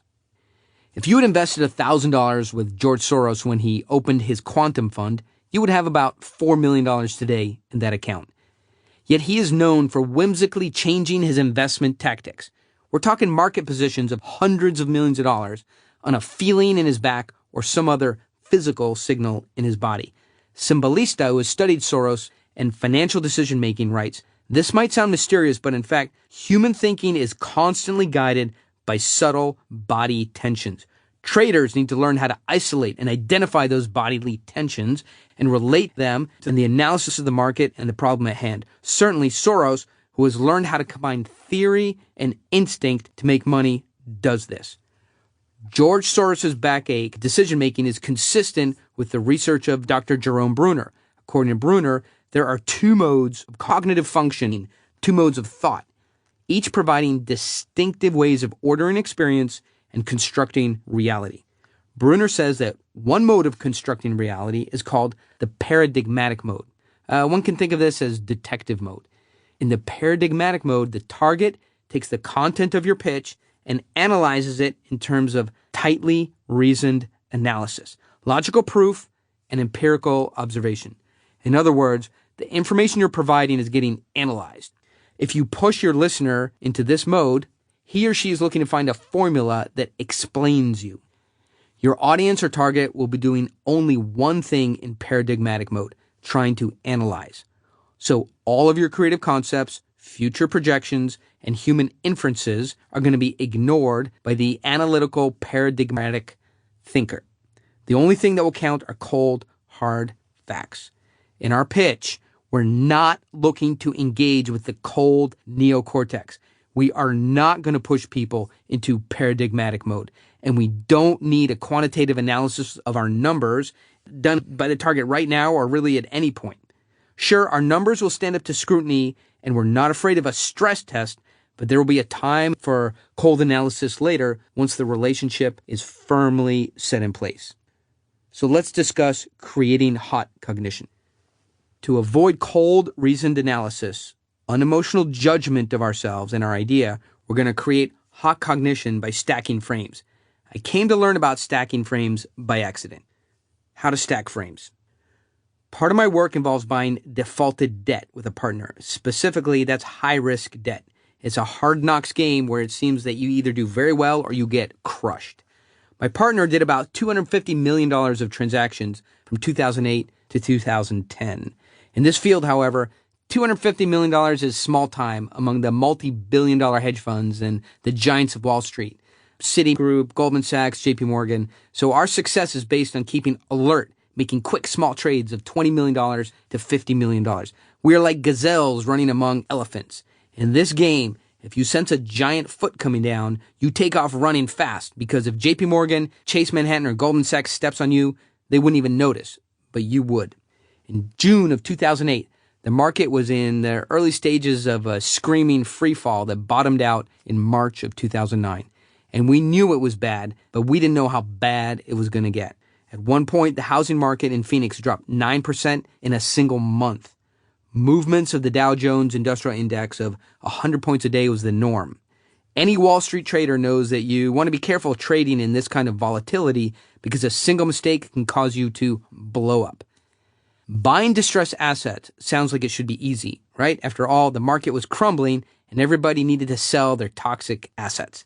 At the time, I was doing a deal with a trading desk at one of the largest money center banks. I needed another point of view on this deal, so I called a colleague of mine, Mike. He had a lot of experience in this kind of deal, and a second opinion is always good, right? I thought that the price was high, and I wasn't too sure about the deal. Now, as I stayed late at work on a Wednesday night, the phone rang. It was a trader at this large money center Wall Street bank, and this was his fifth call to me. In the back of my croc brain, threat alerts started going off. Why was this $300 billion bank courting me so hard? There had to be better buyers in the market, right? But once I started talking to the trader, I realized that he wasn't selling me in traditional ways. Oren, once we get through this deal and we know you can close deals, I'm going to introduce you to our senior trader, John Kincaid, the seller told me. He's a wild man just like you. It's going to be a total love connection, and he'll get you into the big deals that don't even come to my desk. That was Hot Cognition 1, intrigue. I wanted to meet the senior trader and get introduced to these bigger deals. The bank trader continued. You know, the market is on fire right now, and I have the French, the English, the South Africans begging me for this package. But if you work hard and you don't play any funny retrade games, you can earn your way in. It was true. The market was hot, and those were all players. That was Hot Cognition 2, pricing. Although I was the buyer, he was asking me to prove myself. I wanted to impress him so that I could earn my way into the deal. He continued. I'd love to give you until next week, but this market is not letting me. And you have to make up your mind by Friday, he said. I'm totally okay with a no. There's no pressure, but Friday is D-Day. That was Hot Cognition number 3, time frame. He gave me just enough time that I felt that I had free will. This wasn't time pressure, just a reasonable time constraint. In the end, the decision was mine to make. He continued, and I don't need to tell you, we've done $150 billion of trades just this year without a single SEC, that's the Securities Exchange Commission, sanction. Right now, we're very particular about our reputation and our counterparties. We do things right over here, so no games, no missing wire numbers, just clean paper. We give you a fair price, and that's the deal. Can you play by the rules? That was Hot Cognition number 4, moral authority. I assured him that even though my company was small, just $250 million blip on the outskirts of San Diego, I knew the rules and that I could do things right. From the beginning, I never felt like he was selling me. My normal deal-making processes were disrupted by this 4-frame stack. The Wall Street trader ran the stack on me perfectly. I was intrigued. I was trying to impress him so that I could have a chance to buy the deal. He boxed me into a very tight time frame, and yet I felt no time pressure. And I was trying hard to prove that I had good moral values. I was a puppet. My cold, analytical decision processes weren't just disrupted, they were shut down and turned off. My neocortex was short-circuited. My croc brain was rolling around in cognitive mud, happy and calm. I was going to do the deal. And the next day, I called the Wall Street trader back and said, "Send me the docs. I'm in." There's no question that the pitch worked on me. Fortunately, it had also worked on Mike. Mike Hansen soon called me, bragging that he had taken down the deal, stolen it right out of my eager hands. Thank God for that. 2 years later, he was still down 15% in the trade and losing money daily. He was miserable with the deal, and for me, though, it had worked out fine. Because I had learned the 4-frame Hot Cognition stack. Now, a few years later, I found this stack works in many kind of pitches. And it's a lot of fun for both me and the targets. It's hot, emotional, fast-paced. When the target starts getting analytical and cold, it's time for the 4-frame Hot Cognition stack to enter the pitch. To make it work, you just implement the frames you already are familiar with from Chapter 2. All you have to do is learn how to stack them up one after the other to generate a Hot Cognition. In other words, to create what cognitive scientists call a wanting.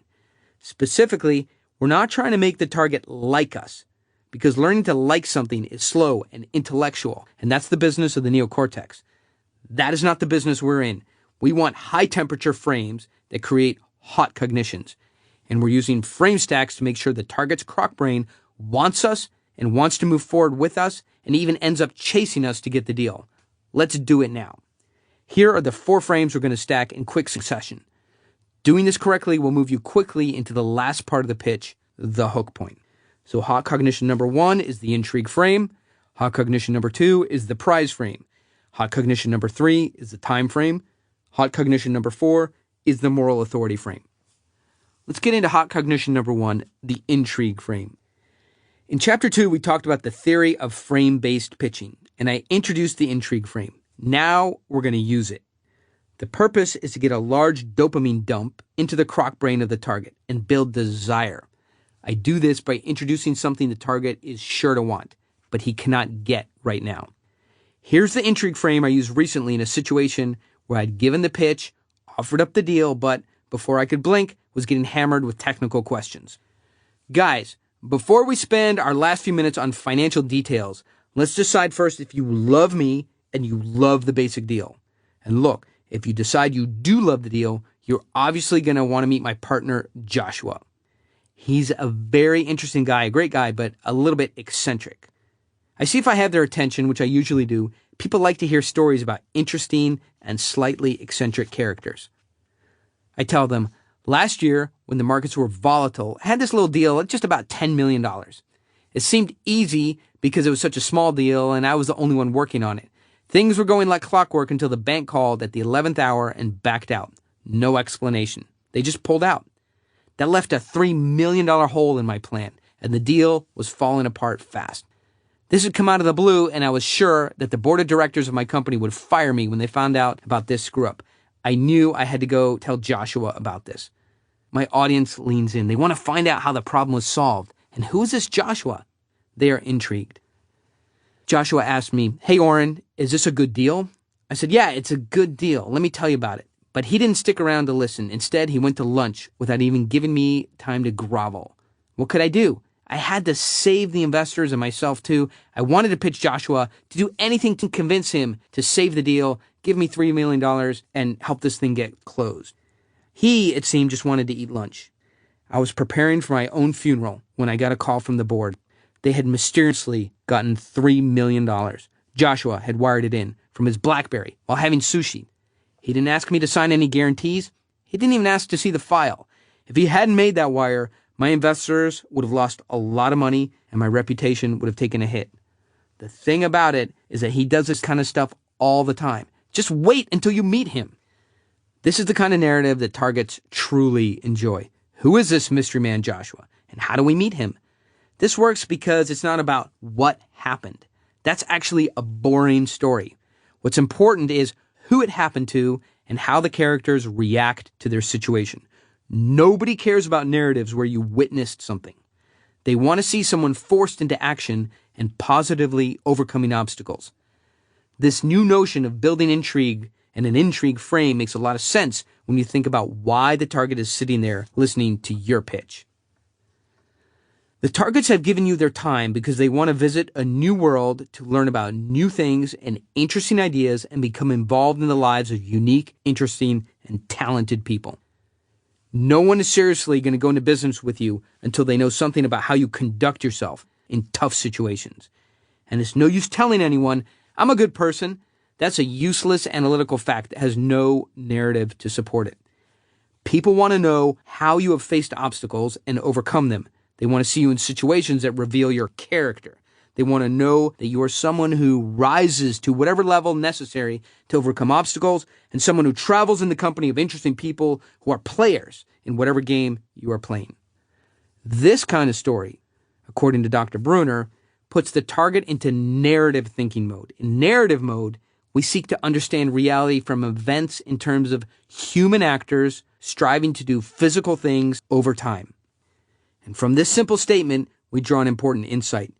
Your big idea is probably an abstract notion. If you're honest with yourself, what is it really? a pile of financials, a bunch of timelines, some customer orders, a marketing plan, an internet site, and some smart new ideas.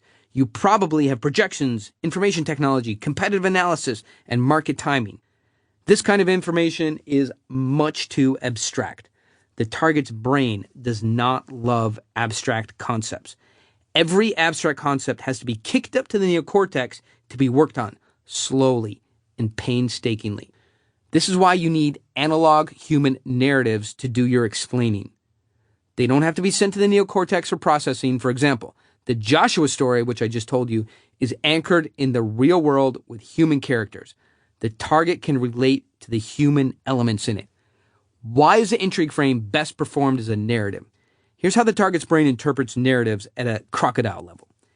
In narrative mode, the croc brain sees human characters confronting real-world obstacles in timescales that make sense. The croc brain can sort of verify events in time because they are easy to relate to our previous experiences and understanding of how the real world works. If the unfolding of events as told by you feels accurate to the target, then a truth is assigned to it. A narrative that feels correct in time will convey a strong sense of truth and accuracy. In stark contrast, facts and figures have no built-in internal mechanism for feeling truthful. If we present just facts and figures, then we trigger a paradigmatic mode that encourages the target to use logical rigor over imagination, intellect over feeling, and theories over stories. Clearly, you don't want your target in this paradigmatic thinking. Short and strong narratives that introduce characters who are overcoming real-world obstacles can ignite hot cognitions, which in turn push the target out of paradigmatic mode and out of analytical thinking mode. Here's the basic formula for developing this kind of intrigue frame. Here's the narrative pattern for building an intrigue frame. Intrigue frames, like all narratives, whether fiction or nonfiction, need structure. Without structure, a story wanders around without purpose and becomes boring. Here's a pattern that will give any of your stories a dramatic arc that ends with intrigue. 1. Put a man in the jungle. 2. Have beasts attack him. And 3, open the question, will he get to safety? Clearly, being stuck in a jungle is a metaphor for being in a difficult situation. The attacking beasts are the conflict and the tension. These are the problems faced by the man and the motivation for him to start moving towards safety. Once he is out of the jungle, the tension is resolved and the narrative arc is complete. So, in your story, hold the man just short of safety as long as you want to use the intrigue frame. This is going to give you a narrative arc that takes the target quickly on a strong emotional ride that has conflict and tension, and doing it in this way will fire the hot cognition. Things don't always need to be told in terms of extreme events, but they always should be extreme in terms of the character's emotional experience. That is what makes a good narrative. Why use this pattern? The man in the jungle formula forces you to deliver a narrative in a human, active way where you do something in the real world that shows drive and tenacity, self-confidence, and a connection to reality. When we listen to your narrative, it's not what happens to you that makes you interesting, but it's what you do about the situations you're in. The emotional power in a narrative comes from a character that engages difficult obstacles and finds ways to overcome them. Here's another example of the pattern where I built an intrigue frame with a compelling narrative. I was taught this pattern by a Hollywood screenwriter. It's called the ticking time bomb. Put a man in the jungle. Here's how we do it.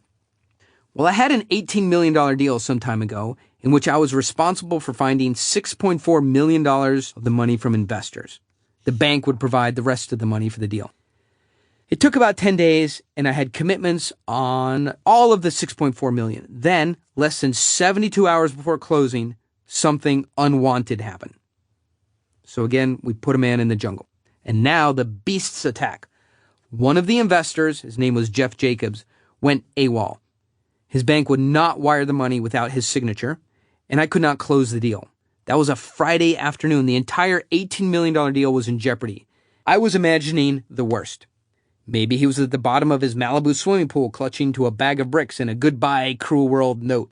I spent all weekend looking for him, but he could not be found. By Monday morning, I was less than 8 hours away from having to either come up with Jeff Jacobs or come up with his money. All of my phones were ringing. On the other end of the line, the investors, the bank, the seller, and my partners, each caller was madder than the last. Now let's ask the question, will he get out of the jungle? I sat down at the computer and started emailing consultants and sales types in our industry. I offered $1,000 for any kind of information on Jeff Jacobs. One of them found me a second address and a phone number, which I called. A woman answered. Luckily, it was Mrs. Jacobs. You're his wife, I asked. Yes, sir, I am, she said. I was thrilled. Mrs. Jacobs, I am so glad I found you, I told her. Can you please sign these closing documents on behalf of your husband? They allow for the wife to sign. It's no problem. I would appreciate it so much. I'll even drive out there to Palm Springs to meet you. Oh, you said this is to help Jeff out, she asked me so nicely. Yes, I said. Well, I would love to do that for you. And I cut her short. Great. Then she cut me off. But I've been separated from that snake-eyed son of a bitch for 11 years, she told me, and I'll burn in hell before I sign anything to help him out. The minute I heard that, I dropped everything and jumped in the jet, headed for Palm Springs. So that's the important fourth step in the narrative pattern, building up the intrigue frame. Get the man to the edge of the jungle, but don't get him out of it. In other words, the intrigue is created by the fact that there's no final resolution. To hold intrigue and to make it work as an emotional event, a hot cognition, I don't complete the story, although it really has a great ending, and I'll come up with that later and tell you about it. And instead, you move to the next frame in the stack, the prize frame. So hot cognition number 2 is the prize frame. As I mentioned in chapter 2, the prize frame, or prizing, lets you position yourself as the most important party in the deal, not the people on the other side of the table. Successful prizing flips the frame. Even though you are pitching the deal, it results in the target chasing you, trying to win your attention. A simple example of the prize frame came from my trip to the Helen Woodward Animal Shelter in Rancho Santa Fe, California. One of the first times I recognized my own power disrupted, status seized, and I watched the frame flip on me. On entering the animal shelter, I had the classic hero frame, right? Announcing, I'm here to rescue a homeless, abandoned dog. And it was true. The dog that impressed me the most would win the prize, moving in with me and getting free food and medical care for the rest of his life. Soon, I found the dog that I liked, and I was ready to pay the fee, complete the rescue, and Spot seemed like a good enough name, right? And we were ready to go. But wait. Excuse me, sir. It was the adoption counselor. She was in her early 20s, and if she was your sister, you'd tell her to lose the hair gel and lose the purple eye glitter and the nose ring. What kind of home do you run? She asked me. Do you have young children? What kind of job do you have? If your backyard isn't big enough, we don't recommend a pet like this. And who will take care of the animal when you're at work? And what's the number of that person? And by the way, what's your income level? Well, this was pretty wild. A 23-year-old volunteer with pink streaks in her hair was telling me that I might not be suitable as a rescuer for this homeless mutt. My hero frame was smashed. Now I was busy defending myself, giving examples of why I wasn't really a good person, good enough to take home a dog. I answered her questions, and once she gave me the nod, I was ready to pay the fee and complete the animal rescue. Wait. Next, I had to fill out an application. Then I was told to come back a few hours later to see whether I was approved. I came in the hero, and the shelter turned me into a supplicant. Now I was begging to be considered a good enough citizen to rescue a homeless, abandoned animal of unknown potty skills. I became the commodity, and Spot became the prize. The shelter had flipped the frame. Let's continue with an example of using the prize frame in a pitch. Because it's specific to my business pitching deals, I'll start with a detailed example and follow up with a more generic pattern that you can use to develop your own prize frame if you're not in the finance industry. What follows can be used towards the end of any pitch session. Guys, I'm glad I was able to find some free time to come here and show you my deal. I don't always get to meet the buyers, and I know we're having some fun here and talking about this stuff, but I have to wrap up now. I have another meeting. We're super busy, and there just aren't a lot of deals like ours, and obviously none that include me with it. And I'm fortunate enough to be in high demand.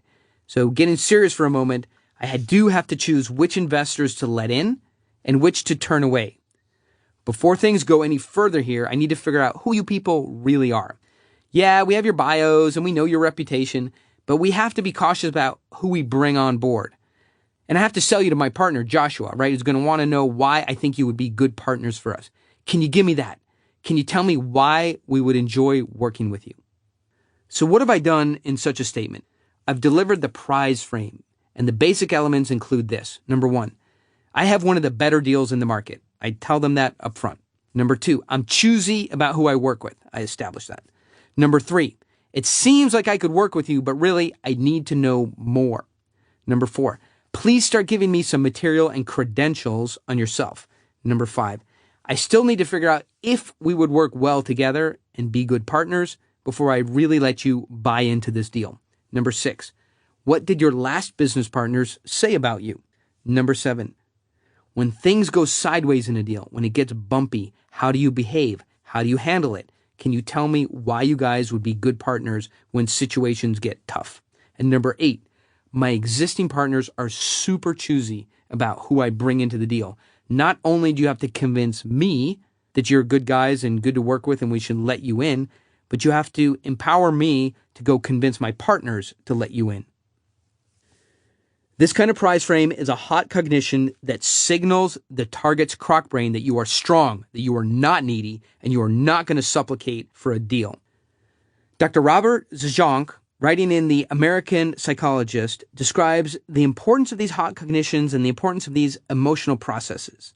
He suggests, for example, that it's not really important for you to know if someone has just said you are a friend or you are a fiend. What you really need to know is whether the statement was made with affection or contempt. Whether the word friend or fiend is the cold part of the message, right? It doesn't matter. Affection or contempt is the hot part. Researchers found that 22 times as much information is given in the hot part of a message. Unlike some of the other frames, the prize frame relies a great deal on how strong your conviction is. In the pattern that I talked about earlier, I've given you the external formula for the prize frame, which is what you say to the target. However, the prize frame doesn't come only from the words that you say. It's how you're organized internally. Here's the internal pattern, the words you say to yourself to fully activate and deploy the prize frame. Number one, I am the prize. Number two, you, buyer, are trying to impress me. Number three, you, buyer, are trying to win my approval. Over time, as you get good at this stuff, you'll begin to see that the prize frame does not rely on words and explanations. It's more about the strength of your convictions about who or what is the prize. Let's move into hot cognition number three, and that's the time frame. When I was selling a deal called Geomark to Boeing, I used this version of the time frame. Guys, my company, Geomark, is a great deal, and you can't bluff me about what you're thinking. I know you agree. Consider the situation we're in. We're here for a third meeting at your Boeing corporate headquarters. Right now I'm looking at your team. 4 Boeing executives, 3 engineers, 2 of your top consultants. Why are you here in force? Because you love the deal. And you should love it. The deal is hot, and that's no secret. I've never used this fact to pressure you, but we can't ignore it either. For this reason, we have all got to make a decision about the deal in the next week. Why 1 week? The time constraint is not under my control. It's the market working. It's harsh but true. We have to decide by July 18th if you're in or if you're out. The effect of time on decision-making has been researched for 100 years, and nothing has changed about human nature in that amount of time. In nearly all instances, the addition of time pressure to a decision-making event reduces decision quality. It is true, for instance, that you can get someone to buy a car more easily if you tell him that the sale ends at the end of the day. Why does this strategy work so well? There's a scarcity bias in the brain, and a potential loss of a deal triggers fear. But just because imposing scarcity works well isn't a recommendation to use it. We don't want to taint our deal with the whiff of cheap 1980s sales tactics. We want the target to see us as a professional agent, to trust us. So I tend not to use too much time pressure at all. Extreme time pressure feels forced and cut rate. But the truth is, the time is a factor in every deal. You have to find the right balance between fairness and pressure and set a real time constraint. Here's a time frame pattern you can use and follow. Guys, nobody likes time pressure. I don't like it, and you don't like it. No one does. But good deals with strong fundamentals are like an Amtrak train, right? Or more like a deal train.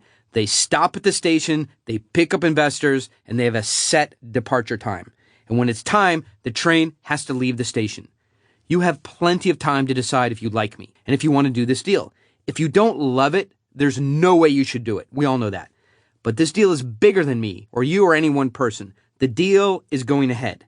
There's a critical path, a real timeline that everyone has to work with. So really, we need to decide by the 15th. That's it. You don't have to do any more. With just that simple pattern, the time constraint is set. You don't have to be overt or aggressive with time pressure. Every single person knows what you're talking about when you say the train is leaving the station at such and such date and time. Next, let's talk about hot cognition number 4, the moral authority frame. Robert Zajong, the thought leader on hot cognitions, once wrote, "We evaluate each other constantly, we evaluate each other's behaviors, and we evaluate the motives and consequences of that behavior." And this, of course, is the key to the reason we stack frames. Because we're going to be evaluated no matter what happens and what we do. Let's get the evaluation we want, something that's called wanting. So while it's tempting to get caught up in the best way to explain the financial mumbo jumbo and how to best demo our products, the heart of the matter is that you have to do what it takes to create this wanting. There may be other factors that contribute to the effectiveness in the pitch, but certainly one of the most important is getting wanting to happen. How is it done? To create a desire in the target's mind and to go from the pitch to the hook point, every presenter has to use hot cognitions to create wanting and desire. Until a wanting evaluation is in the target's crock brain, the information you are giving is largely being ignored or at least not making a big impression. Now that we've gone through prize frames, intrigue frames, and time frames and their uses, here's another example that will deepen your understanding of how to use frames to create hot cognitions and, more importantly, wanting. The morality frame in practice. Here we are. The most powerful politicians in the world have people underneath them who will do exactly what they're told. Each has a phalanx of subordinates who will do his or her bidding. Take the President of the United States. If he orders a precision airstrike on a clandestine enemy stronghold, a succession of people underneath him will execute that order, all the way down to the pilot in the F-22. The president can lead us into a war or, with a few pen strokes, sign a bill that will affect millions. His frame, in most of his encounters, is stronger than that of nearly any opposition. The president, like many other world leaders, isn't used to being told what to do. Think about what one has to go through just to become president, how many personal attacks you suffer, and the constant political reframing of things you have said. Once president, though, you may have one of the most sophisticated and strongest frames in modern history. Yet there's one person whose direction the president will follow almost blindly. When David Shiner says to Barack Obama, "Turn around, take your clothes off," Obama does it without question. In every social situation, there are basic human hardwired functions. Let's call them ritual elements of social interaction. Every person navigates the world through social encounters. In each further contact with other people, as we've been discussing, each person brings a frame, which is a viewpoint or a perspective. It doesn't matter if the person intends to bring a frame, he will always find that he has done so. All social encounters are framed. In light of this, when we think about it, not only do physicians like David Shiner tell us what to do, the frame is so powerful that we're nearly helpless in its presence. In fact, the doctor frame may be the most powerful frame in the world. Really? The most powerful frame in the world? Let's explore. If we want to stay alive, we all follow our doctor's orders, and we all have deep respect for the medical profession. Physicians, cardiologists, radiologists, internists, and surgeons. These are people who can save our life or the life of a loved one. So we have an embedded script in our mind that we follow when we deal with medical professionals. When the surgeon stands, we sit. If the surgeon waves his hand towards a table, we go sit on it uncomfortably, trying to cover up our private areas. Literally, when the surgeon does anything, we're programmed to react. We react to the surgeon automatically. He doesn't react to us, we obey him. The surgeon only nods appreciatively when we say something, but he doesn't even react. The consulting surgeon wears whatever he wants, sometimes a nice suit, other times comfortable-looking casual clothes, whereas at the same time, we're dressed in a generic green gown, our private parts are showing, we have no underwear on, and it signifies our low situational status. If we were seen anywhere in public in this ridiculous green gown, it would cause us emotional scarring. The surgeon, he's wealthy, and he has all the accoutrement of status, a prestigious degree, a respected position, and an expertise that took nearly 20 years to acquire. And he literally has the power to determine life or death. We're hardwired to follow this script. Actually, most of us, but not all of us. Certainly not Mother Teresa. In December 1991, Mother Teresa entered Scripps Clinic and Research Foundation in La Jolla, California, where she was treated for a bacterial infection and heart problems. With such a notable world figure under their care, doctors and surgeons rushed in to meet her, and frames collided. The doctor's frame has 3 rules. Rule number 1, you do what I say. Rule number 2, you defer to my expertise. And rule 3, accept my conclusions about life and death. However, when encountering Mother Teresa, the doctors found a person who did not follow the script or fall into that frame. Here was Mother Teresa's frame. Number 1, material wealth is worth nothing. Number 2, life and death, it isn't critical.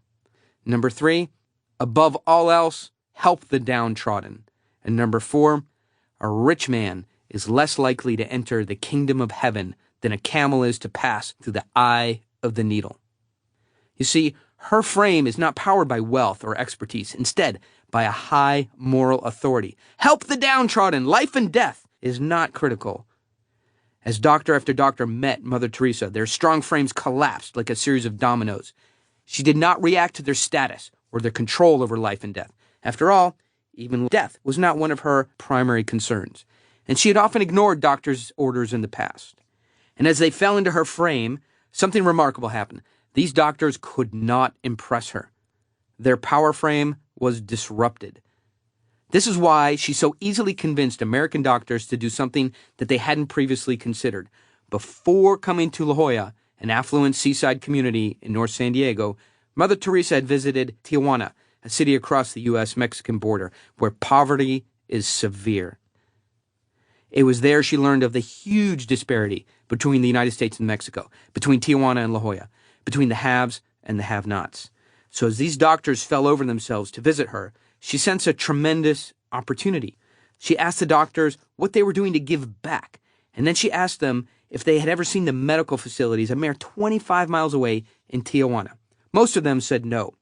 She then asked each doctor to add his or her name to a sign-up sheet outside her room, pledging to donate time and resources to help medical mobile clinics in Tijuana. The doctors, who were used to having the dominant frame, could not impress Mother Teresa with any of the usual trappings of their success. They could only do it by pledging their time and expertise to her cause. When it was time for her to leave the hospital, after 20 days at Scripps, Mother Teresa had imposed her frame on the richest, smartest, best educated, and highest social class in Southern California. And this was evidenced by the sheer number of doctors who had pledged their time to help out in Tijuana. And the doctors, without any noticeable effort, their frames had been shaken, broken, and disrupted. With the high-status surgeon power frame disrupted, Mother Teresa's frame took over. According to the Los Angeles Times, on January 16, 1992, Mother Teresa of Calcutta was released from the Scripps Clinic and Research Foundation Hospital after securing a pledge from doctors and nurses to set up a volunteer network of mobile medical clinics to serve the poor in Tijuana. When asked whether she was going to take better care of herself in the future, she replied, "Yeah, sure." So reality is waiting to be framed. A hot cognition, or a series of hot cognitions, is a fast method for getting the target's crock brain to want you and your big idea. But this is not a sales technique. Stacking frames is not going to work, in my opinion, if you just view it as another type of sales tactic. Those old-fashioned sales techniques are about chasing the neocortex with features and benefits and rational explanations. Selling tempts you to do 3 things I dislike the most. Number 1, to supplicate. Number 2, to make rational appeals to the neocortex. And number 3, to ask invasive questions. Hot cognitions, on the other hand, do not hit the target like a sales technique. Hot cognitions are primal. Whenever there's a rush of excitement, it's hard to get the neocortex to do any work at all. To protect us from potential physical or social threat, the croc brain hijacks brain function.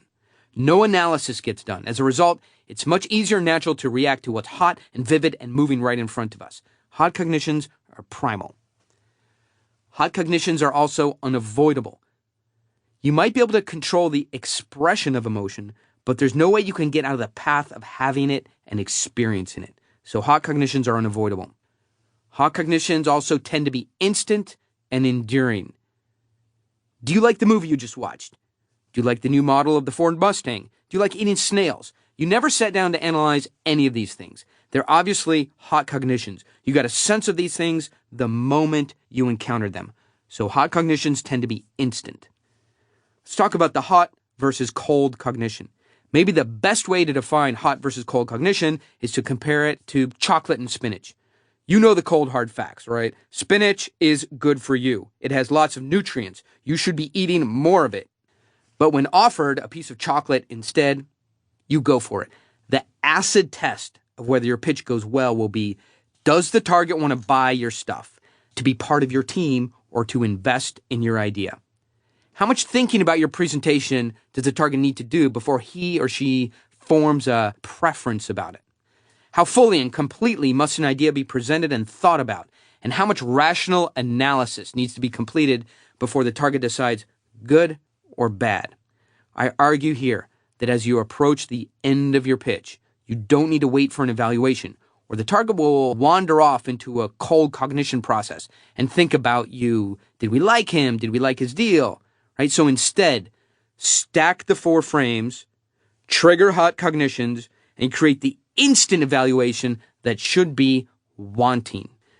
If hot cognitions targeted at the croc brain are so powerful, why do most people make presentations in the cold cognition style, targeted at the neocortex? Here's why I think people go this way. Our faculties of reason tell us that the neocortex is way smarter than our croc brain. We think that if we create a message in our own smart neocortex, it should be sent to the target's neocortex, which will do a better job of understanding the pitch. It makes sense to think this way because the neocortex really is an insanely capable problem solver. It has awesome language and math and creative abilities. It's a Swiss Army knife of mental ability. By contrast, if the neocortex is like a Swiss Army knife, then the croc brain is like a rubber mallet, best for simple jobs only. It works only on a few emotions, and those are very limited in scope and range. The croc brain almost seems too simple to get our smart ideas. We think, who are we going to trust with this decision? The target's infinitely capable neocortex or the emotional and simplistic croc brain? Our intuition tells us to trust the neocortex. But that's not the right choice. Let's return to the essential idea from chapter 1. No pitch or message is going to get to the logic center of the other person's brain without passing through the survival filters of the crocodile brain system first. And because of the way we've evolved, those filters make pitching anything extremely difficult. By this point, you know what I'm going to say next. Focus your energy on getting the target's croc brain to want your product. Because at best, no matter how much you try to sell to the neocortex, it can only like your idea. A hot cognition is the inner certainty of knowing something that comes through feeling it. A cold cognition is the certainty of knowing something is good or bad by having evaluated it. As I've said before, hot cognitions are extremely fast. Hot cognitions develop through the ancient brain structures, the brainstem and the midbrain. That's our croc brain. Cold cognitions are analytical and develop in the neocortex. Cold cognitions are calculated and take time to arrive at a solution. This is how the neocortex goes about its business. It aggregates information over time and solves problems slowly. You've heard the expression, just give me the cold, hard facts. This is what is meant by a cold cognition, the labor-intensive processing of facts through a decision matrix. You can trigger a hot cognition instantly, but cold cognition can take hours or days. Most presentations are set up to take the target down the path of a cold cognition.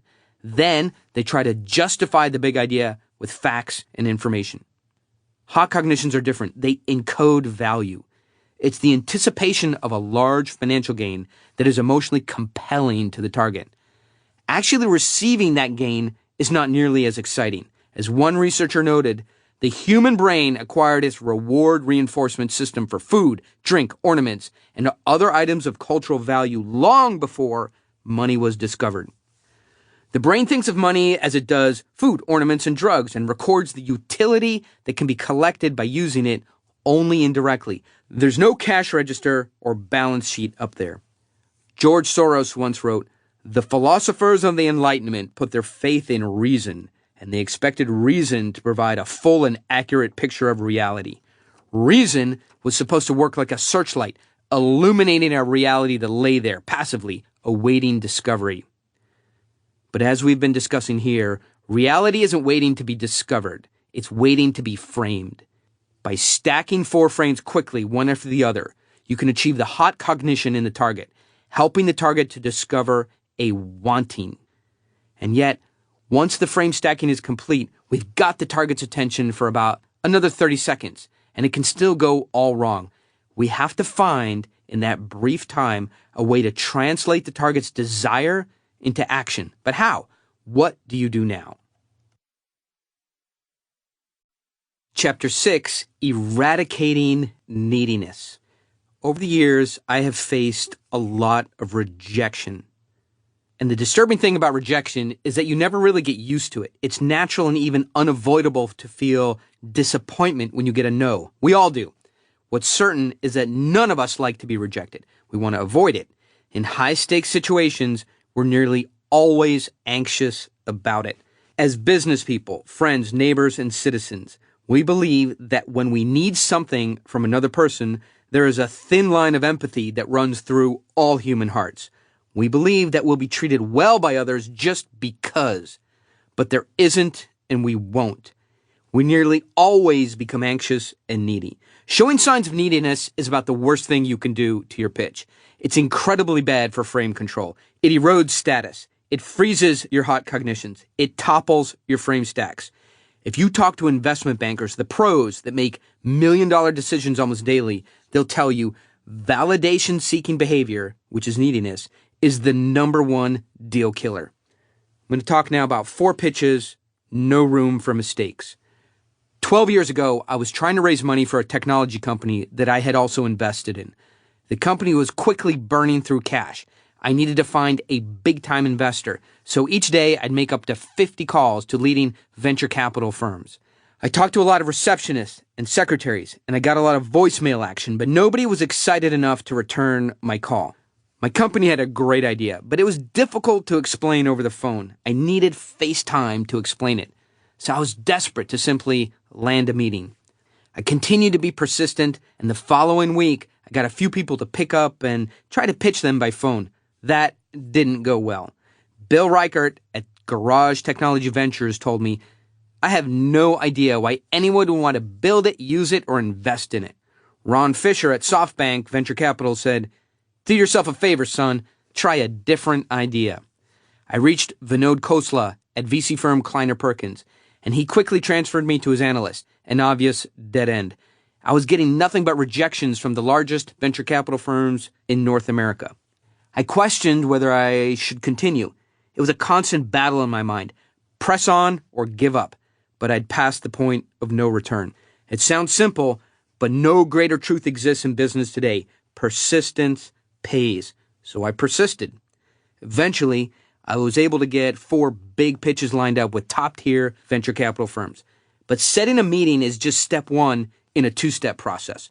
You have to impress and persuade or go home with nothing, which I was getting really good at, the going home with nothing part. This was a confidence killer for me. I knew I was good at pitching, but for some reason, my pitches were failing, and now I was in big trouble. I'm embarrassed to say it, but it's a matter of public record, and UCLA's Anderson School of Management has a case study on this deal. It's in their MBA program. I had less than $1,000 in my account, and my company was down to one final pitch. One last chance with a major VC firm before the cash ran out and our doors closed for good. I tried to develop a theory to explain what was going wrong, but I came up with nothing. I had a lot of self-doubt. What was I doing wrong? There must be something.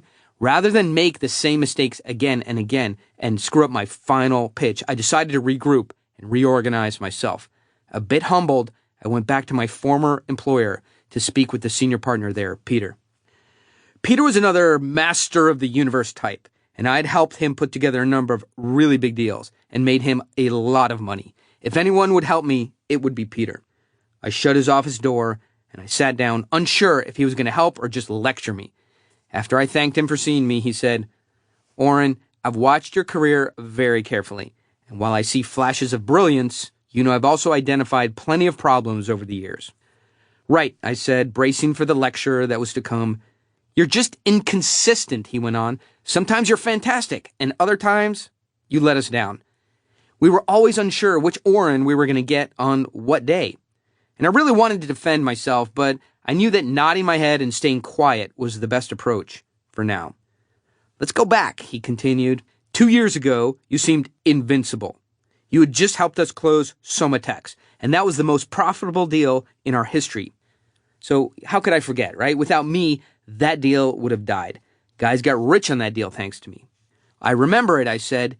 "You were a few deals away from becoming a partner," Peter said to me. "Becoming a partner, that's the most coveted position in any investment bank." And that had indeed been within my grasp. I'd also landed a sweet deal with Hershey's that made the firm over $1 million. And my work helped Peter's firm to close several other big deals. The competition could only watch in awe and envy as we put together a great run. "You were strong and confident in acing deals that were really liked," Peter said, but his voice trailed off.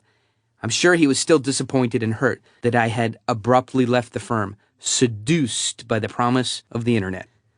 "I'm sorry," I told him, "but I'm here because I'm in dire straits. I have one more chance or this whole thing that I'm working on is going to implode." He looked at me and nodded. For the next hour, I replayed the 3 failed venture capital meetings. When Peter asked me questions, eventually, over time, his eyebrows lifted. He smiled, and he broke into a laugh. He stopped me mid-sentence. "Orrin, I know why you seem to have lost your edge." "Why?" I asked. He allowed the moment to build and finally said, "Because you're out there on your own and you know there's no safety net. Son, you're going to these meetings needy." Boom. I snapped to attention. Of course! Classic validation-seeking behavior. Signals of desperation. No investor wants to work with a needy company run by an entrepreneur who is almost out of cash. Sure, the investor knows you need money, but giving a hint of neediness or a sign of desperation, plainly put, is like saying, "I'm holding a bomb that could go off at any minute." Everyone will respond by going on the defensive. Their first reaction is run. Self-protection is an unconscious reaction that comes from the crocodile brain. This is the critical lesson of my failed pitches, and the key to understanding why otherwise good deals can fail to impress the target. Neediness triggers fear and uncertainty, and that causes the target's croc brain to take over, but not in a good way. Its goal is to prevent further threat by effectively blocking out the higher level brain, which likes to debate and consider and analyze. No time for that. Threat requires immediate attention. Neediness is a signal of threat. If you display neediness, it is perceived as just the kind of threat that the crocodile brain wants to avoid. Neediness results in avoidance. I knew that Peter was right, and I listened carefully as he gave me some advice on eliminating neediness. And although my situation was desperate, he told me, get some game. In other words, find some source of inner strength, confidence, and poise. Easy to say, hard to do. When pitches work well, we tend to believe that it was our great idea that impressed the target, or that our sublime explanation of the big idea was impressive and convincing. However, when pitches fail, we see it through a different lens. In such cases, we believe the problem lies with the target, not us. We believe the target somehow couldn't see the value of the big idea, or that he was the wrong target. But pitches can fail for reasons that are hidden from view. I thought back to my previous pitch, the third of the 3 failures. A venture capital group in Silicon Valley was interested in my deal. During my call, the representative said, "Your executive summary was good, we like your idea, and under the right leadership, this could become a large company and eventually go public.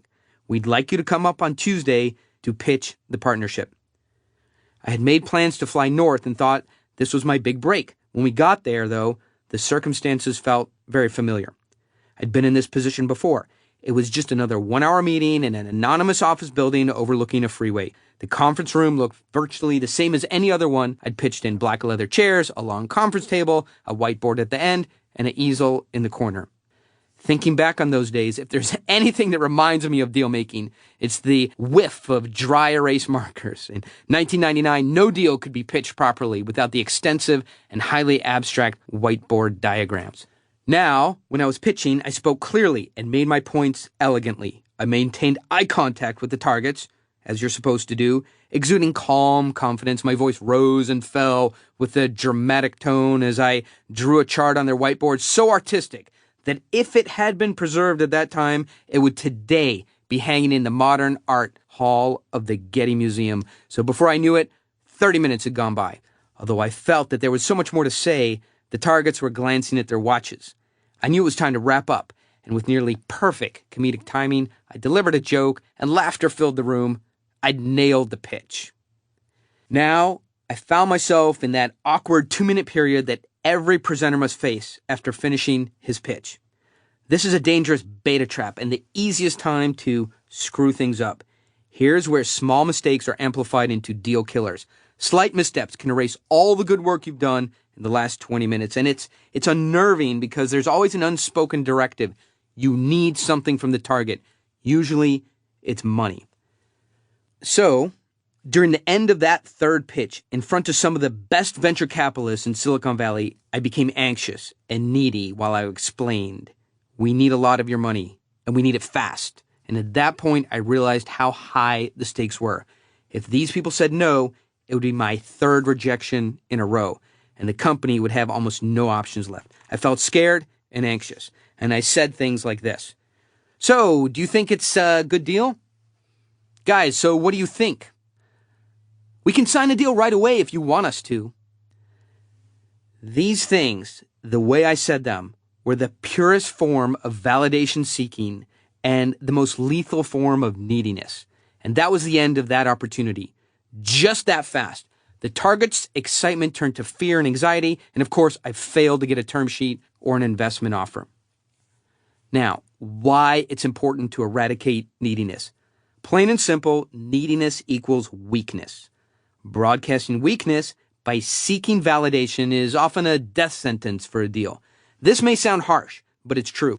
Neediness, displaying so-called validation-seeking behaviors, will affect all social interactions dramatically. It's almost redundant to criticize the concept of validation seeking any further. Simply put, there's almost no way to get through the post-pitch time period if you are needy. Let's define validation seeking and neediness and talk about how to get through the 2-minute beta trap or any other point where you might be showing neediness. What causes neediness?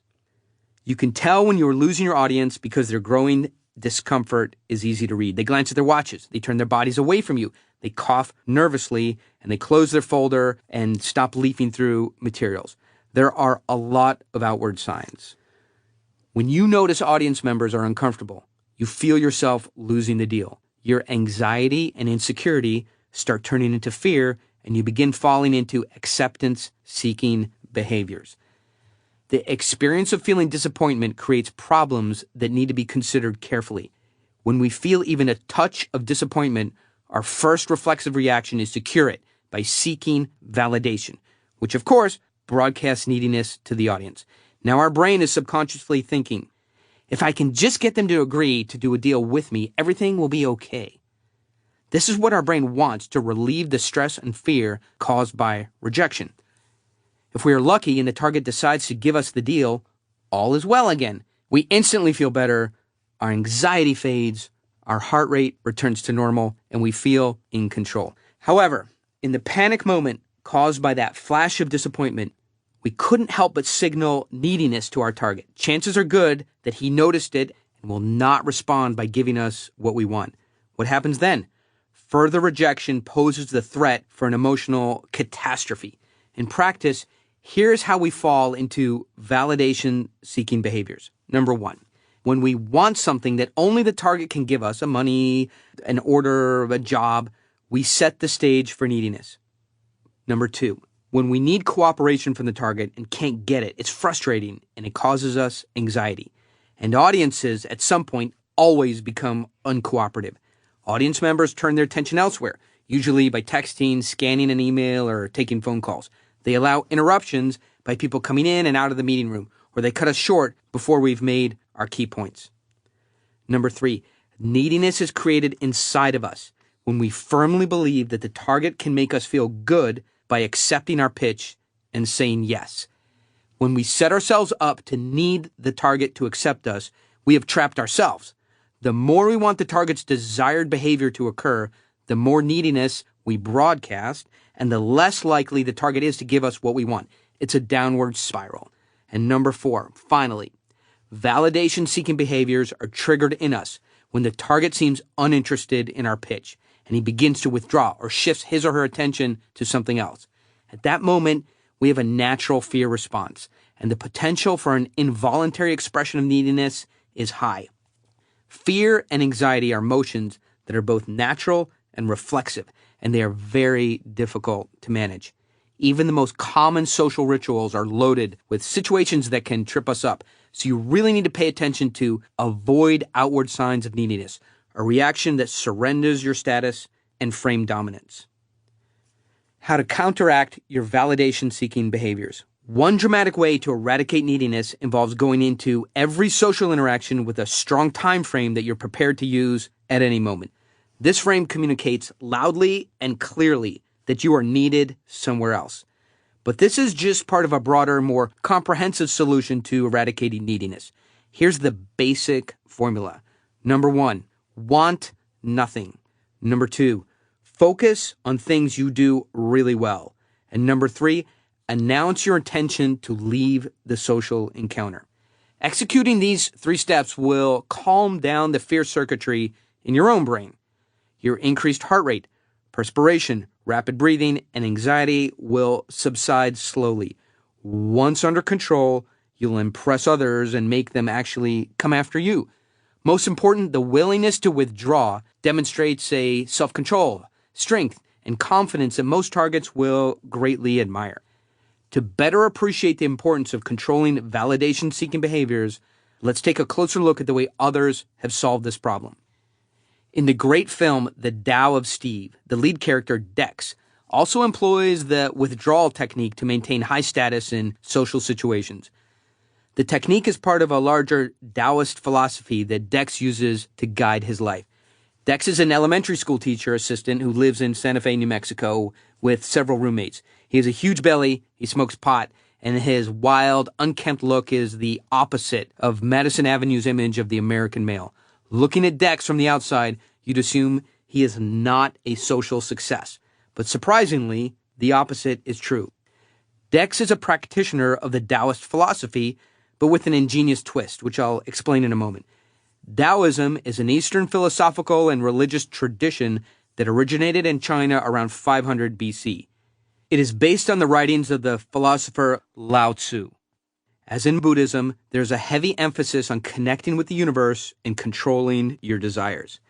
In the movie, Dex has developed his own derivative version of the Tao that draws its inspiration from popular culture. He calls it the Tao of Steve, named for 3 guys, Steves, who embody all the coolness and social poise that Dex is seeking. The 3 Steves are Steve McQueen, Steve Austin, and Steve McGarrett. Steve McQueen, the so-called king of cool, wrote an anti-hero persona to become the highest-paid actor of his generation. His roles in movies such as The Magnificent Seven, The Great Escape, and Bullet won him a legion of female admirers and also cemented his reputation as a man's man. Steve McGarrett, Jack Lord, was the detective in charge of the elite crime unit in the popular 1960s show Hawaii Five-0. He was a no-nonsense, dedicated investigator who always stayed one step ahead of the bad guys. And Steve Austin, Lee Majors, was the bionic man in the 70s hit The $6 Million Man. Austin was a former astronaut who survived an experimental plane crash. He was rebuilt with bionic parts and became an operative for a covert government agency. All 3 Steves were noted for being cool without really trying. The actors helped convey this feeling by maintaining poise in pressure situations. They never got flustered, even with the bad guys closing in. Dex believed that the three Steves attracted admirers not because they had cool cars or bionic legs, but rather because they understood the three main rules of the Tao. Number 1, eliminate your desires. It's not necessary to want things. Sometimes you have to let them come to you. Number 2, be excellent in the presence of others. Show people one thing that you're very good at. And number 3, withdraw. At the crucial moment, when people are expecting you to come after them, pull away. The Tao of Steve is the perfect philosophy to use when you finish your pitch. Use it to stifle the urge to seek approval from your audience. People want what they can't have. So when you finish your pitch, deny your audience. Start pulling away. In so doing, you banish insecurity and trigger a powerful prizing effect on your audience, and they will come to you. The final pitch. Going back to the story I was talking about earlier, now, finally, it was the day of my fourth and final pitch. 6 months ago, I had hundreds of thousands of dollars in my bank account. Now, I had $468, enough for half of a payment on my Porsche. And that was if I didn't pay rent or eat. So nevertheless, in my head, I ran a constant audio loop. I don't need these people. They need me. I am the prize. I don't need these people. They need me. I am the prize. I stood in front of Enterprise Partners, the largest venture capital firm south of Silicon Valley. It was nearly 4 p.m. The people inside were ready to go home, but I needed to electrify them, light up the room, and most important, I needed to forget that this was do or die. If they sensed any desperation, my partner and I would go home busted. This was my last chance. I walked into a room of tired-looking investors. They'd been hearing pitches all day. None of them even bothered to say hello. That was unnerving. They asked me a series of hostile questions. They wondered aloud if the market was really big enough or if there was too much competition already. One of them actually laughed at our idea. And to make matters worse, the partner who brought us through the door, the ones who sponsored us, questioned whether we should even be an internet company. Instead, suggesting that we settle on making PC software, which was the equivalent of saying, I no longer support this deal. But none of that mattered. I delivered the knockdown, drag-out, bare-knuckled super pitch. Exactly 20 minutes of hardcore finance in a sexy internet wrapper. At the end, I continued with my plan to run the prize frame and to qualify them. I made 3 points. Here's exactly what I told the enterprise investors. Number 1, this deal will be fully subscribed in the next 14 days. Number 2, we don't need venture capital money, but we want a big name on our investor list that will strengthen our initial public offering. And number 3, I think you guys are interesting, but are you really the right investor for us? We need to know more about you and the relationships and brand value your firm can bring to our deal. That was it. I was totally spent. At that moment, I couldn't muster enough mental power or energy to do anything but sit still and be silent. Now it was my turn to be the stone-faced gnome. I just sat there, with no trace of validation-seeking behavior, no neediness, waiting for them to react to me. To my surprise, they fully engaged with me and in minutes had committed to the deal. They wanted what I had.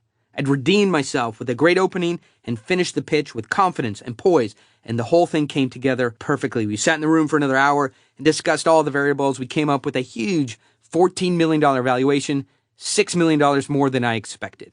Yes, my bank account had dwindled to $468, but the next day, Enterprise officially agreed to invest, and a few days later, they wired $2.1 million into my account.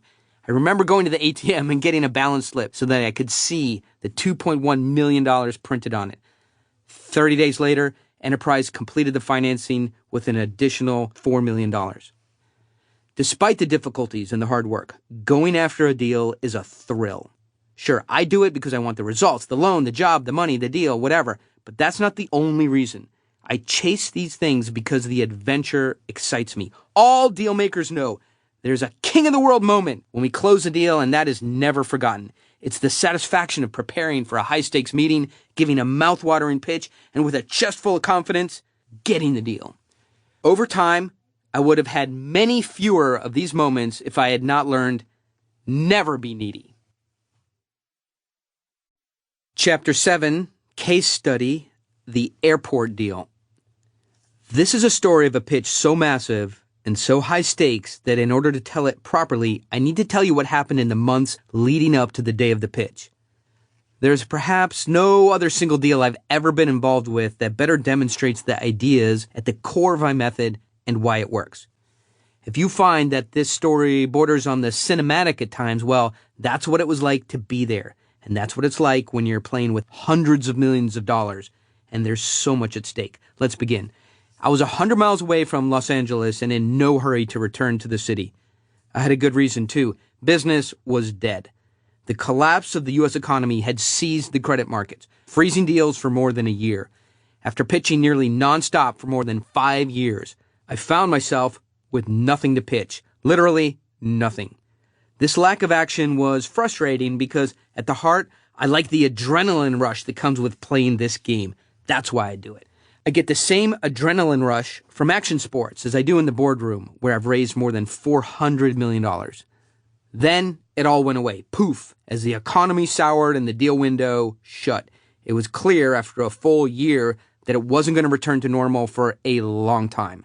That's why I decided to get away from it all. The deal business had been very good to me, and I was in a position to do anything I wanted. I told friends, colleagues, everyone that I was done. I'm hanging up my guns, I said. And now I was due for some serious downtime in the middle of nowhere to figure out what I'd be doing next in life. A 1-week vacation in the Anza Borrego Desert had turned into 2, and I was enjoying all that the tiny town of Ocotillo Wells had to offer, which wasn't much. It was a Monday in December, a dry 78 degrees, and most of the weekend guests had now retreated from this outpost in Southern California, and on the east end of the Salton Sea, the solitude felt good. Most of my day was spent mountain biking and relaxing on the mesa. I snapped pictures of the sun as it settled behind the bluff. Life was good. And I was oblivious to the fact that someone was desperately trying to reach me. And this is about a monster deal. Across the mountain range that separates the high desert from the coast, in Los Angeles, Sam Greenberg was that someone. He sat in his office, frustrated, wondering what it would take to get in touch with me. I had pretty much made myself unreachable. My phone had been switched off, my email autoresponder was on, and almost no one knew where I was staying. Greenberg had a deal on the table, though. A big deal, 10 figures, $1 billion. He wanted me to be his point man, just like the way things were before the economy collapsed. Greenberg was a man of action. He kept a private jet at Palomar Airport, not as a luxury item, but as a tool to get to the deals faster than the next guy. He would find me, get the plane in the air, and get me back to work. At least, that was his plan. And his plan served his purpose. An acquaintance finally spilled my hotel information, and Greenberg left a short message on the hotel answering machine. "Hey, I've got a monster deal," he said in a loud voice. "Call me, today, as soon as possible." 3 hours later, I entered my hotel room and I saw the red light flashing. So much for privacy. Who needs to reach me that badly? Only a handful of people knew how to get in touch. I listened to Greenberg's message, alternately ignoring it and then wondering about it. No! After 10 years of non-stop deal-making, I'd sworn off deals. I'd sworn off the industry in total. No. I was resolute. But I owed Greenberg enough to call him back and tell him as much. When he answered the phone, my first word was, no. "I haven't even told you about the deal," Greenberg said. Greenberg had a natural gift of persuasion and typically got what he wanted, but this time I was sure I wanted no part of it. "My answer is still no," I said. "Just listen to me for 1 minute," Greenberg demanded. "It's not going to matter," I said. "I've seen about every deal out there. It's a wasteland." Greenberg told me about a deal right in our backyard, Davis Field, a regional airport on the outskirts of Los Angeles, and it was being rechristened as a large private fixed base operator, FBO, as a relief valve for the overflowing Los Angeles airspace, and would need a whopping $1 billion raised to finance the deal. "You can't turn this one down," Greenberg bellowed. "This is not some shopping center. This is a friggin' airport." "It sounds great, but I can't do it," I said. "I'm out of the game." After 3 or 4 expletives, Greenberg tried another approach. "That's fine. I got someone lined up anyway. Someone else will do it." And his voice trailed off. After a long pause, I took the bait. "Who do you have?" He said, "Barnes." "Oh, come on, please." He can pull it off, Greenberg said. And on your end, I guess we'll just chalk it up to a missed opportunity. You're going to kick yourself. Greenberg indeed had another guy lined up, but everyone knew that Paul Barnes was not exactly the best. Greenberg decided to stop his pursuit for now. Have fun sticking your head in the sand while we're doing a monster deal, he added in closing. Then he hung up, not even waiting for my response. I laughed and thought about the call. Over the years, I'd become hardwired to analyze every pitch to find out what worked and what didn't. Greenberg's pitch meant there was just one deal in a dead market, and that was no reason to become unretired. I called the front desk and asked the clerk to hold all calls. 2 weeks went by, and sure enough, Paul Barnes did not perform as expected. Sure, he was confident and he had a great analytical mind, but he couldn't think on his feet. If circumstances changed or things got off plan, he spooked easily. When Greenberg suddenly asked him to fly to Chicago on a red-eye for a meeting, Barnes begged off. I need a few days to prepare, he said. One of the things my business associates know about me is this. I would go anywhere, anytime, to make a deal happen. If a flight was canceled, I'd drive. No cars, I'll take the bus. And after all of these years, Greenberg trusted me. He wouldn't think twice about making a strategy change based on my recommendations. So Greenberg started getting a little worried. He had 2 months to prepare the pitch for the airport selection committee. Not just a presentation, but a full pitch package, complete with detailed financial analysis and strategy. He knew I could deliver a real face melter of a pitch, a compelling and dramatic story that explained everything. Why now? Why us? The critical path, upside, downside, and competitive advantage. All the stuff that I'd done hundreds of times. After Barnes proved unsuitable for the situation, Greenberg realized he needed me. And here's where Greenberg goes to Borrego Springs. Greenberg's Embraer Legacy 600 jet landed at the alarmingly tiny runway in Borrego Springs just before 10 a.m., and within 15 minutes, he was in a car headed to the Borrego Valley Inn. I'd agreed to meet him at noon in the hotel lobby. It was nearly 10 years earlier that Greenberg had listened to one of my pitches and tried to hire me on the spot. I turned him down, saying I wasn't for hire, but he went on to partner up with me eventually, and together we made a lot of deals that propelled his company into a premier position in the financial markets. Now, that team had disbanded and no deals were happening. At 11:54 a.m., he approached the lobby. This was classic Sam Greenberg, who, like the legendary Carthaginian commander Hannibal, would either find a way or make one. This guy would not fly back without pushing our relationship to the brink. This was just the way he worked. Shortly after 11:30 a.m., I thought about possible scenarios.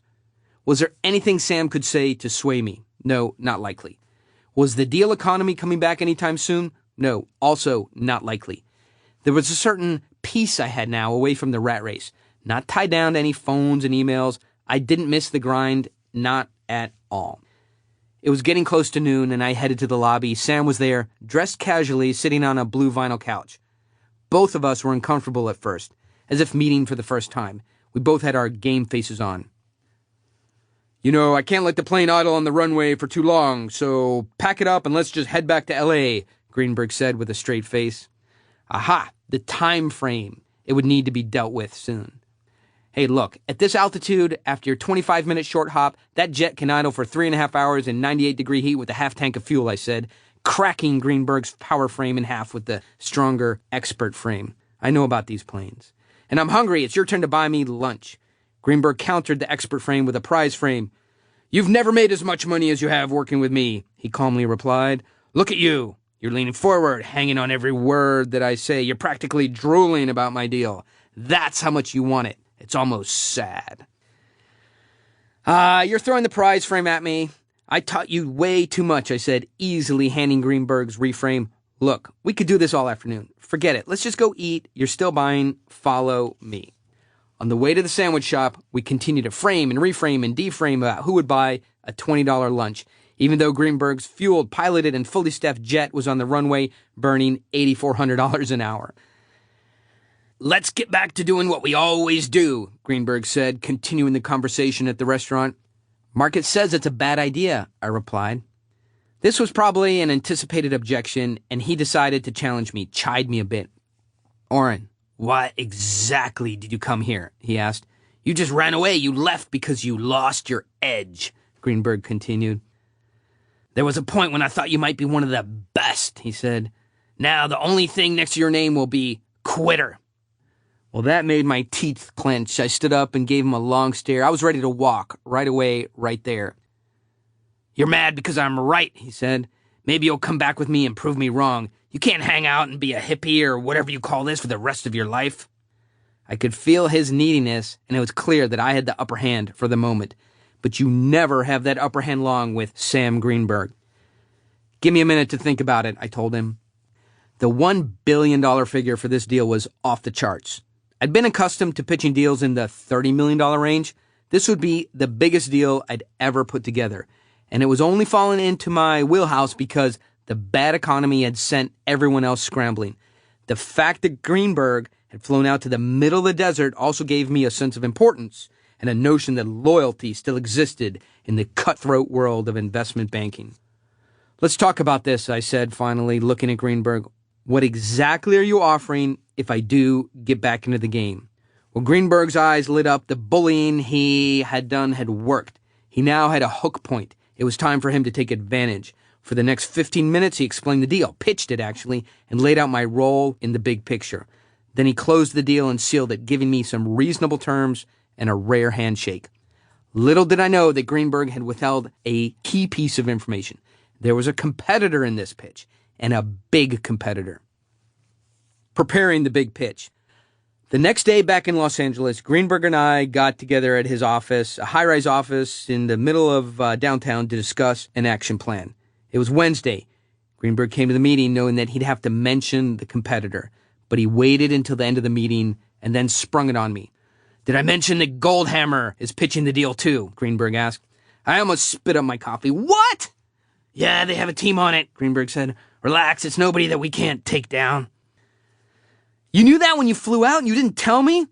What does it matter, Greenberg said, trying to play it down. It matters because they beat us most of the time, I said. Goldhammer is Goldhammer. They have 10 times the resources. They have the Goldhammer pedigree. That's why I got you, so we could beat them, Greenberg said. No, I said, you didn't disclose this, and if you had, I would not have come. I'll go to toe-to-toe with anyone, but this is not a fair fight. I was really mad. Greenberg had purposely withheld this information, and now I felt betrayed. We were up against Goldhammer, who would throw 12 to 15 people at the effort against our 6. But the potential reward certainly made the effort worth it.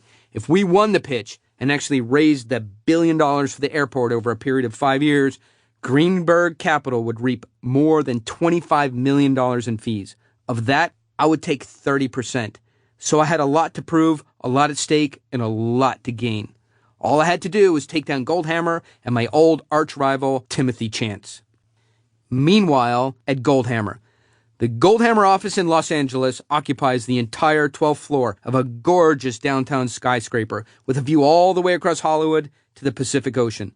The floor is decorated throughout with touches from the Orient, a jade dragon, ornate vases, and Japanese flower arrangements.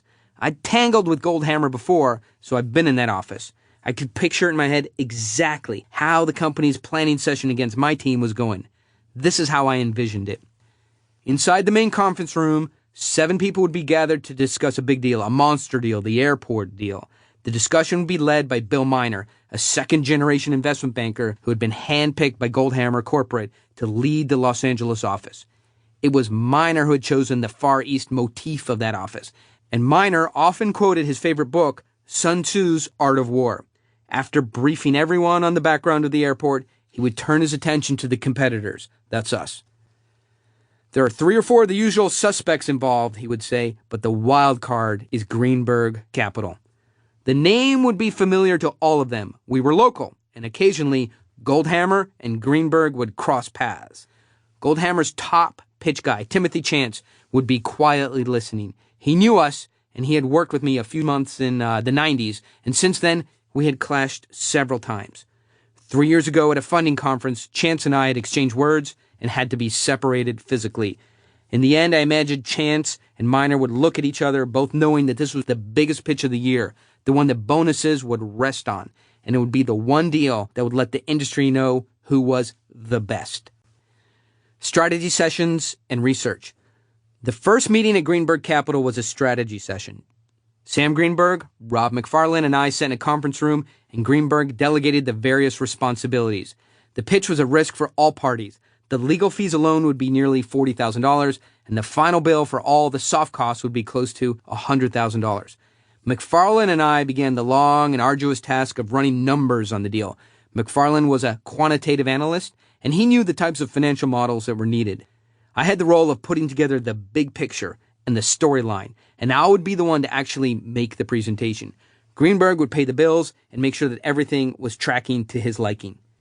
A few hours later, we took a break for lunch and started talking about Goldhammer. "I'm wondering if they're going to bring in Timothy Chance," Greenberg said. "I hope so," I said. "He's the best they have, and the good news is that I know how his mind works." "What do you think, Rob?" Greenberg asks. McFarlane had a conflict of interest because he freelanced for Goldhammer as well. He shrugged. "My job is to run the numbers, not to pick sides." "Go ahead, you can say it," I told him. "Well, Timothy's as good as they get," McFarlane said. "He's super polished, but I'm sure you are too."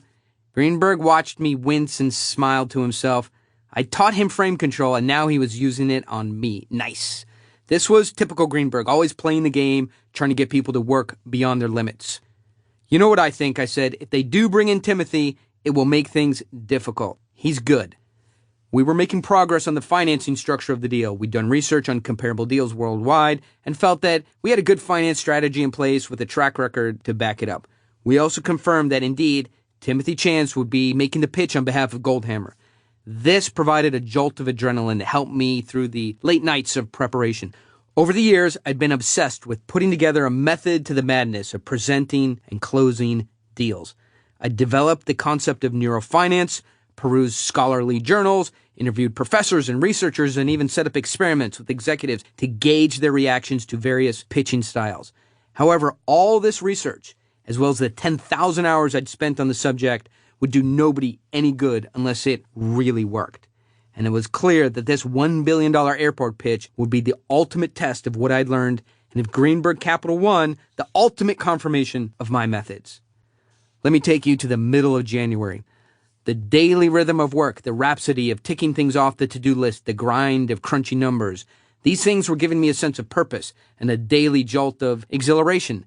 I didn't tell Greenberg, but I'd been bored out there in the desert. Yeah, hot sand feels good on your toes, but if you're used to being a gunslinger, there's nothing like being in a live deal. McFarlane had come over to my home to discuss the latest numbers, and I was explaining this very thing, the thrill of the deal. In a sense, it's very gladiator-oriented. I said, you have to kill or be killed. And if you go down, if you fail, the spectators, the people you're pitching, they often experience a perverse joy. McFarlane nodded. I was always giving him vivid and clarifying metaphors, but McFarlane wasn't wired to really pay attention to all that. He was an introvert who only broke out of quiet mode to defend his financial analysis. He was a numbers guy with a low-key personality. Who is Goldhammer using to run these numbers, I asked. Do you know? Well, they're doing it in-house, so it'll be Brandon Caldwell, McFarlane replied. Can he do what you do? I asked. Well, what do I do? McFarlane wondered. You make magic out of the mundane, I complimented him. No, McFarlane said, Caldwell can't do what I do, not with this short timeline. And this was the most bravado that I could pull out of McFarlane at the time. In McFarlane and me, Greenberg had indeed lined up two very skilled professionals. But Greenberg was no slouch either. He was a math whiz, and when I was just starting in the business, I looked up to him, and he was my pitching mentor. This little team certainly had the talent and the experience. We just had a lot to overcome to bring the airport deal home. Let's talk about the client. Simon Jeffries owned the airport deal. He had worked for years to get all the pieces in place. Jeffries and Greenberg knew each other for more than a decade, and from time to time, they'd see each other in these development circles. Now, Jeffrey was in an alpha status position. He was the guy who would hear the Goldhammer and the Greenberg pitches and ultimately decide who would get the contract to raise $1 billion for the new airport. Interestingly, when Chance was probably doing tons of research on Jeffries, I did none. I was not interested in building a so-called deep rapport, a personal connection with my audience. My research had shown that small talk at the beginning of a pitch typically was fruitless. People who make million and billion-dollar decisions don't care whether you play golf or whether you had trouble finding a parking spot. I'd learned this early on and avoided the deep rapport trap that many pitchmen step into. I would be focused Instead, on a unique theme and a great storyline, a compelling human drama. On paper, the proposed Jet Park Airport is beautiful. A renowned architect had designed a 1,000-acre metropolis built around the famous Davis Field runway, which extends nearly 7,000 feet. The plans include restaurants, shopping, and amenities. Most of the buildings, now just renderings, would be multi-story glass and steel monoliths. No detail had been spared. The revamped airport was expected to help Southern California deal with a staggering rise in air traffic. An estimated 30 million passengers will fly out of LAX in 2010 alone. The airport would service smaller aircraft and provide quality office space for businesses that support the aviation industry. All told, the airport was expected to bring 10,000 jobs and have an economic impact of $2.2 billion. Getting funding, therefore, was serious business. Southern California needed the new airport. The new airport needed money, and both Greenberg and Goldhammer needed to win this pitch. 9 days before the big pitch, McFarlane was working 16-hour days, reconfiguring the deal structure and the numbers. Today, I was working with a graphic designer on creating the visual face melters to accompany the pitch, the visuals. I wanted the visuals for the presentation to pop and shock. I was also working on the elements of the story. Some of my friends were Hollywood screenwriters, and they had beat it into me. Every pitch needs to tell a story. There's got to be an intrigue hook, I told McFarlane. If the shark in Jaws has a GPS beacon on it, and you know where it is all the time, there's no drama, and the story is not interesting. I was now reframing the entire campaign to include a human element. Sometimes deals are done strictly on numbers, but not this time. This time, it was about people. McFarlane nodded and got back to his numbers. The day of the pitch arrives. At 2:52 p.m. on pitch day, I saw Tim Chance entering the building a few steps ahead of me. In the main building lobby, I went over the pitch again and again in my head. The plan was to focus on the Hollywood story aspect, to talk about the people I'd met in Spring Hill, the community where the airport would be located. I felt certain that neither Tim Chance nor anyone else at his firm had ever set foot in Spring Hill before. As I made my way up the elevator to the 9th floor, I had a quiet confidence in my pitch strategy. The financial structure was solid. Greenberg Capital, my firm, had a strong track record to stand on. But the story I'd prepared had something stronger, a human angle that was compelling. Simon Jeffries' office covers 3,000 square feet of prime Los Angeles office space. I walked into the reception area and saw Chance tapping out a text. We made eye contact, and I arched my eyebrows, my way of saying hello, and turned to the receptionist. The Greenberg team is here, I said, grinning. Go ahead and have a seat, she said. There were 6 chairs in this beta-trapped lobby. Rather than sit, I tried to provoke Chance a little. Hey, are you texting headquarters for a little last-minute advice? But he was not in a mood to talk. He knew this was frame control in action. Anything he said would be framed, deframed, reframed, and flipped.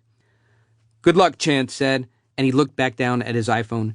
Jeffries eventually entered the reception area and shook hands with me and then Chance. Okay, gentlemen, come this way, he said. He led us down a long hallway into a conference room. Have a seat, he said. Chance and I exchanged an uneasy look. Jeffries excused himself, and as soon as he was out of earshot, Chance said to me, We're pitching in front of each other? You gotta be kidding me. Perfect. This happens all the time, I said. You should get out and pitch more. When Jeffries probably knew that if he listened to both of us pitch on our own terms, he'd get our rehearsed efforts. If he was going to trust either of us to raise $1 billion, he wanted to see how we reacted when things didn't go as planned. Just then, a third pitchman entered. He was from a firm in London. This thing was going to be even more competitive than I had anticipated. Anatomy of a pitch. 2 months ago, I'd begun sizing up Goldhammer and wondering how I could get an advantage. Both of our teams would be working from the same information. So what would make the difference? It was a puzzle to solve, with the winner earning the opportunity to raise $1 billion and getting a $25 million payday. Despite the stakes, I'd rewired my mind to think about it as just another pitch, so I wouldn't feel all the pressure or do anything desperate when the moment came. Easy to say, but difficult to do. How do you spend weeks or months working on a big presentation and not be anxious about it? I had to invert my own psychology because, as human beings, We are all hardwired to be emotional about important social encounters. What worked for me were the 3 rules of eradicating neediness. 1, eliminate your desires. It's not necessary to want things. Sometimes you have to let them come to you. Number 2, be excellent in the presence of others. Show people one thing that you're very good at. And number 3, withdraw. At the crucial moment, when people are expecting you to come after them, pull away. If I could not eliminate my desire to win while preparing, the team would likely seem needy and desperate on the day of the pitch. If I could not be excellent at pitching just one simple idea, then the competition would win because they were, on average, stronger. If I didn't have the nerve to withdraw at the right time, then I would just end up chasing the deal and therefore losing it. I knew that this had become a simple game involving the 4 pitch phases, and that I should just have fun playing it. Towards that end, the first task for the team was to understand the mindset of Simon Jeffries. I had to tune my pitch message to Jeffries' crocodile brain. First, I had to hit the right tone. In fact, this would be a formal affair. Jeffries had been dealing with the Federal Aviation Administration, the FAA, for several years. That experience surely would have set the fun dial to low. These guys wouldn't be used to freewheeling humor and high energy. Jeffries was also working with the city, the state, and federal agencies, so I would have to show a certain serious, respectful tone. But a serious tone doesn't mean somber. Having fun with the pitch was absolutely critical. If the presentation isn't fun for the person giving it, then everyone else becomes anxious. And because there's no way to fake having fun, I would really have to be enjoying myself. That in itself would eliminate desire. Second, I had to get the frame right. This can be explained quite simply. The competition would make this about money and profits. They were sure to frame this deal as a money-making opportunity. That's what they always did. What was being overlooked by these Wall Street types is that Simon Jeffries is not the head of just any old development company. He was the head of a company that was about to redevelop one of the most historically significant airport runways in Southern California. Jeffries would want to be known as the man who saved Davis Field, when others couldn't. This redevelopment plan had been tried many times before and failed. Jeffries would be building an airport on 1,000 acres of Southern California land with a history dating back to the 1920s. This didn't have to be a deal about money. Instead, it could be about something bigger, something that tapped into the human desire to be the alpha in every social situation. The brain is wired to do things to achieve status, not money. And within that notion, the big idea was born. This deal was about legacy. This deal was about building a legacy from a piece of American history. Simon Jeffries wanted to be remembered for doing something important. That is desire working, not greed. In this realization, the hard work was done. All I had to do was tune my pitch to the desire and be part of the plan by which Jeffries could secure his legacy. Third, I had to hit the buttons that produce hot cognitions with a sledgehammer. All the hours logged on Sam Greenberg's plane had made an impression on me. Jets are intoxicating. Plain and simple, there's no way around it. They are pure hot cognition. Jeffries and the committee were deeply involved in the aviation business. They either owned planes or they worked with them. 2 were pilots themselves. When presenting to someone who loves jet aircraft, hitting hot buttons is almost too easy. You just show lots of visuals of what? Jets. Any product that your target consciously or subconsciously believes will enhance his social image will get his brain hot with desire. Show the brain something that society values, and you won't just be hitting hot buttons, you'll be stomping on them. Dopamine will pour into the reward structure of the brain, and the emotion of pleasure will rise fast. It's the same reward structure that's involved in the response to recreational drugs. When most people enter a social interaction that involves something like a Ferrari, a Rolex, beautiful ornaments, a Renoir, Cézanne, a Titian, or a de Kooning, a pedigreed Rottweiler, a beachfront mansion, or in this case a private jet, their hot cognitions fire like crazy. They anticipate desire and rewards, and it feels good to them. This is why I plan to show Jeffries and the committee large poster boards covered with what I call aviation porn. Every few minutes, I'd flip around a new poster board, each with an increasingly provocative photo of a beautiful jet taking off, landing, or doing a high bank turn. In other presentations, When pitching derivatives or abstract financial instruments, it was much harder to hit the target's hot buttons visually, but with this deal, the jet narrative would make it really easy. I knew if I could just make it to the final selection, it would come down to Goldhammer and to us. They had the deepest bench, the best track record, and the most influence. The inventory of their strengths was awesome. In the preceding 10 years, they had trounced us whenever we went after the same target.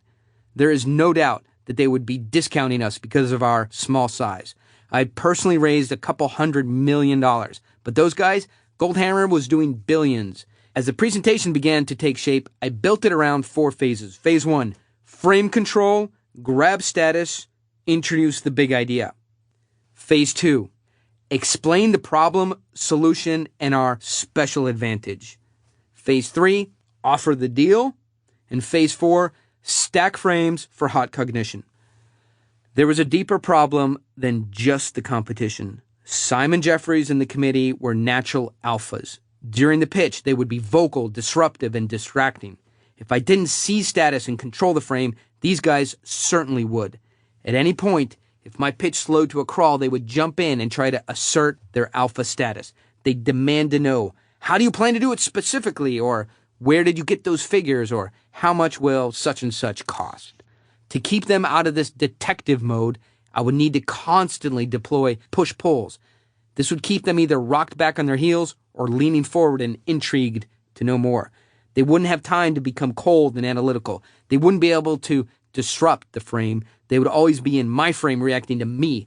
I would have to seize star power, and I'd have to seize it early. My pre-pitch thoughts. Here's what was running through my head at the last minute. Number 1, get the tone right. Frame myself as the alpha, seize status, and hit their hot buttons. Number 2, deploy a big idea that is human and captures the theme of building a legacy. Number 3, keep it captivating with visuals that resonate. And number 4, create hot cognitions. Make Jeffries and the committee want the idea before they even knew the details. The plan was to have a 20-minute high-temperature conversation with the target's crock brains. The goal was to achieve a pitch full of hot cognitions. I believe that if 2 equally skilled people pitch the same idea, and one tunes it to the neocortex, and the other tunes it to the crocodile brain, you have 2 very different results. I had tuned my pitch for the target's crock brains, and I was ready to start. The presentation. I'd been preparing for over 2 months, and now, with Chance watching me, I stood up to address Jeffries and the committee. Speaking slowly, I began. There is a tremendous responsibility for all of us today.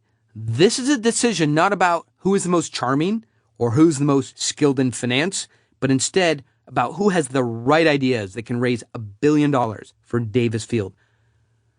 Others have tried this kind of thing before and failed.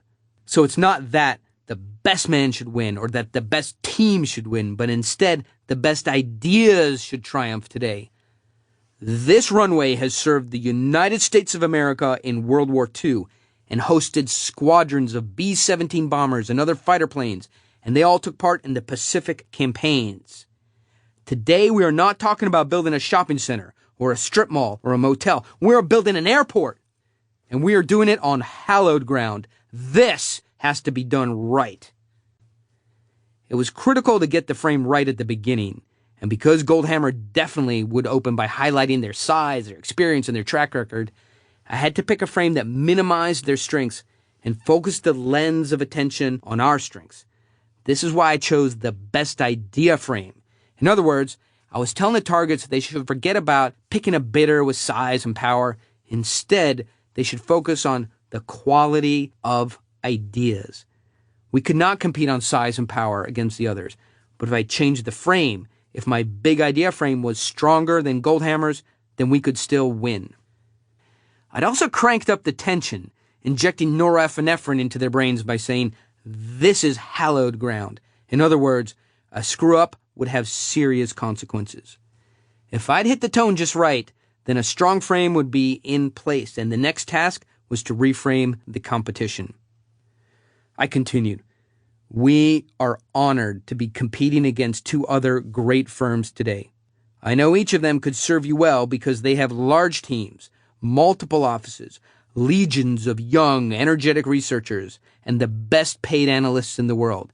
And when working a deal, these firms spare no expense to tackle the job.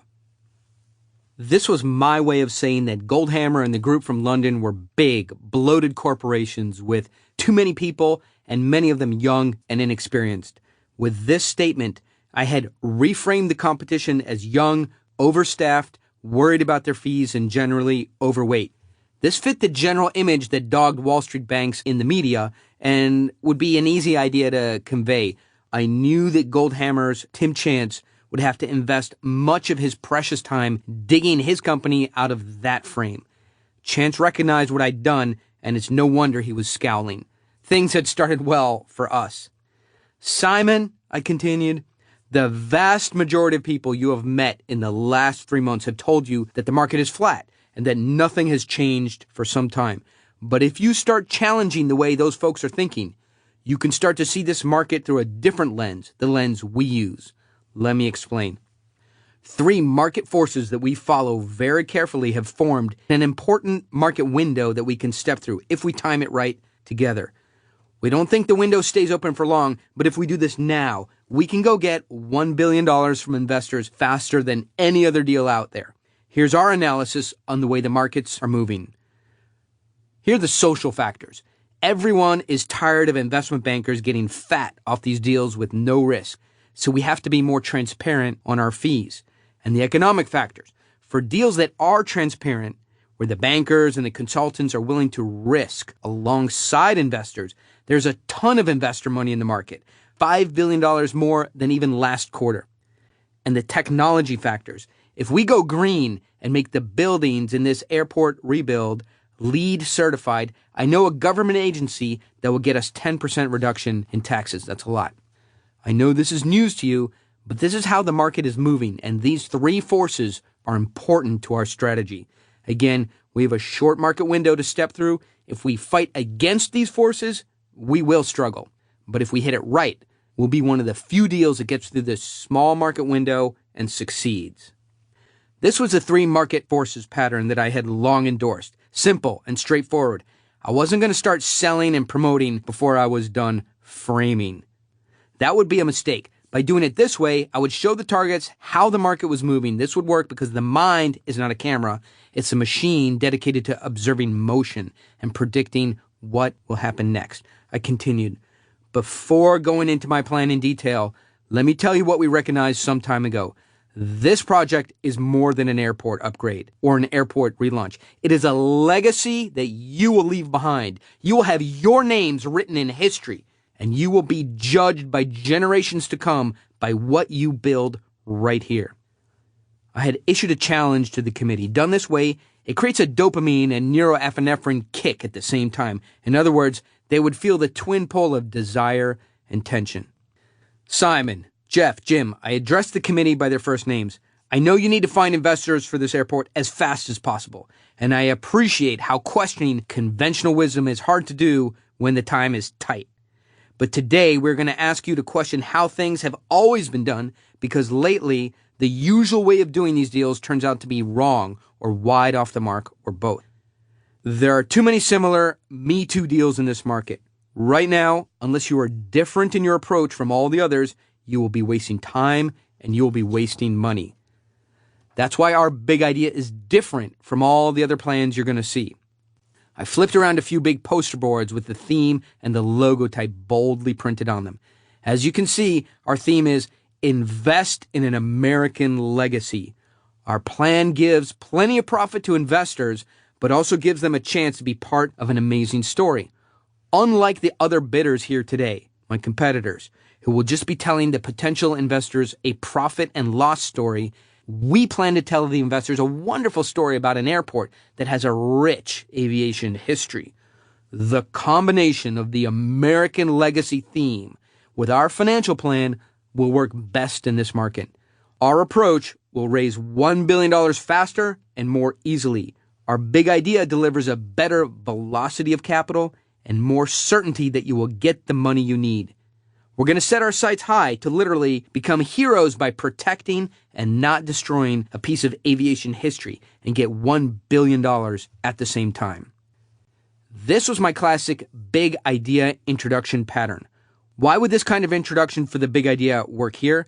There are 3 basic truths about the brain and decision-making that went into it. First, the most basic working principle of the brain is decisions of wanting something are not conscious. Second, the opportunity to gain a social reward, such as becoming a hero, is even more enticing than making money. And third, you can flood the target's brain with dopamine by focusing on 3 ideas. 1, the idea of social rewards. 2, the idea of becoming a hero. And 3, the idea of making a lot of money. The purpose, ignite desire. Now, at this point of the pitch, I'd served the committee's crocodile brains the right cocktail of dopamine, which is desire, and neuroepinephrine, which is tension, and I was free to proceed with the boring stuff, the numbers. By creating a frame that focused the attention of the targets on what we were good at, I put some distance between ourselves and Goldhammer. Being different also creates novelty, and that gets the dopamine injectors of the brain flowing. Traditional pitches often start out, hey, we worked really hard to come out with a great plan, but my approach takes 2 steps back and then goes 3 steps forward. It begins by saying, things have changed out there in the market, and the normal approach is not going to work. And it ends up by saying there is a better way that is different from the others. And it's different because it just isn't cold hard numbers. It has a human story to it. The other groups probably would do precisely the wrong things. They would focus a huge amount of time on their wonderful resumes. They would all be using the same theme, only the details would be different, relying on cliches, framing themselves as a full-service firm that caters to clients and provides the highest levels of integrity, service, and quality. There is nothing gained with that old, ineffective way, so why waste time pitching in that manner? Doesn't everyone just assume that you're going to provide service, quality, and integrity? Over the next 5 minutes, I gave highlights of the budget, what timeline I could deliver on. If I could not pitch the full plan in 5 minutes, then the last 2 months would become a very expensive waste of time and money. In preparing for this day, the difficulty was knowing what to take out of the pitch without stripping away the richness and the complexity of the idea. But I felt I would have a better chance of success with fewer cold hard details, the kind that switched the brains of the targets into analytical mode. The length of the pitch also was of paramount importance. During a rehearsal a month earlier, the pitch came in at more than 55 minutes, way too long. So I started hacking. I edited 3 minutes from the total, then another 2 minutes, and so on. With each new rehearsal, I removed details that lacked intrigue or hot cognition. As recently as 1 week before the presentation, I was still working on making the pitch hotter, shaving away distracting details while keeping the core message. So now here I was, pushing through the budget and the financing details in about 5 minutes. It was the coldest part of the pitch. Soon, I would deliver the 4-frame hot cognition stack, which would definitely heat things up. But first, a quick push-pull. Gentlemen, is this plan bold? Well, we can certainly debate if my numbers are 5% too high or 3% too low, but there's no doubt the big idea is bold. We think that boldness is important. And if you don't like bold plans, then there's a real possibility we are not right for each other, because my team would always be working quickly in an entrepreneurial and bold way, and you would always be responding like a big corporation, slow and methodical. And how could that ever work? So I'm okay with the notion that our plan is too bold and that we aren't right for each other.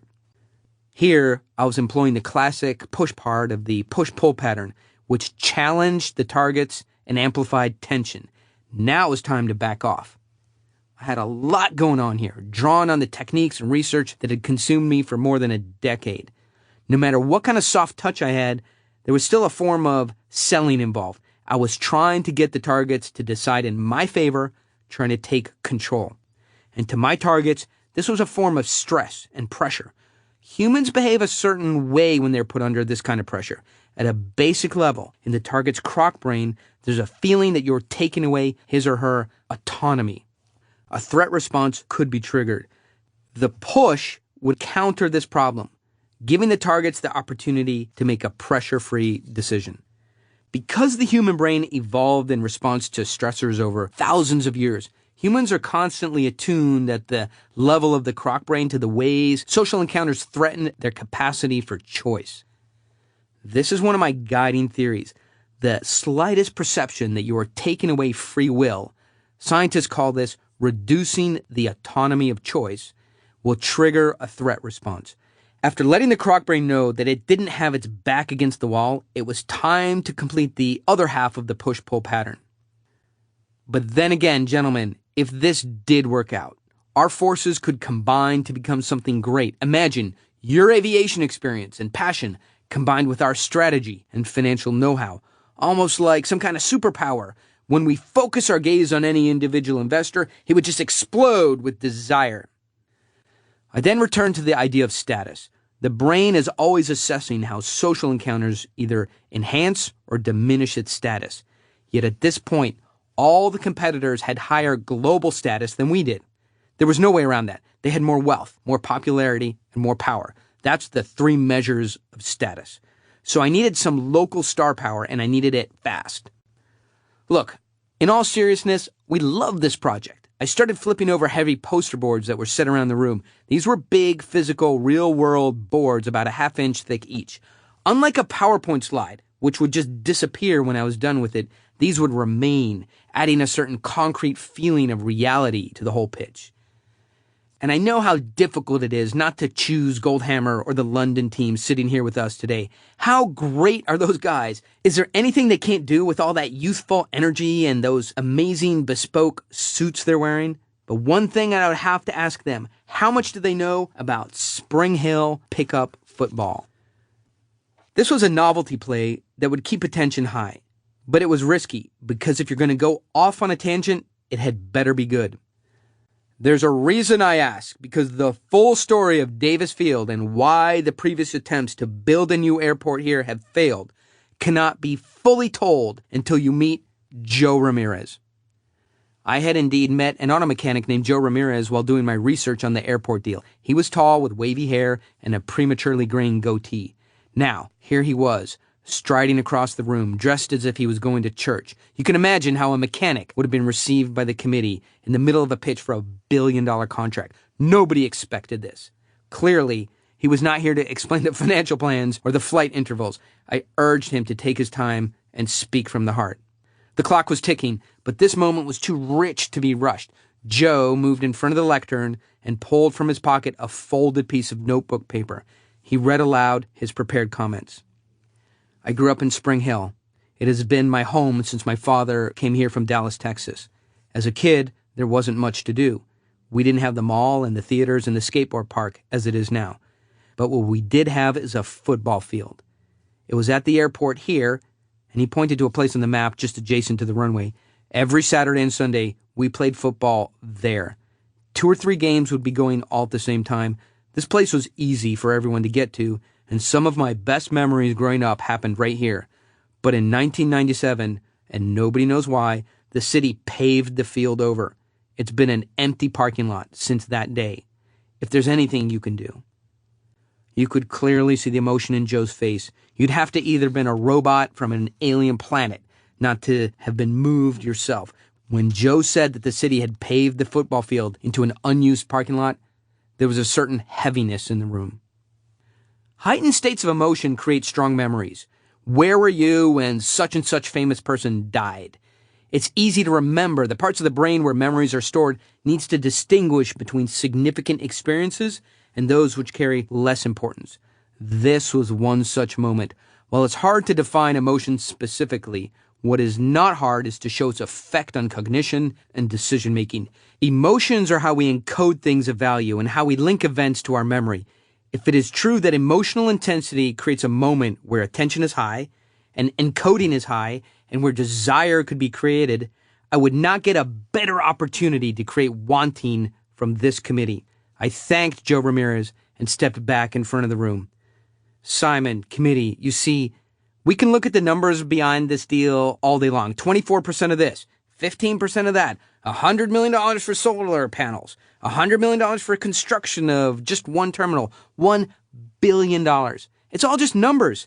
We've all been thinking of this airport as if it were a purely financial transaction, as if this is a 7,000-foot runway in some kind of cyberspace out there. What I realized just 30 days ago, and what has been forgotten in all our desire to design it and build it and profit from it, is that this airport isn't in cyberspace, and it's no longer 1948 when this runway was in the middle of nowhere. What I'm saying is, 50 years ago, Spring Hill was populated by fewer than 1,000 people, and they were probably outnumbered by jackrabbits. Now, 115,000 people live there. Think about that. We are deciding in this room, 50 miles away from the site, what will be done with 1,000 acres of land in the middle of a community. With this, I put the morality frame into play. It would be hard for the other groups to find a higher set of values to champion than protecting a community of more than 100,000 souls. This frame is so basic, so tied to the workings of the social animal, that it had to be deployed. This was the right moment. Next, the time frame would be used. Gentlemen, I have to finish in 5 minutes, so I don't have the time right now to introduce you to the 37 other friends of mine who live in Spring Hill. You see, I've been living there for the last few weeks in a cool little hotel on Main and 19th Street. I've played pickup football in the dirt field outside of town. That's where I met Joe. So I can tell you, this is an amazing community. They'll support us if we play fair and if we support them as well. Emotion in the room was peaking. Simon Jeffries, he couldn't hold off any longer. He was already leaning forward in the seat of his chair almost past the edge. You live there and you know these people? Jeffries asked. What had been a formal pitch was now becoming a casual conversation. They're your friends and you know their names? I'm good with names, I said, and those people all had something important to say about this project. This is why our plan includes an athletic part. To return Joe and the community the football field he loved so much growing up. We want a young aviator center to be added to the build. With $1 billion, come on, this is a rich project and we can afford it. We'll pay for it ourselves. And here are the plans. With that, I flipped around another poster board. Now it's becoming like a game show. Are you sure you want to commit to these things? Simon Jeffries asked. Well, how can we not do it? I said. You can't just pull value out of a community. You have to put value back in. Following the principles of seized status, I would now redistribute some of the alpha status that I had and frame control that I was holding to some of the other players. And the park plans with the restoration of the historic football field, listen, they are now complete. They're not just part of my theory. These are real plans. We completed the engineering specifications, and I want them to be part of any plan that goes forward. 5 minutes ago, my team emailed these plans to everyone in this room. No matter what happens with our bid, Simon, whether you choose us or not, we want the football field to be fully restored. I flipped around the final display boards with their beautiful, evocative visuals of aircraft overhead and kids playing football and proud community members holding their arms in open embrace. These were all big picture visuals meant to stoke the fires of hot cognitions. For a closing statement, I would bring it all together. Time frame, prize frame, intrigue, morality frame, push, pull, desire, tension. It was a fireworks finale of frame collisions. Gentlemen, committee, the only thing worse than an idea you hate is an idea that you just like. When you only like an idea, then you're still unsure about it. Imagine being married to someone you only liked. It would seem cold. If I were sitting where you are, what would be important to me? I might think, if we don't love this idea of American legacy, then we have to throw Orrin and his team out of here right now. And that would be okay with me because it would be the right thing to do. And by that same measure, if you only like us, then you must also throw us out. And I'm totally okay with that too. Because we could not possibly work with you if you didn't love our big idea. We believe in the big idea that strongly. Right now, as we're sitting here, the terminal paint at Davis Field is peeling. The old observation deck is rotting, and a local park has been paved over with cement. Almost everything about Davis Field Municipal Airport shows age and neglect. It is a place that by almost every appearance has been left behind in time. But time should not leave this place behind. The war in the Pacific was fought from this field. Bomber squadrons had thousands of movements here. Men left this field to fight for our country. And for some, it was the last patch of American soil they ever touched. So if you love the idea of American legacy, and you want Joe Ramirez's kids to be able to play on that field, and you want to be known as the capitalist who built a legacy for the ages, then we are the right team to pick today. Because we know how to do this better than anyone else. But we are not going to do this for you. We will have to do it together with you. When you feel that the time is right, I encourage you, come to our office and talk over how we can make this happen. The prize frame had been boiled down to one thing: withdrawal. At a crucial moment, when the committee was expecting me to come after them, I pulled away. I remembered what was once written in the U.S. Air Force training manual. It is generally inadvisable to eject directly over the area you have just bombed. Strictly following this advice, it was time to leave. In the course of my many pitches, I discovered that people won't do what you tell them to do. They must feel as if they have free will to make their own decisions. They won't even know what to do unless you have created primary, basic, and inescapable emotions for them to react to. They can't encode your pitch into their memory without strong rushes of dopamine and norepinephrine, resulting in the twin forces of desire and tension.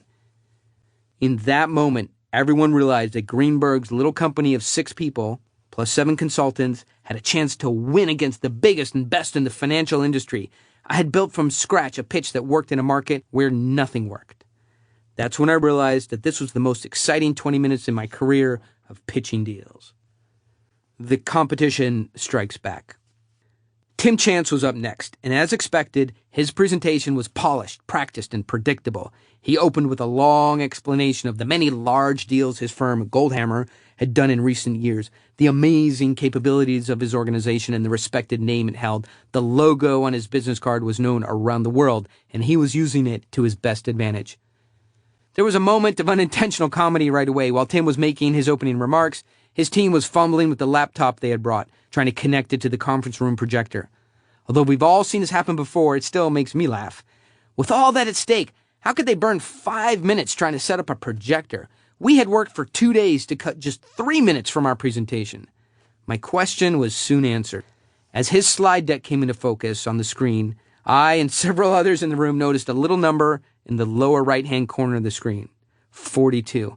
Oh man, there were 42 slides in his presentation. That was going to take a while. After the review of the Goldhammer bona fides, information we all knew anyway, Chance launched into a lengthy and detailed opinion of current market conditions. I could feel the temperature of the room falling towards sub-zero, as the cold cognitions he was flashing on the screen were sending our brains into a deep freeze. While he certainly looked good and sounded good from the podium, he was talking about data and not about what really mattered, which should have been why now, how, and the critical path for doing it. Chance was banking on a tried and true method that Goliath-sized companies often use.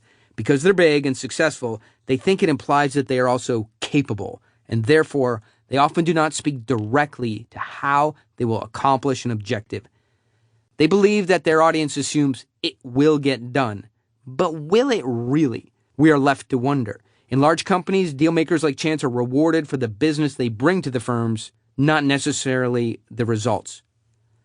Each of us had been granted up to 1 hour to present, and unbelievably, Chance had used every minute he was allotted. After 40 minutes of this financial mumbo-jumbo, he was inducing a coma in me. Tim was the only member of his team to speak, and he dragged the audience through every single one of the words and every single one of the densely worded slides. This is doing them no favors, I thought, but it's good for me.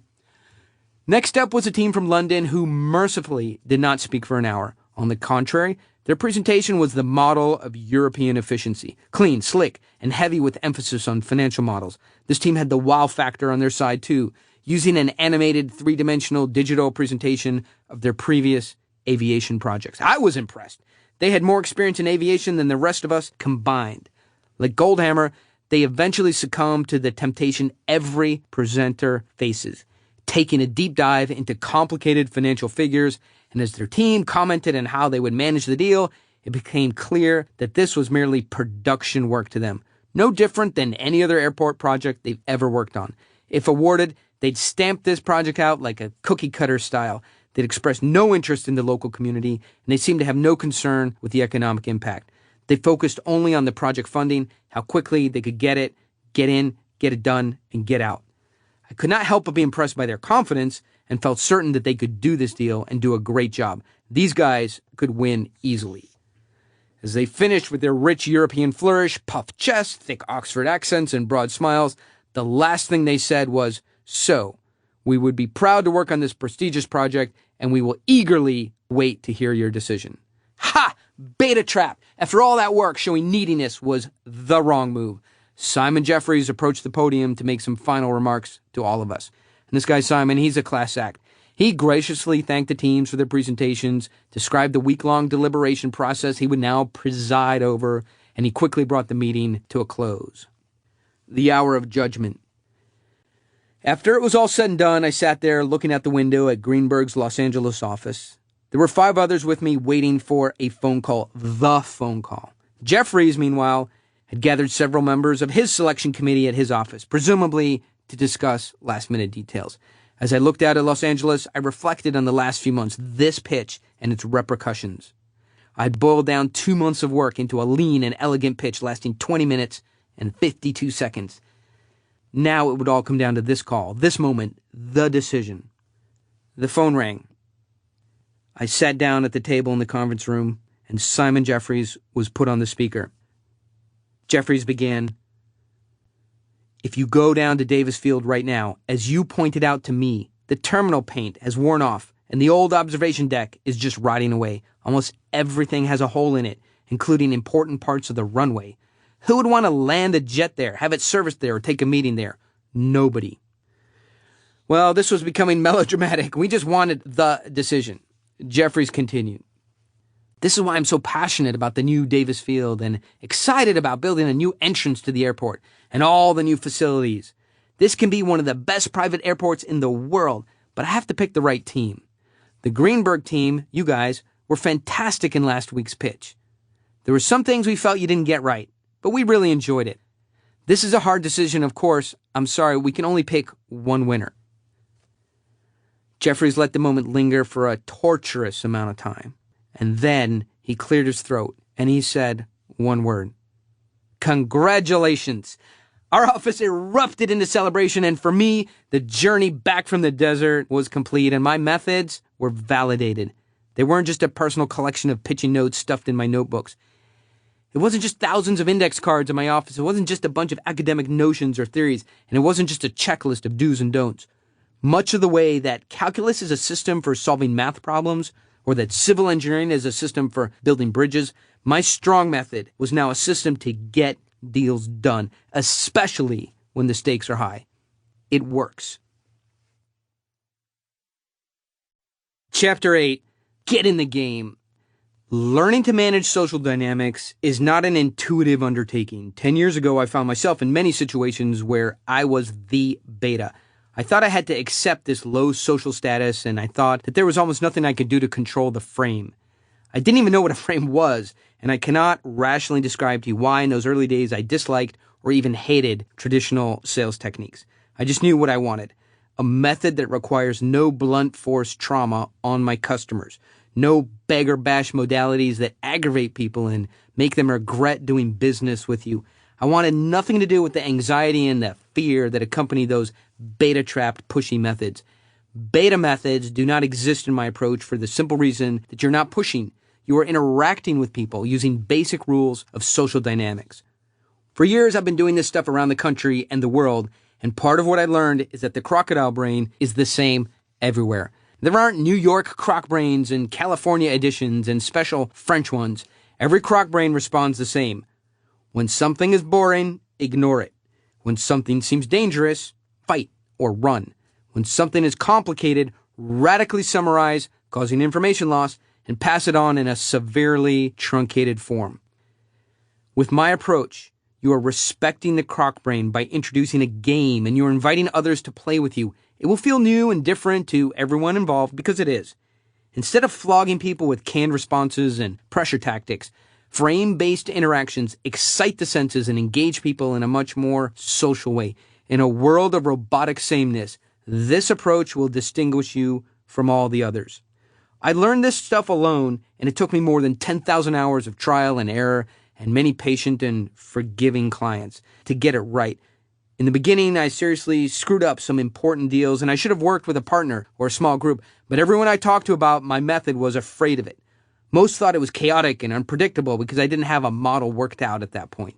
Today, the method isn't chaotic, and it's not unpredictable at all. Frames are now easy to control. and local star power can be created in every situation.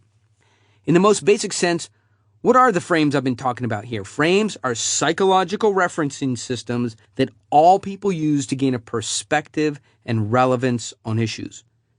Frames influence judgment. Frames change the meaning of human behavior. If a friend rapidly closes and opens her eyes, we will respond differently depending on whether we think this is a physical frame, that she blinked, or it is a social frame, that she winked. Consider the words hit, bumped, collided, and smashed. These words tell you the severity of an automobile accident. Frames shape the underlying meaning of every social interaction. It is true, for instance, when we get together for a presentation, meeting, or pitch, that we can't just conduct a wholesale drop and transfer of information.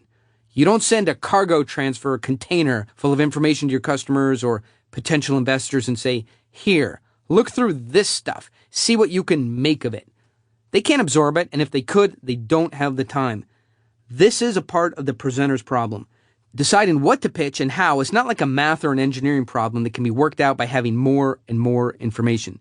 It's about figuring out what parts of the information to use, which parts of your deal will trigger cold, analytical processing by the neocortex, and which parts will engage the hot and vibrant processes of the crocodile mind. This is exactly why frame control is so crucial. It serves to filter information and provide meaning, bridging the natural disconnect between you and the target. It is always the case that frames can simplify complex issues by putting greater emphasis on one interpretation over others. In the process, frames construct a point of view. And when you set the frame correctly, you control the agenda, which, of course, is important to do because every situation can be seen from many different angles. Frame control is about controlling which angle your deal is seen from. A frame helps to package a deal in a way that encourages certain interpretations and discourages others. For instance, during the 1984 presidential campaign, there was considerable concern about Ronald Reagan's age. Speaking during the presidential debate with Walter Mondale, Reagan said, "I will not make age an issue of this campaign. I'm not going to exploit, for political purposes, my opponent's youth and inexperience." In one sense, this was a beautiful example of frame control in action. Reagan changed the underlying meaning of the social encounter and seized the alpha status, building a strong and assailable point of view for the rest of the audience to follow and get behind. There is a second and equally valuable lesson from this example, and perhaps it is the critical learning of social dynamics. Humor, fun, and lightheartedness are crucial components of every pitch. As I talked about in Chapter 1, in recent years, I finally got the fundamental problem you and I have when we pitch something. We have our highly evolved neocortex, which is full of details and abstract concepts, trying to persuade the croc brain, which is afraid of almost everything and needs very simple, clear, direct, and non-threatening ideas to decide in our favor. This realization guided me into the world of frames and status. Since the beginning of this book, I have offered you two principal insights into social dynamics. The first is structural. You have to package ideas for the croc brain in such a way that you are generating hot cognitions. In other words, you avoid the kind of cold analysis that is done by the neocortex. Instead, you use visual and emotional stimulus to push your target's primal hot buttons, to create wanting. The second insight is procedural. You always have to be on the watch for opposing power frames and then win the ensuing frame collisions with better, stronger frames. And then you must further your frame control by perpetrating small denials and showing defiance. But now, there's a third element that I believe is fundamental to successful frame control, to seizing alpha status, and to social dynamics in general: humor and having fun. Certainly, the purpose of perpetrating denials and defiance is to reframe social situations and to prize that perhaps you aren't really selling them, but that they need to sell you, that your own time is even more valuable than theirs, that under the circumstances, if they try to beta trap you, you're willing to withdraw, that you aren't automatically willing to take the beta position that you're being led into. But in all of this, you must use humor as well. Importantly, the humor is not to relieve tension. Instead, it's there to signal that although the tension is real, you are also confident that you can play around a little. Perhaps it's best to think about it this way. People who have lots of options are not uptight, and they don't take themselves too seriously. It also signals that framing is a game and it invites others to join in. If you take the power frame from a master of the universe and he or she takes it back from you, is that not a challenge to improve your game? If you talk to frame masters, they'll tell you the secret of success is to create tension in a fun way that invites people to join in the frame game. I mention this because most buyers, customers, investors will try to use the power frame on you. You'll see it frequently. Don't worry, it's a clumsy frame and it's easy to disrupt using power-busting intrigue, pricing, and time frames. As easy as a power frame is for you to break, absorb, and control, many others can't. So buyers will be shell-shocked. Take it easy on them and don't take advantage of them. In the buyer's experience, most salespeople submit to their every whim and command. Meet me at such and such inconvenient place. Wait for me. Start now. No, wait, stop. Do this. Send me more information. And so on. Once they come across someone like you who doesn't submit to these whims, they take notice, thinking, this person is interesting. He isn't falling over himself to impress me like all the others. What's going on here? It's one thing to acknowledge the power frames and seizing status, but quite another to put the method into use. Becoming a frame master isn't easy. It takes thought, effort, and will, but the rewards, they're substantial. The good news, this is a journey that is fun from the start. If you're doing it right, it remains fun. In fact, if at any point you find that you are not having fun, something has gone wrong. Get with a colleague or a friend who also knows this stuff and then backtrack a little. See where the train hopped the tracks. I've had to do this many times. It's humbling, but what's the alternative? Go back to common industry practices like interview the customer and trial closing? There's another benefit to becoming a frame master that isn't immediately apparent, but it will make a remarkable difference in your life. Over time, you'll begin to notice an increase in the velocity of your work and your leisure activities. This is so because strong frames allow you to selectively ignore things that do not move you forward towards your goals, and such a recognition amplifies your focus on the things that do. In a natural way, framing keeps you focused on what is most important, human relationships. And it prevents you from becoming distracted or burdened by unimportant matters when you're in social situations. Weak frames and non-essential details bounce off of strong frames. Your abilities to discern, judge, decide, and act will vastly improve because the frame guides you. Throughout this book, I've talked about the structure of frames and the methods of seizing status, but mastery comes from actually doing it. This book will serve as your guide for a while, but as soon as you can, leave it behind. Your skills will come from practice, not from being a desk jockey, from reading or browsing the internet. And I'm going to insist you learn this stuff with a colleague or with a group because, as I've said before, learning to manage social dynamics is not an intuitive undertaking. Fortunately, frame control method comes naturally for most people who can follow the blueprint here and have a good sense of humor and a positive outlook on life. If this describes you, you should have no difficulty getting started. Let's talk about getting started. When somebody wants to learn frames, social dynamics, and the overall method from me, I always begin with this warning. Frame-based social dynamics is strong medicine. Instead of reciting the same old business cliches that your audience expects to hear, you're jacking into the wetware that controls their brains, their primordial programming. You are simultaneously communicating with them on the surface and below the surface of their consciousness. If you do it wrong, for example, without humor, poise, and grace, I guarantee that security will be called on you and you'll be escorted from the building. I don't want to receive angry emails from you telling me that you've just been fired. So please pay attention to the advice I'm giving you. Here are the progressive steps to learning the method. Step 1. Learn to recognize beta traps and how to step around them. This is a low-risk way to train your mind to begin thinking in a frame-based way. As you go about the business of life, look for beta traps. Identify anything that is designed to control your behavior and think of how you would step around it. The key at this stage is to get good at seeing the traps, and they are everywhere. While there's no immediate harm in doing nothing, when you're told to wait in the lobby until called, it's a test. Remind yourself that if you step into this beta trap, the next one will be even larger and more difficult to overcome. Step 2. In a gradual way, start stepping around beta traps. It will feel uncomfortable at first, of course, but it will push you forward to the place where it becomes natural and hardly noticeable to you. Work with a partner to practice beta trap avoidance. As I said at the start of this book, this method is powered by its simplicity. I've been practicing it for over 10 years, and I've survived and prospered using only 4 basic frames. and the ability to avoid beta traps. So don't overcomplicate this or worry about your lack of technique. It will come naturally to you. Just be sure to have fun at it, and that's the secret to success. Step 3, identify and label social frames. Notice the frames that are coming at you at every level of your life. Power frames, time frames, analyst frames are everywhere, and they crash into you on a daily basis. Develop your ability to see them coming, describe them, and discuss them with a partner. Become very good at identifying frames using the unique language of framing. Step 4, begin to initiate frame collisions with safe targets, those who pose no major career risk to you. What I'm saying is tomorrow, don't stride into the CEO's office, grab a sandwich out of his hand, and put your feet up on his desk, telling him it's time that you and he had a talk about your bonus. Work with a partner. Begin to overtake opposing frames in a fun, lighthearted way. I'm repeating this because it's so critical.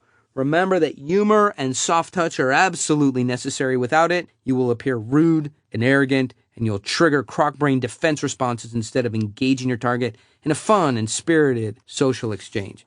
And step 5, the small acts of defiance and denial you will use to take control of the social frame create a certain amount of conflict and tension. This is the point. Push, pull. Delivering these acts with a soft touch reassures the target's croc-brain that everything is okay, that there is no clear and present danger. If you're having difficulty at this stage, it is because you are triggering defensive responses, which means you're coming on too strong. If this is the case, pause. Do not press forward if you are struggling, because that means something is wrong. Find another partner to do this with. Choose a different social environment. Practice in another venue, or just punch reset and start over. Step 6. Frame control cannot be forced, because this takes the fun out of it. This is not theater for someone else to enjoy. It's not a dog and pony show. It's a game for your own personal enjoyment. And for a moment, consider why we play games: to enjoy ourselves in a challenging but fair way where we can rack up a win. If you find yourself forcing the method, fortunately, this is an easy problem to fix. Just simply lighten up a little. When you say something that causes a frame collision, do it with a twinkle in your eye and a smile in your heart. Your target will feel goodwill and a good humor coming from you and will respond in a positive way. Above all, remember, this is not a conventional sales technique. You don't need to be a backslapping blowhard to win business from your customers. There is no pressure here, no brute force, and no anxiety. Instead, this is a fun game that you bring to every target with whom you meet. Simply enjoy every moment, and the others will enjoy it with you. It's nice to know that your continued happiness is what will make you successful. I mean, what could be easier? Step 7, work with other frame masters. Now that you have developed a basic level of skill, seek out others who are better than you. As with any artistic or athletic endeavor, apprenticeship leads to mastery faster than going it alone. Continue to work with others. Like a 10th Dan black belt, you never stop refining your technique and honing your mastery. Keep it simple. Stick to a few frames that work for you and avoid complication. When you become a frame master, and even on your journey to becoming one, you will have the most fun you've ever had. I find myself cracking up sometimes in the middle of a pitch, even when the business I'm doing involves millions of dollars. Why not? This is a game where you set the rules and then change the rules as needed to maintain your continuous advantage without ever upsetting your opponent. Imagine that. The only rule is that you make the rules that the others follow. Because you set the agenda and control the frame, this is a game you can never lose. And how could that not be fun? Most of the difficulties I've encountered in learning this method came from the fact that there was no common language to discuss the methods with people. Instead of saying, watch out, here comes a power frame. We need to use a strong moral authority and a power-busting frame to win this frame collision. I had to use long explanations, and in so doing, the moment and the opportunity were lost. This is why it's important to learn and use the lingua franca of frame control. Future conversations with your partner or group should sound like this. Hey, these guys set beta traps from the lobby all the way to the conference room. You have to time frame them immediately and withdraw. After that, they just hit you with power frames. Just break it with a prize frame and then frame stack a few push-pull patterns. Or, here comes the analyst frame. Let's hardcore intrigue frame, seize local star power, and then withdraw. Pitch Anything gives you a common vocabulary that will deepen your mastery of the method and ingrain frame-based thinking into your DNA. Here are the most important terms for you to know and to own personally. Frame control. power busting frame collisions, prizing, beta traps, seizing status, local star power, push, pull, alpha, hot cognition, crocodile brain, neocortex. These terms label the social phenomena that are invisible to others and that used to be invisible to you. As you advance in your life and your career, the challenges you will face will increase in proportion to the responsibilities you bear. Being a frame master will make those burdens seem lighter, will help others see you as a sage and trusted leader, and will maintain your social value at a much higher level even when you're not consciously practicing frame control. By helping others to view situations and opportunities through your frame, it will make interacting with you seem effortless. It's easy for others to spend time with a person they agree with in any setting, and that's how they will feel about you. So go forth, learn frame control, practice it at every opportunity, and have fun doing it. I wish you a lot of success, and I hope that it serves you as well as it continues to serve me. I invite you to learn more about frame control at pitchanything.com. This is Oren Clef for McGraw-Hill Professional. Thank you for listening. This audiobook is copyrighted in 2014 in the name of Oren Clef and is based upon the book Pitch Anything by Oren Clef, copyrighted in 2011 in the name of Oren Clef. To purchase other McGraw-Hill Professional audiobooks, please visit Amazon.com. To purchase other McGraw-Hill Professional products, please visit the website at mhprofessional.com. Audible hopes you have enjoyed this program.